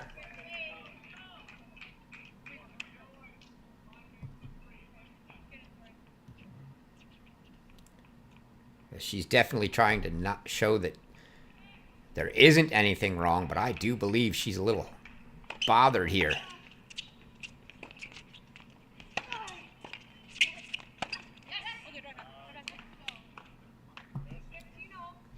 Badgers get that one.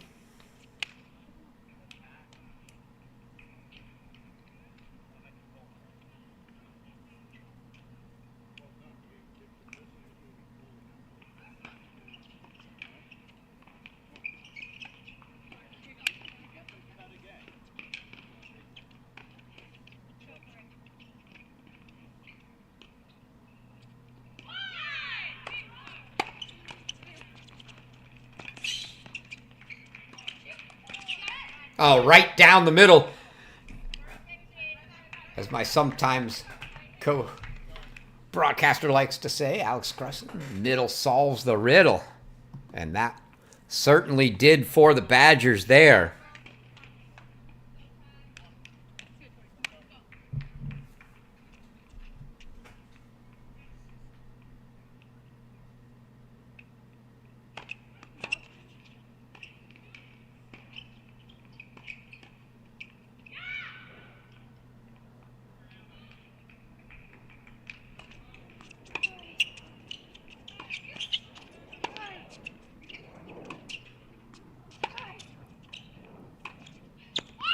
Oh, down the line. Sholakova setting up a match point here with this one. Right there past Asigwe.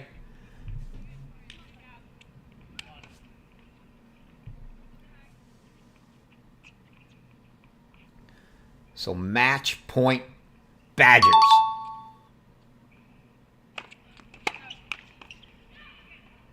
Kind of like right before the service motion comes, Asigwe gives that little side-to-side hip swagger.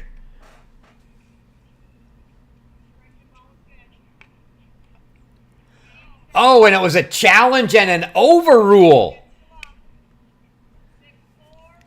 NC State overruled on the out call, and the Wisconsin Badgers are through to the finals. Maria Sholakova, Lucy Urbanova, 6-4, 6-4 over Gabby Broadfoot and Victoria Asigwe. Don't think the Wolfpack will be happy with that electronic line call there, but they were down 3 match points nevertheless. So it's the Badgers through to the finals. One quick update before we leave for a break. For an hour before our men's doubles match, we'll let you know where that other women's semifinal is. North Carolina's Reese Brantmeyer and Alanis Hamilton are a set and 5-4 serving now. So back up a break. Switch over to Alex Gruskin's stream. Catch the end of that one.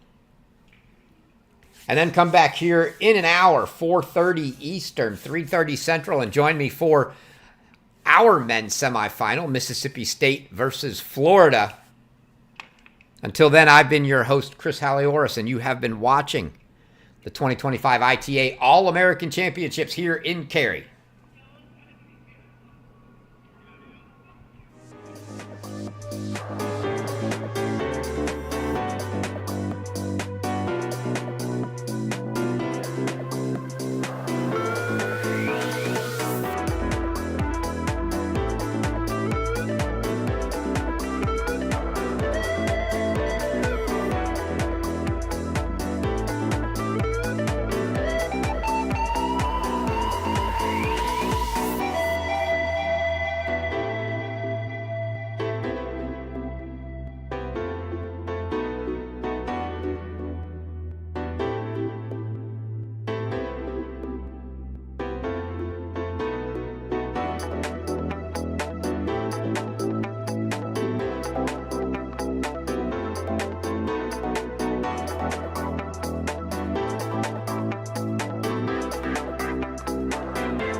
Welcome back in, everyone.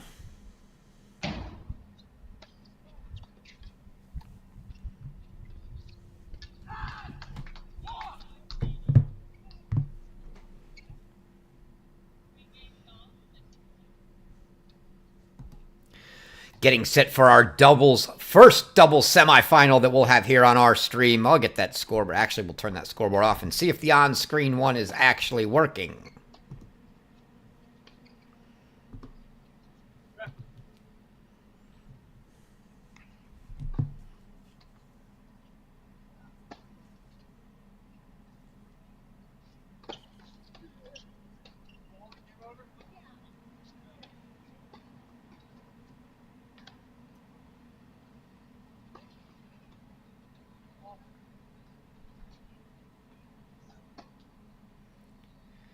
Got that camera angle adjusted a little too high. We'll see if we can take care of that one for you, as you can't even see the baseline at the moment.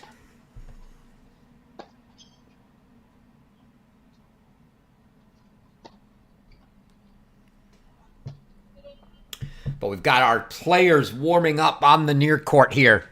Tanapat Nierendorn, Henry Jefferson from the University of Florida.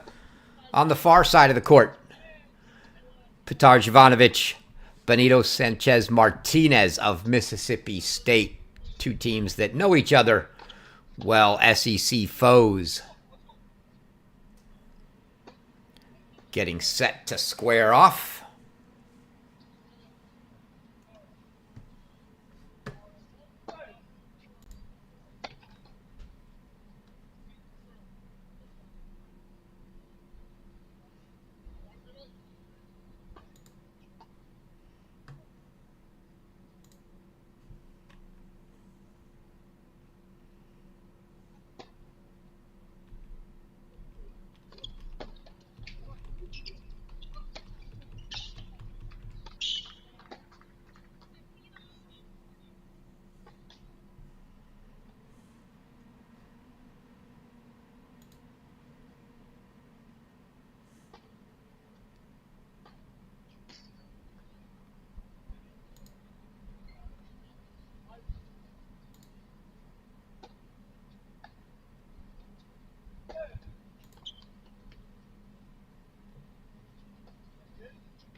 Watch the players finish their warm-ups here.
All right, sorry for the silence there during game one. Getting some, got the camera adjusted for you so we could see the baseline. Scoreboard's not keeping up again, so we're going to go ahead and turn our manual scoreboard back on, and we'll keep up to date that way. Give me 1 second there, but it was a hold for Mississippi State to open here. So One Love Bulldogs, Henry Jefferson to serve for the Gators.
All right.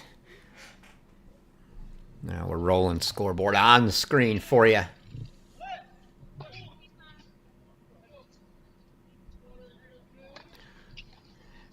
Big serve ace wide from Jefferson.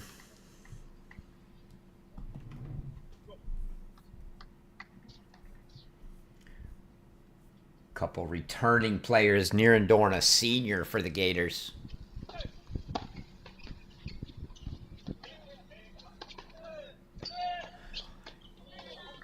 And it's the 5'8" Nierendorn that puts that overhead away to make it 1-all.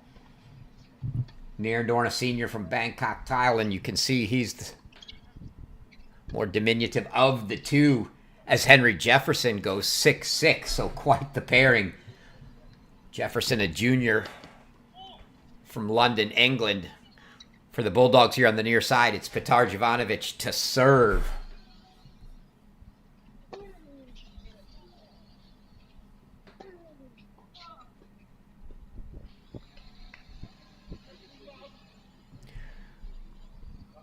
That one just sneaking in.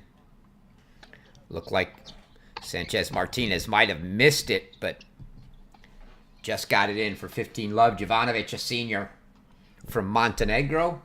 Sanchez Martinez, a senior from Germany. So three seniors and a junior on the court here. It's been a long tournament for Jovanovic. He just got done with singles action earlier today in the back draw, losing a tight 3-setter to Vignesh Gojaneni of Yale, 6-4 in the third. A lot of tennis for him this week. Sanchez Martinez lost his first 2 matches in the main draw. So not quite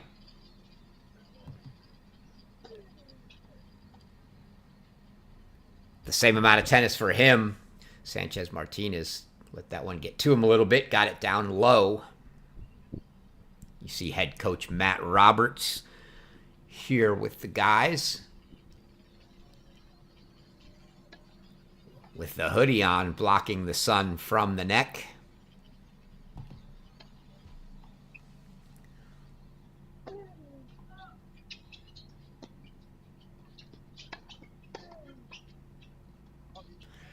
And they go at Jefferson. Nierendorn, tremendous hands. He's been a great doubles player. Hasn't seen a lot, I'll say, of singles action for the Gators in his career, but he's a standout in doubles.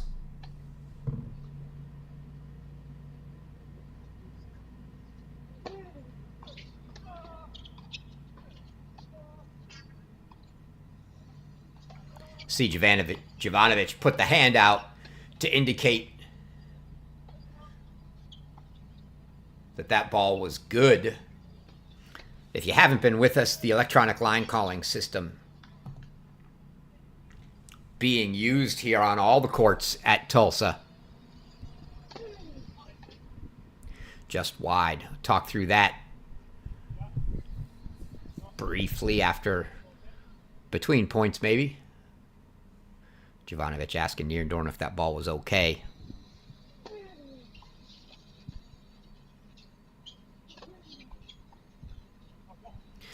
Sanchez Martinez lets that one go.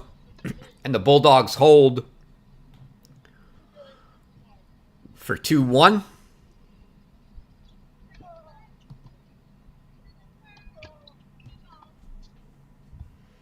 So that electronic line calling that we've got,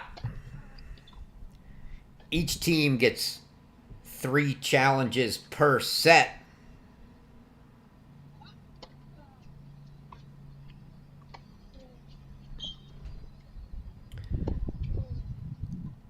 If you don't like the call from your opponent, or if the chair overrules and you don't like the overrule and you want to challenge that, you can. Either way, you get 3 challenges. If you challenge and you are correct, you keep that challenge. If you challenge and you are incorrect, that challenge is lost. You're down to 2.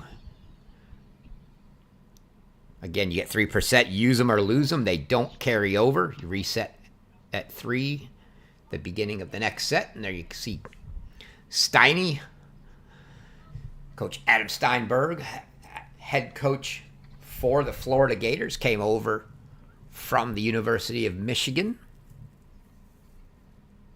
So you got both of our head coaches here. There you see Matt Roberts walking across as well. I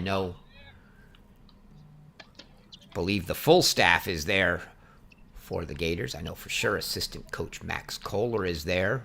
Not positive about associate head coach Anthony Rossi.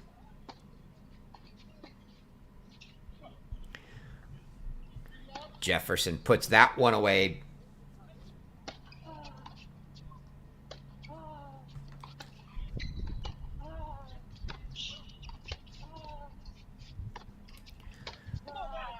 So no break points yet in the match. It's been some straightforward service games for the most part so far.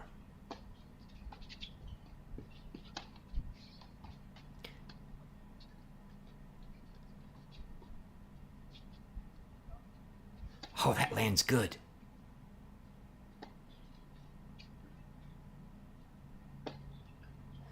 Trying to get the ball over to Nierendorn. Some tremendous hands from Nierendorn there as he scooped up that little half volley off his toes.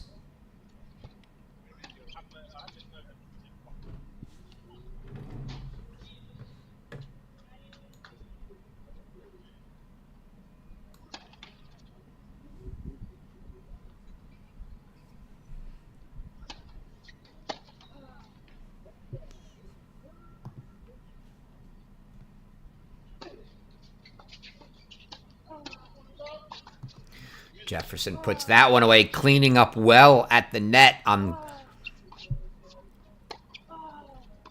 the Nierendorn serve, going for placement. Nierendorn not going to have a big serve, much more the placement server, but Jefferson 6'6" in that long wingspan. Tough to get around at the net.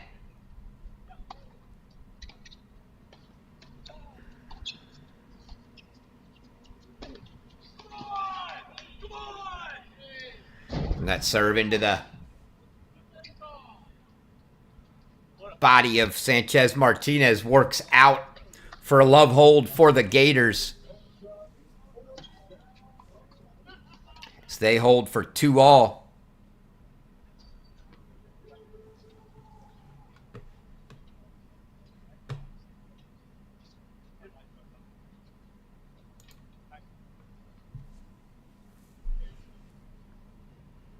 So everyone's had their chance to serve, all holds.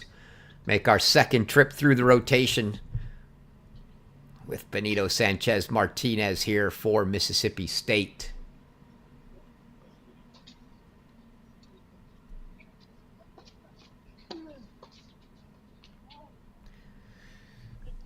Little misfire from Nierendorn, uncharacteristic of him. Sanchez Martinez and Jovanovic come in preseason #1 team in the nation. Top seed here at the All-Americans.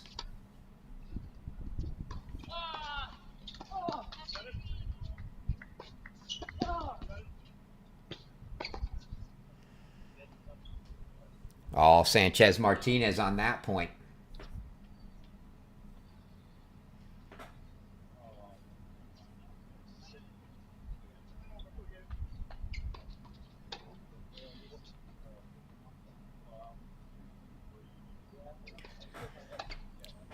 Duo spent 2 weeks at the #1 spot last year in the doubles ranking.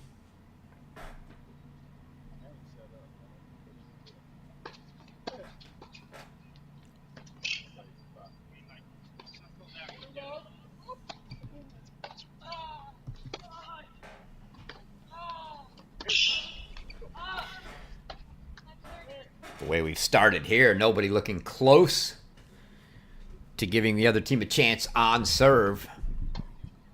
Good service game so far.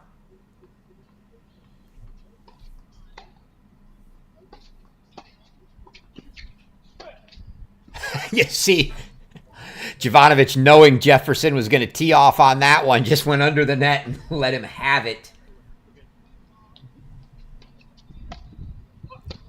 Not a small guy. Jovanovic himself is 6'4". Sanchez Martinez, I think, 6'2".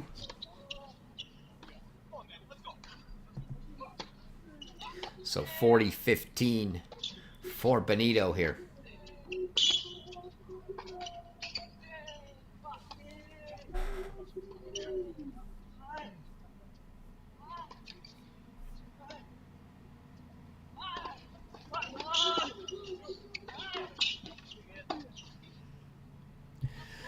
That one long from Jefferson, and Sanchez Martinez gets a routine hold for 3-2. It's been all routine holds thus far. Let's give you a look here.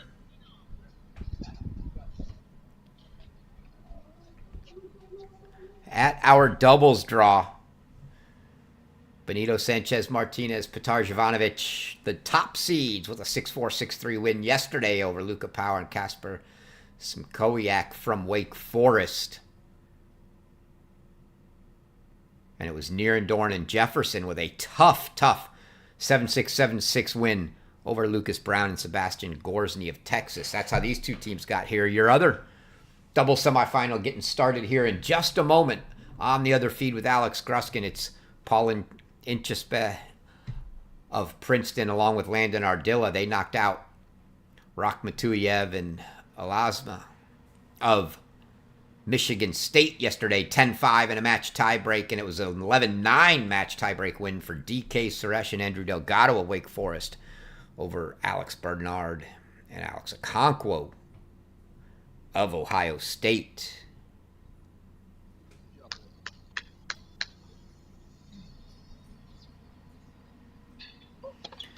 So it'll be the 6-6 Jefferson, his second time through the rotation serving here. Jovanovic saw that line Nierendorn was giving him, wanted to go after it. Well baited by Nierendorn.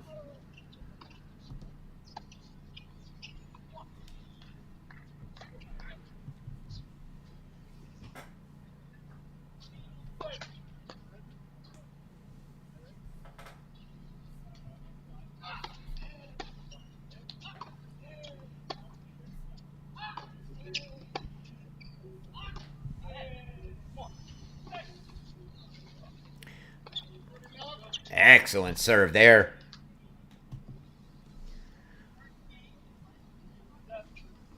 From Jefferson. Steinberg now in his third year with the Gators after coming over from Michigan.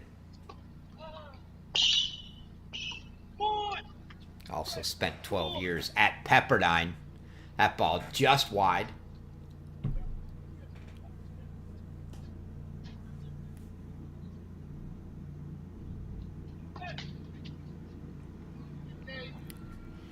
Double fault from Jefferson to make it 30-15.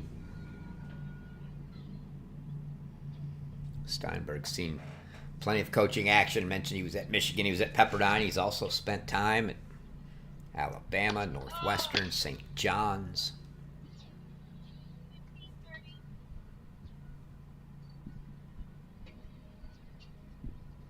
Looks like something might have gotten the eyes of Jefferson there.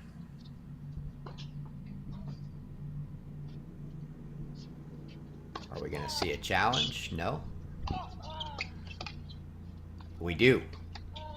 It's a challenge. Martinez called it wide. The Gators have challenged.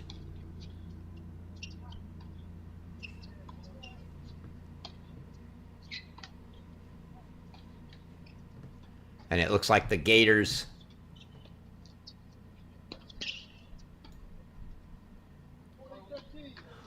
indeed, the Gators win the challenge. That's a tough one early for Mississippi State, as now they've already got an overrule against them, so the next one is a point penalty.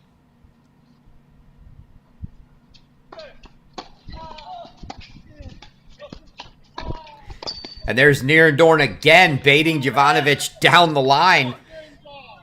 Jovanovic obliges. Gets that one over the net, but Nierendorn puts the volley in a good spot. Draws an easy floater in to Jefferson, who puts away the overhead. And we're at 3-all.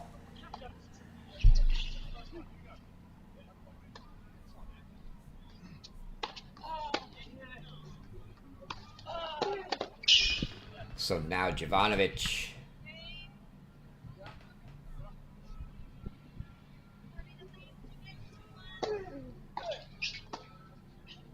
his second time through the serve rotation, and Jefferson tees off on a second serve return, puts it right at the feet of Jovanovic, who couldn't handle it. So it's love 15. You see Matt Roberts there asking for the ball.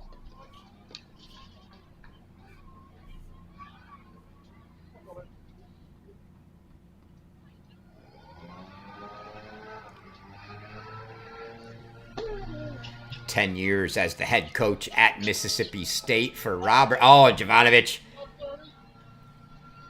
Not even sure what that was. Just got a racket on the ball, but never had a chance of going over. And now a love 30 start. This is the first service game that's been questionable in the least so far.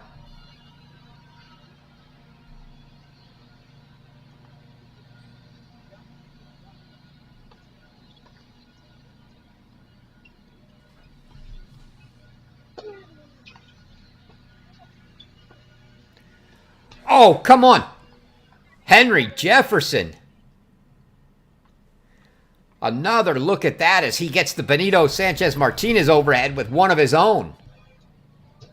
Watch this. Sanchez Martinez goes to put it away, and Jefferson just flicks the wrist at that overhead, and now love 40.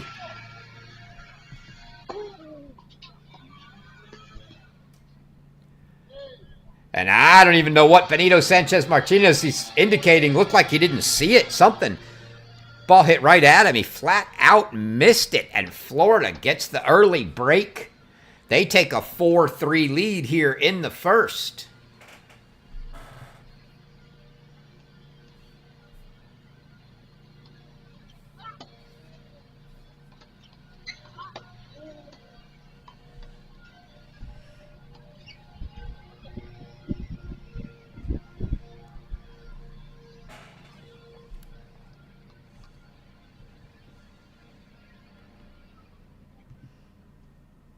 Show you quickly our pathway to the NCAA tournament. It's been all about singles this week until today on the featured streams that I've had. So first opportunity to talk about how the doubles teams make it to the NCAA tournament. Your 4 semifinalists here. So both of these teams have qualified for the NCAA tournament. Your doubles winner from each of the 13 region will qualify. You'll get 3 from the Conference Masters, and then from your 4 sections, 12 more qualifiers, so 3 apiece.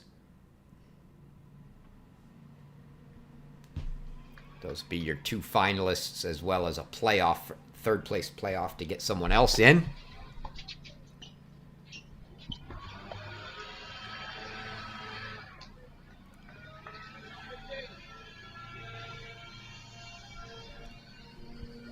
Jefferson looking like he was making a very similar motion to what Sanchez Martinez was there, that he maybe couldn't see something well. Not sure. But Jovanovic goes at him. I don't know if they're having an issue with sun or something in the eyes there.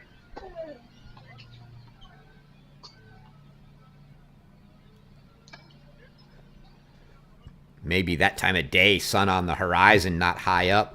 Could be maybe in the eyes, but no, sun's wrong direction. It's over to the left. And there's a return winner from Sanchez Martinez. And so Mississippi State, looking to get that break right back, has a love 30 start.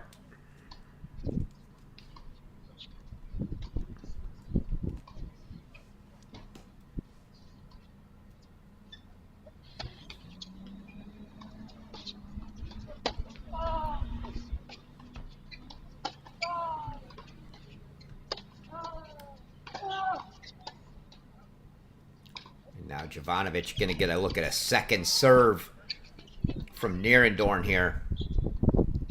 See what he elects to do with it.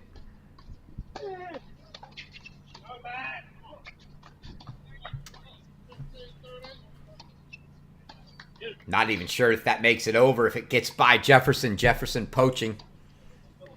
Jovanovic going cross court, but missing into the net. 15-30 for Nierendorn.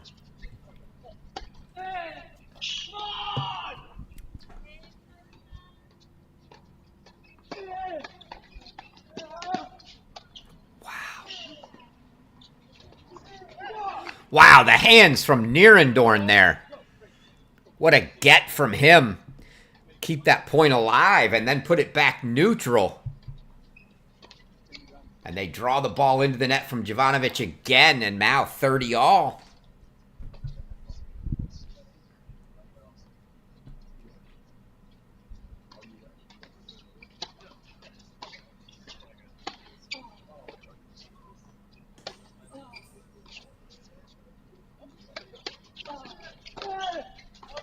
That ball looked, yeah, I was going to say that ball looked deep, but questionable now whether the Bulldogs want to make too many close calls out because they've already got an overrule against them. See if Jovanovic goes line this time. No, but he misses. Nierendorn's found a spot on that Jovanovic backhand return. And from love 30, he's fought back to 40-30 now.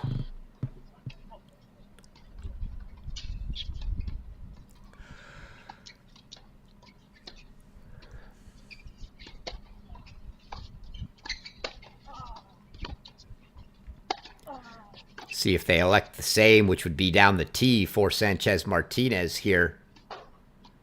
The lefty. Oh, he goes body backhand. And a good return inside out from the body for Sanchez Martinez. Tough spot, or tough ball for Nierendorn to handle there. And so now, first break chance for Mississippi State. Gators are 1 for 1 on their break points. Are the Bulldogs going to return the favor here?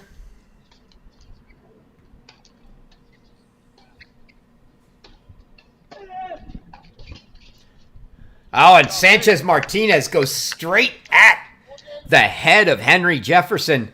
And much the way that Martinez missed the volley on break point in the previous game, Jefferson does there. And the Bulldogs indeed break right back to make it 4-all.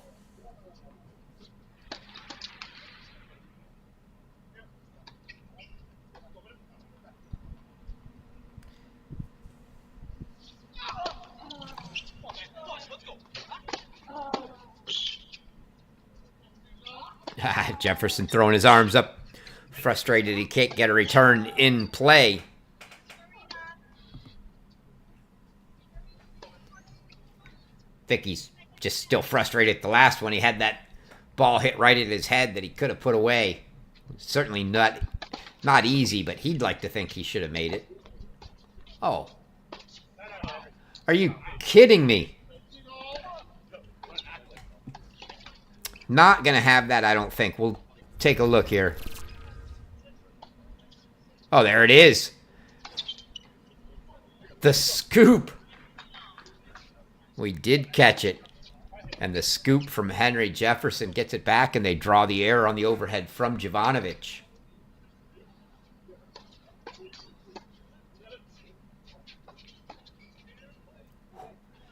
That's the right play from Sanchez Martinez to go short ball, go at the net man. No time to react for Nierendorn, but his hands are so good, you just never know. And he almost was able to get that one back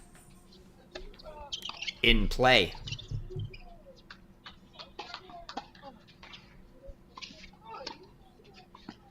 Yeah, great ball from Jovanovic there. I think when they get into that 4 at the net, or they've just got both at the net for Florida, 2 out of 3 times, they'll probably be going to Jefferson.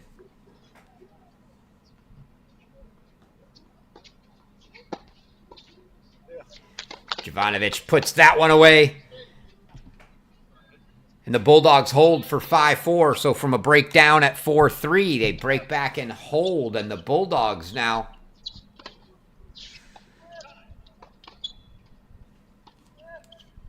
(5-4) on serve.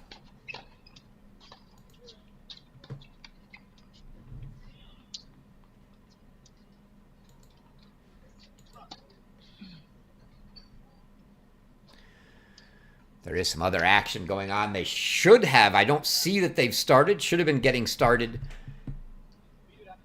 In that other match, they might have pushed it a little bit. But you can hear other action going on, and that is a couple of consolation round matches. As Vignesh Gojaneni of Yale has a 2-1 lead in the third on Kenta Miyoshi of Illinois. Emin Van Lobensel's of UCLA. 6-4, 1-4 against Alex Carita of Baylor. Sophomore from Romania. Saw a fair amount of him last year. Van Lobensel's excellent year for the Bruins last year. So now it'll be Jefferson to serve here at 4-5 for the Gators.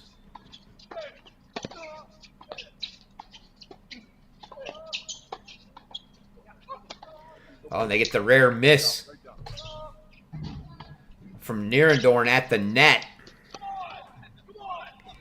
Odd spot where you saw both of the Gators on the same side of the court. Nierendorn took the forehand volley, as it would have been a backhand volley for Jefferson, but on his side of the court.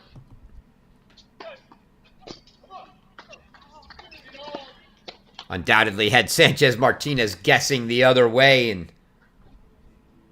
that one goes for an ace for Henry Jefferson.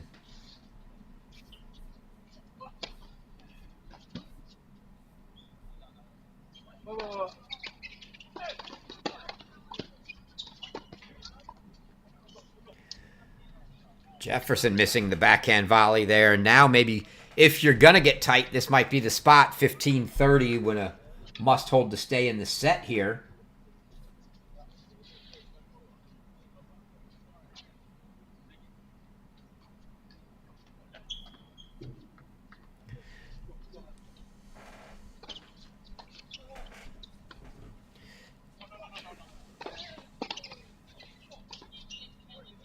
Easy put away there for Nierendorn. No need to kill it. Nothing fancy.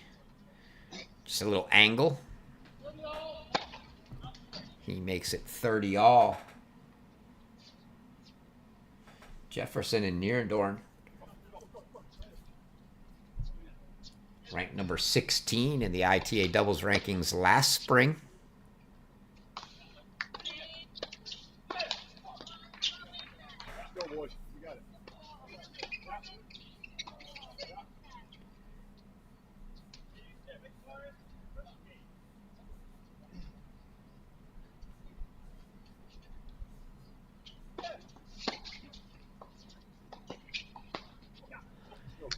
And another miss. Jefferson's not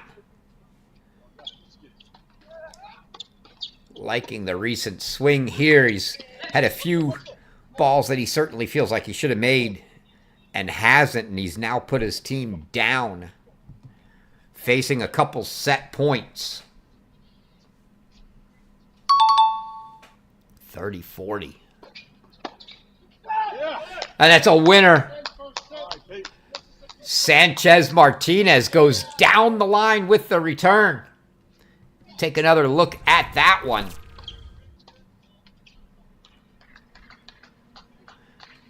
And the Bulldogs are 2 for 2 on break points, with the second giving them the set.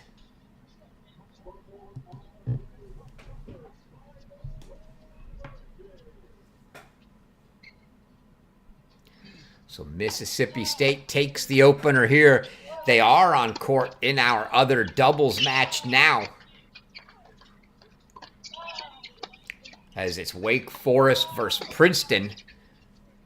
DK Suresh and Andrew Delgado for Wake Forest. Paul Inchespe and Landon Ardilla for the Princeton Tigers. Just started 1-love in the first there.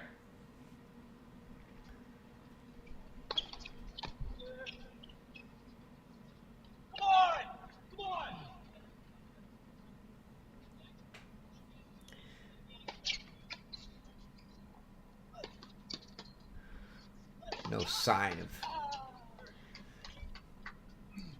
either of the other coaches. It's just the two head coaches here, Steiny and Roberts, with their players. Roberts with a few words and takes off. Looks like he's going to go refill some water bottles. Indeed he is. See the cooler underneath the chair. Chair umpire putting new balls out. Come to measure the net.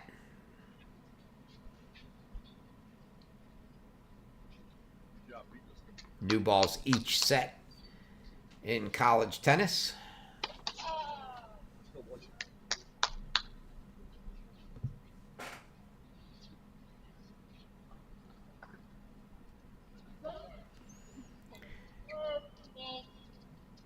Can hear some support for the Bulldogs from behind the camera. Maybe.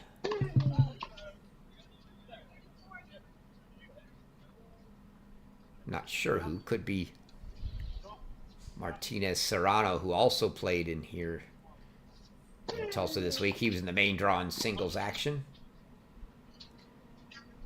The Troy transfer last year in for Mississippi State.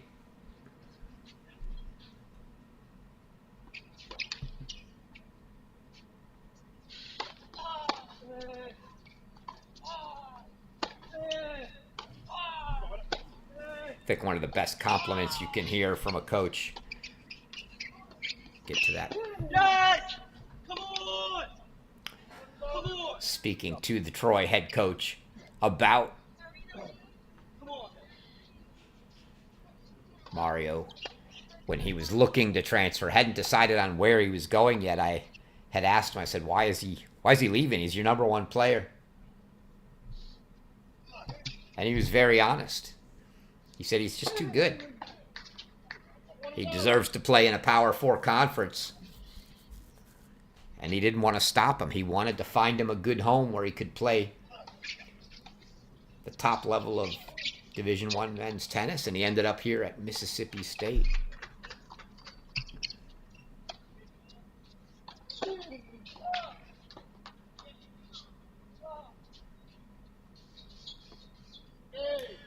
Nierendorn got to that one. Sanchez Martinez, the backhand flick overhead, didn't get out of the court. Nierendorn, though, sends it wide. And the Bulldogs hold for 1-love on serve here in the second.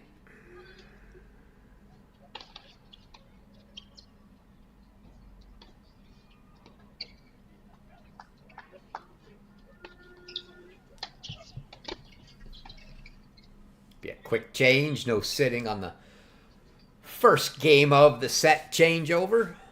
We'll keep our eyes on that other double semifinal as long as we're here. They're just 1-all in the first. The two winners of these matches obviously meet tomorrow for the All-American title.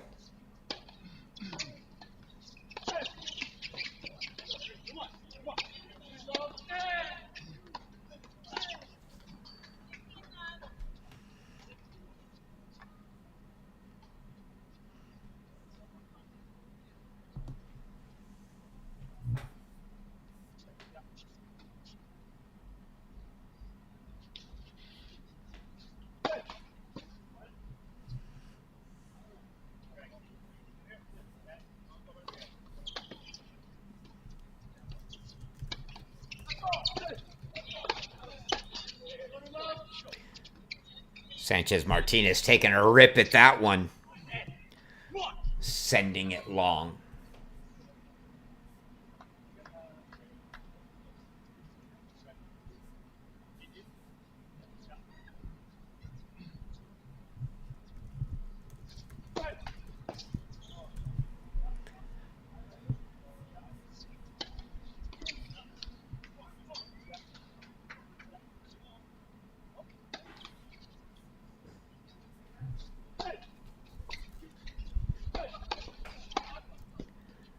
It's a big kick on that serve from Jefferson. Jovanovic couldn't do much with it. Easy put away. Well, not put away, but easily put in a spot where it wasn't coming back in the court for Jefferson. So 40-love for the Gators.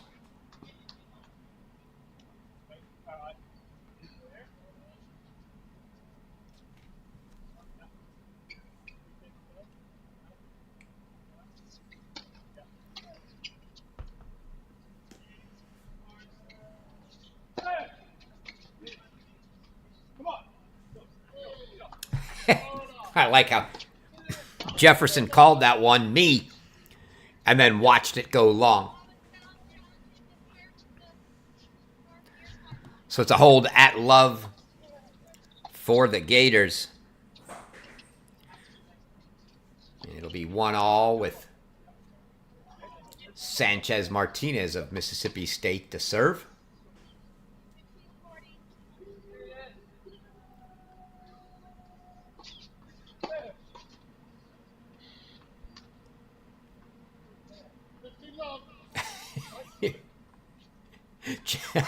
Jefferson providing the comic relief here. He makes the obvious point that he's hitting the ball right to him.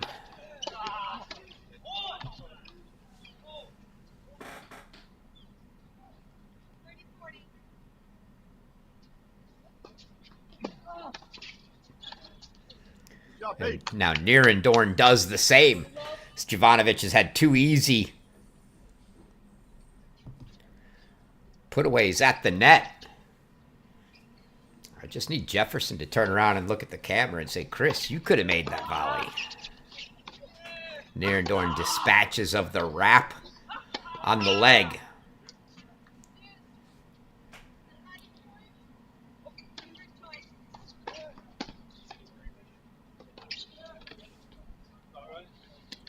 He misses that return. So Jefferson really struggling on the return right now.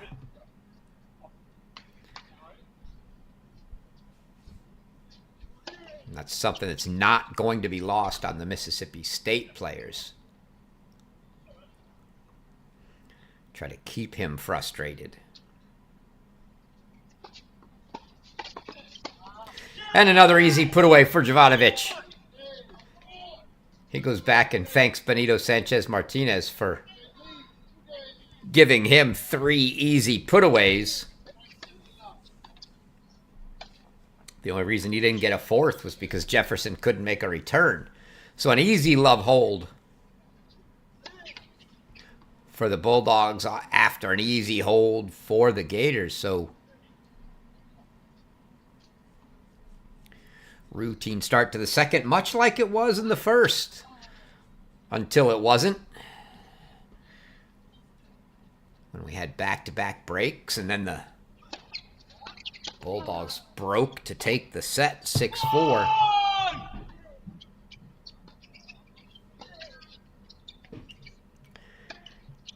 Here's some noise.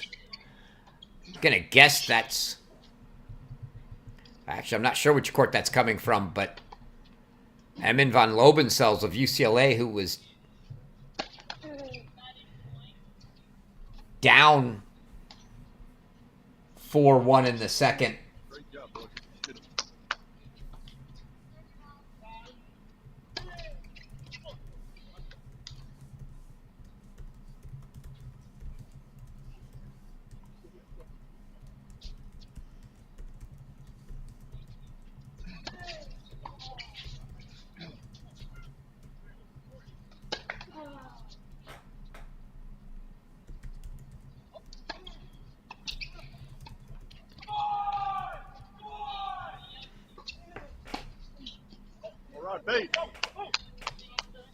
Petar Jovanovic down the line, return winner to start this game. See if they can get the break a little earlier this set, he says.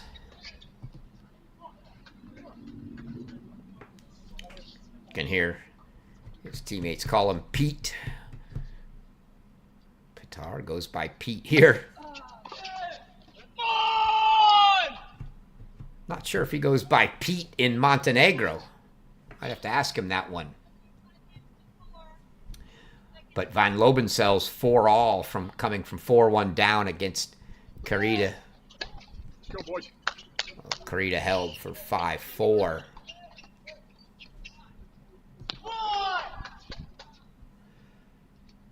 Kenta Miyoshi leads 5-2 in the third against Vignesh Gojaneni. So Miyoshi closing in. Again, those backdraw matches important because your 2 backdraw finalists earn tickets into the NCAA tournament. Let's go. You got it, boys. Let's go.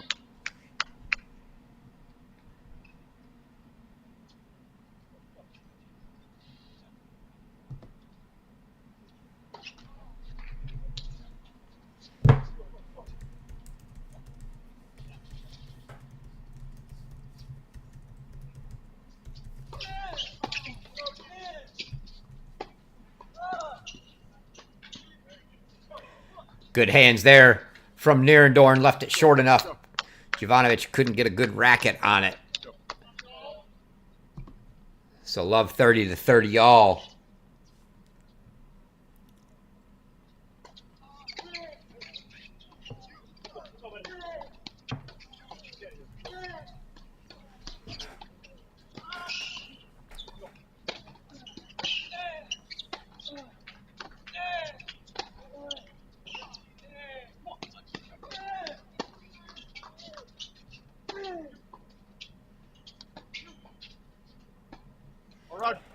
Set up well there from Sanchez Martinez, picking on Jefferson, drawing the high volley back and putting it away, and now it's a couple break points. Every break point in the match has been converted so far, only 3. 1 for the Gators, 2 for the Bulldogs. So can the Bulldogs make 2 for 2? Can they turn that into 3 for 3 here?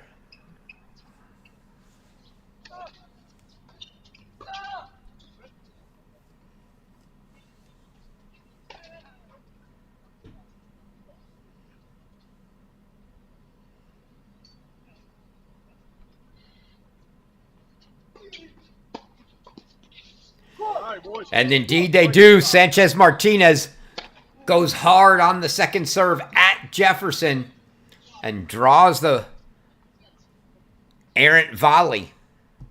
And the Bulldogs get the early break here in the second. They take a 3-1 lead.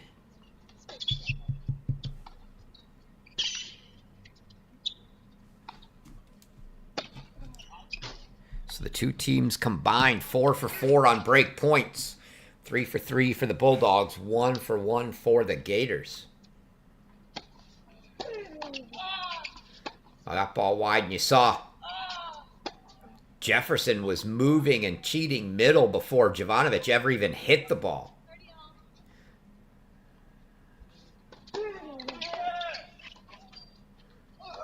Stepping in and getting over that very well and quick, but just pulling it wide was Jefferson, and you saw him make that motion as if he wanted to smack the racket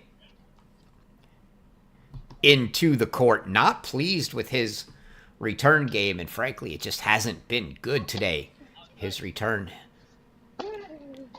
subpar so far.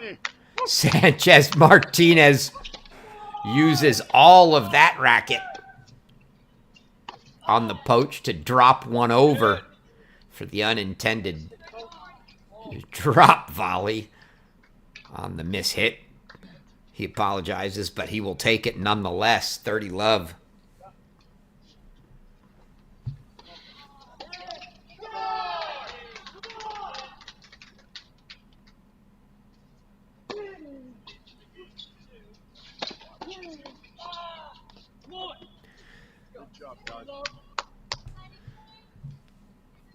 Let that one go wisely as it sailed long.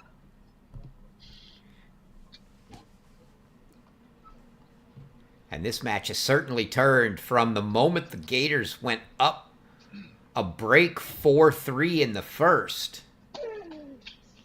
It has been all Mississippi State since.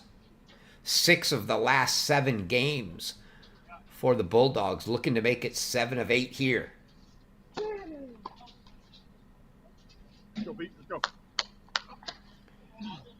Yeah, say that serve looked deep, and it was a double fault from Jovanovic.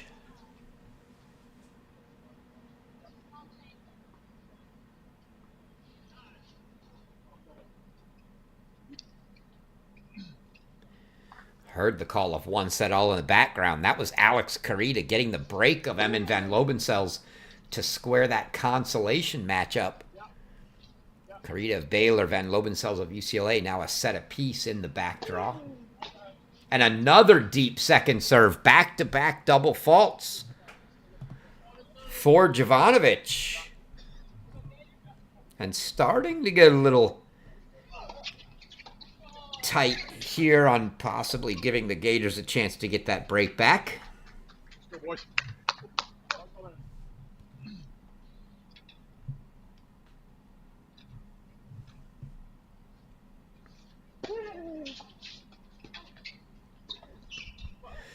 And the winner there from Henry Jefferson does bring us to deuce and a deciding point. So from 40 love, we'll get another look at that.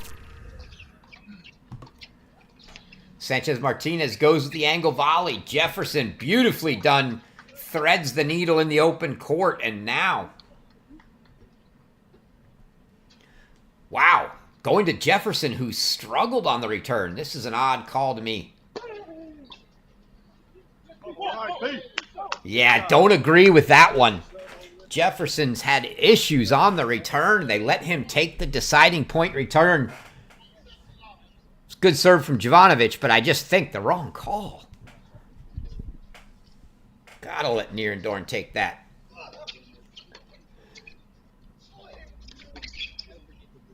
And it's a hold for Jovanovic, and the Bulldogs go up 4-1.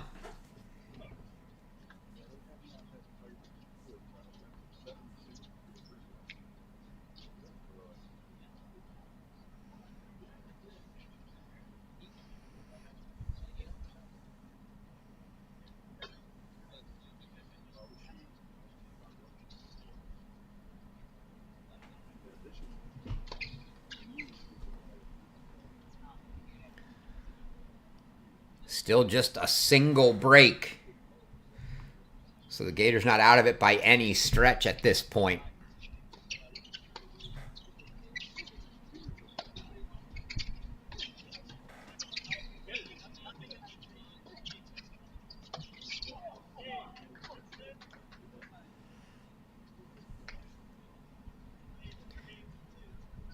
Bulldogs going through water like it's going out of style. You see head coach Matt Roberts 2 bottles back to the water jug again, and it'll be Jefferson to serve here at 1-4.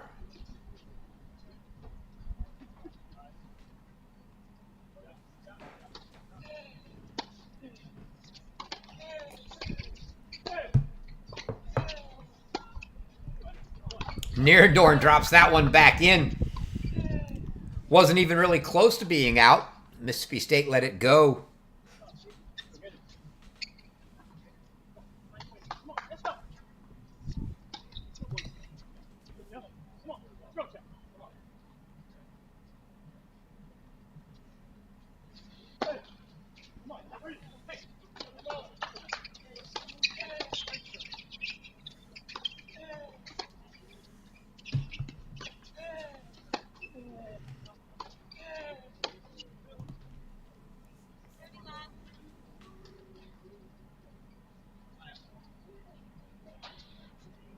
Jefferson may have had his struggles on the return today, but the serve has been excellent.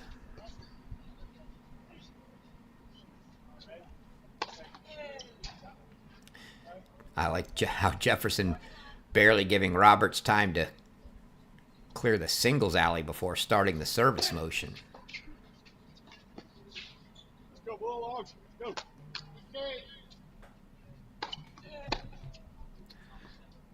That ball down at the feet of Jefferson. He puts just wide.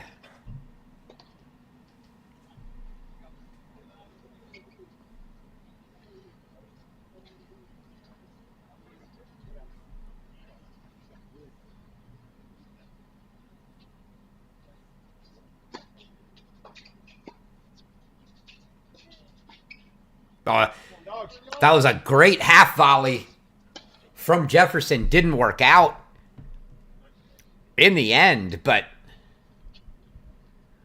Sanchez Martinez ripped that ball right down at his feet, and Jefferson came up with an excellent half volley response.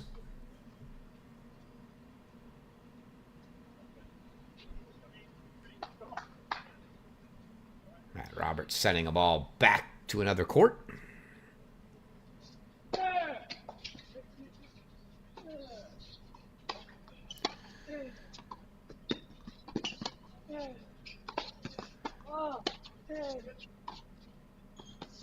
Whoa.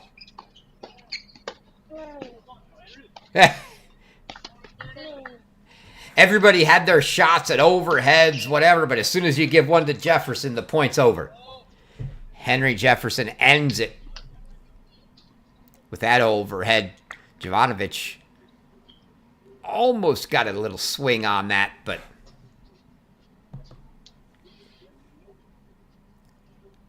a little too much angle from Jefferson, and he now has 40-30 game points here.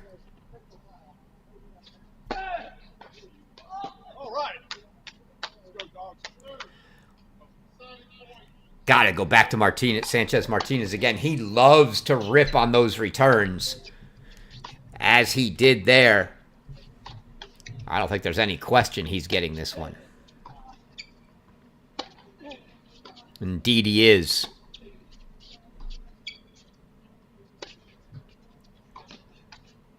Make it or miss it. The Gators know he's going to take a rip. And if Nierendoorn's going to show him line, he may very well go for it. Second serve now. Nierendoorn's got to fear. Oh, you don't. Nierendoorn better get over there quick because Sanchez Martinez has got to go line here. And it's a double fault from Henry Jefferson. So Mississippi State in command now.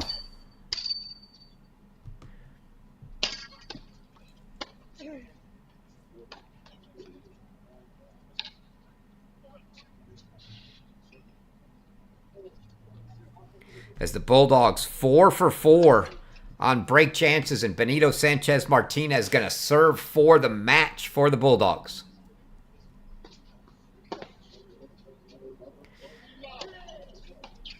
And that return for Jefferson, very enigmatic today.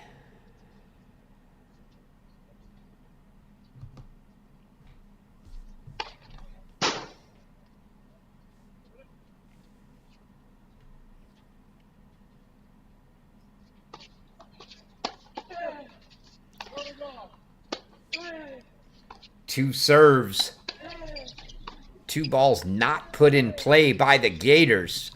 And the Bulldogs couldn't ask for an easier path here in what they hope is the final game of the match. 30 love, Sanchez Martinez 2 points away.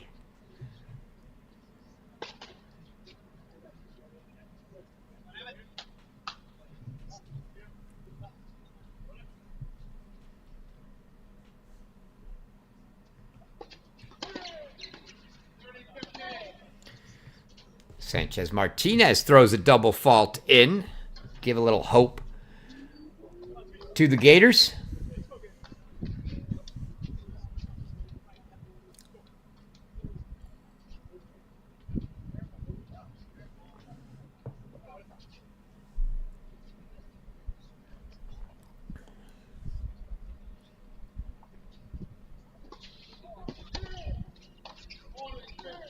Slice wide ace from Sanchez Martinez brings us to match point.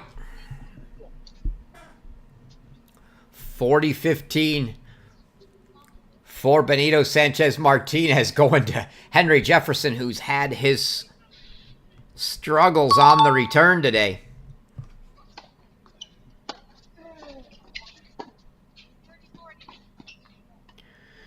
But he gets that one down, and Sanchez Martinez throws a backhand into the net. They live another point. Do the Gators need a couple more here? As it's 40-30 match point number 2.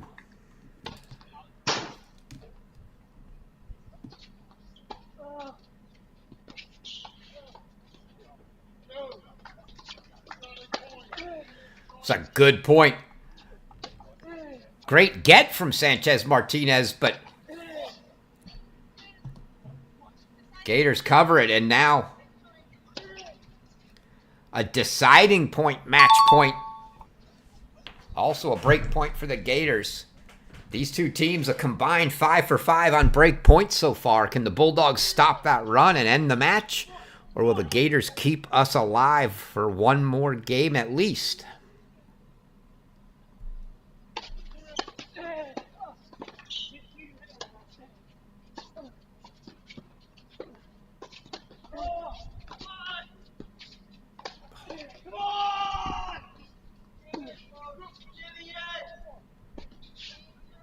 Oh, and after all that good, all the good play in that point, Nierendorn just misses the volley long.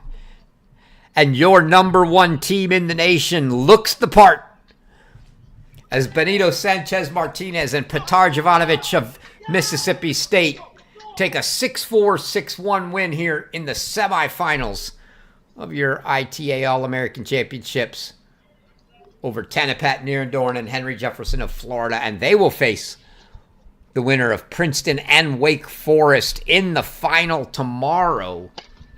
One more look at the end of that match point there. Not enough to catch it all.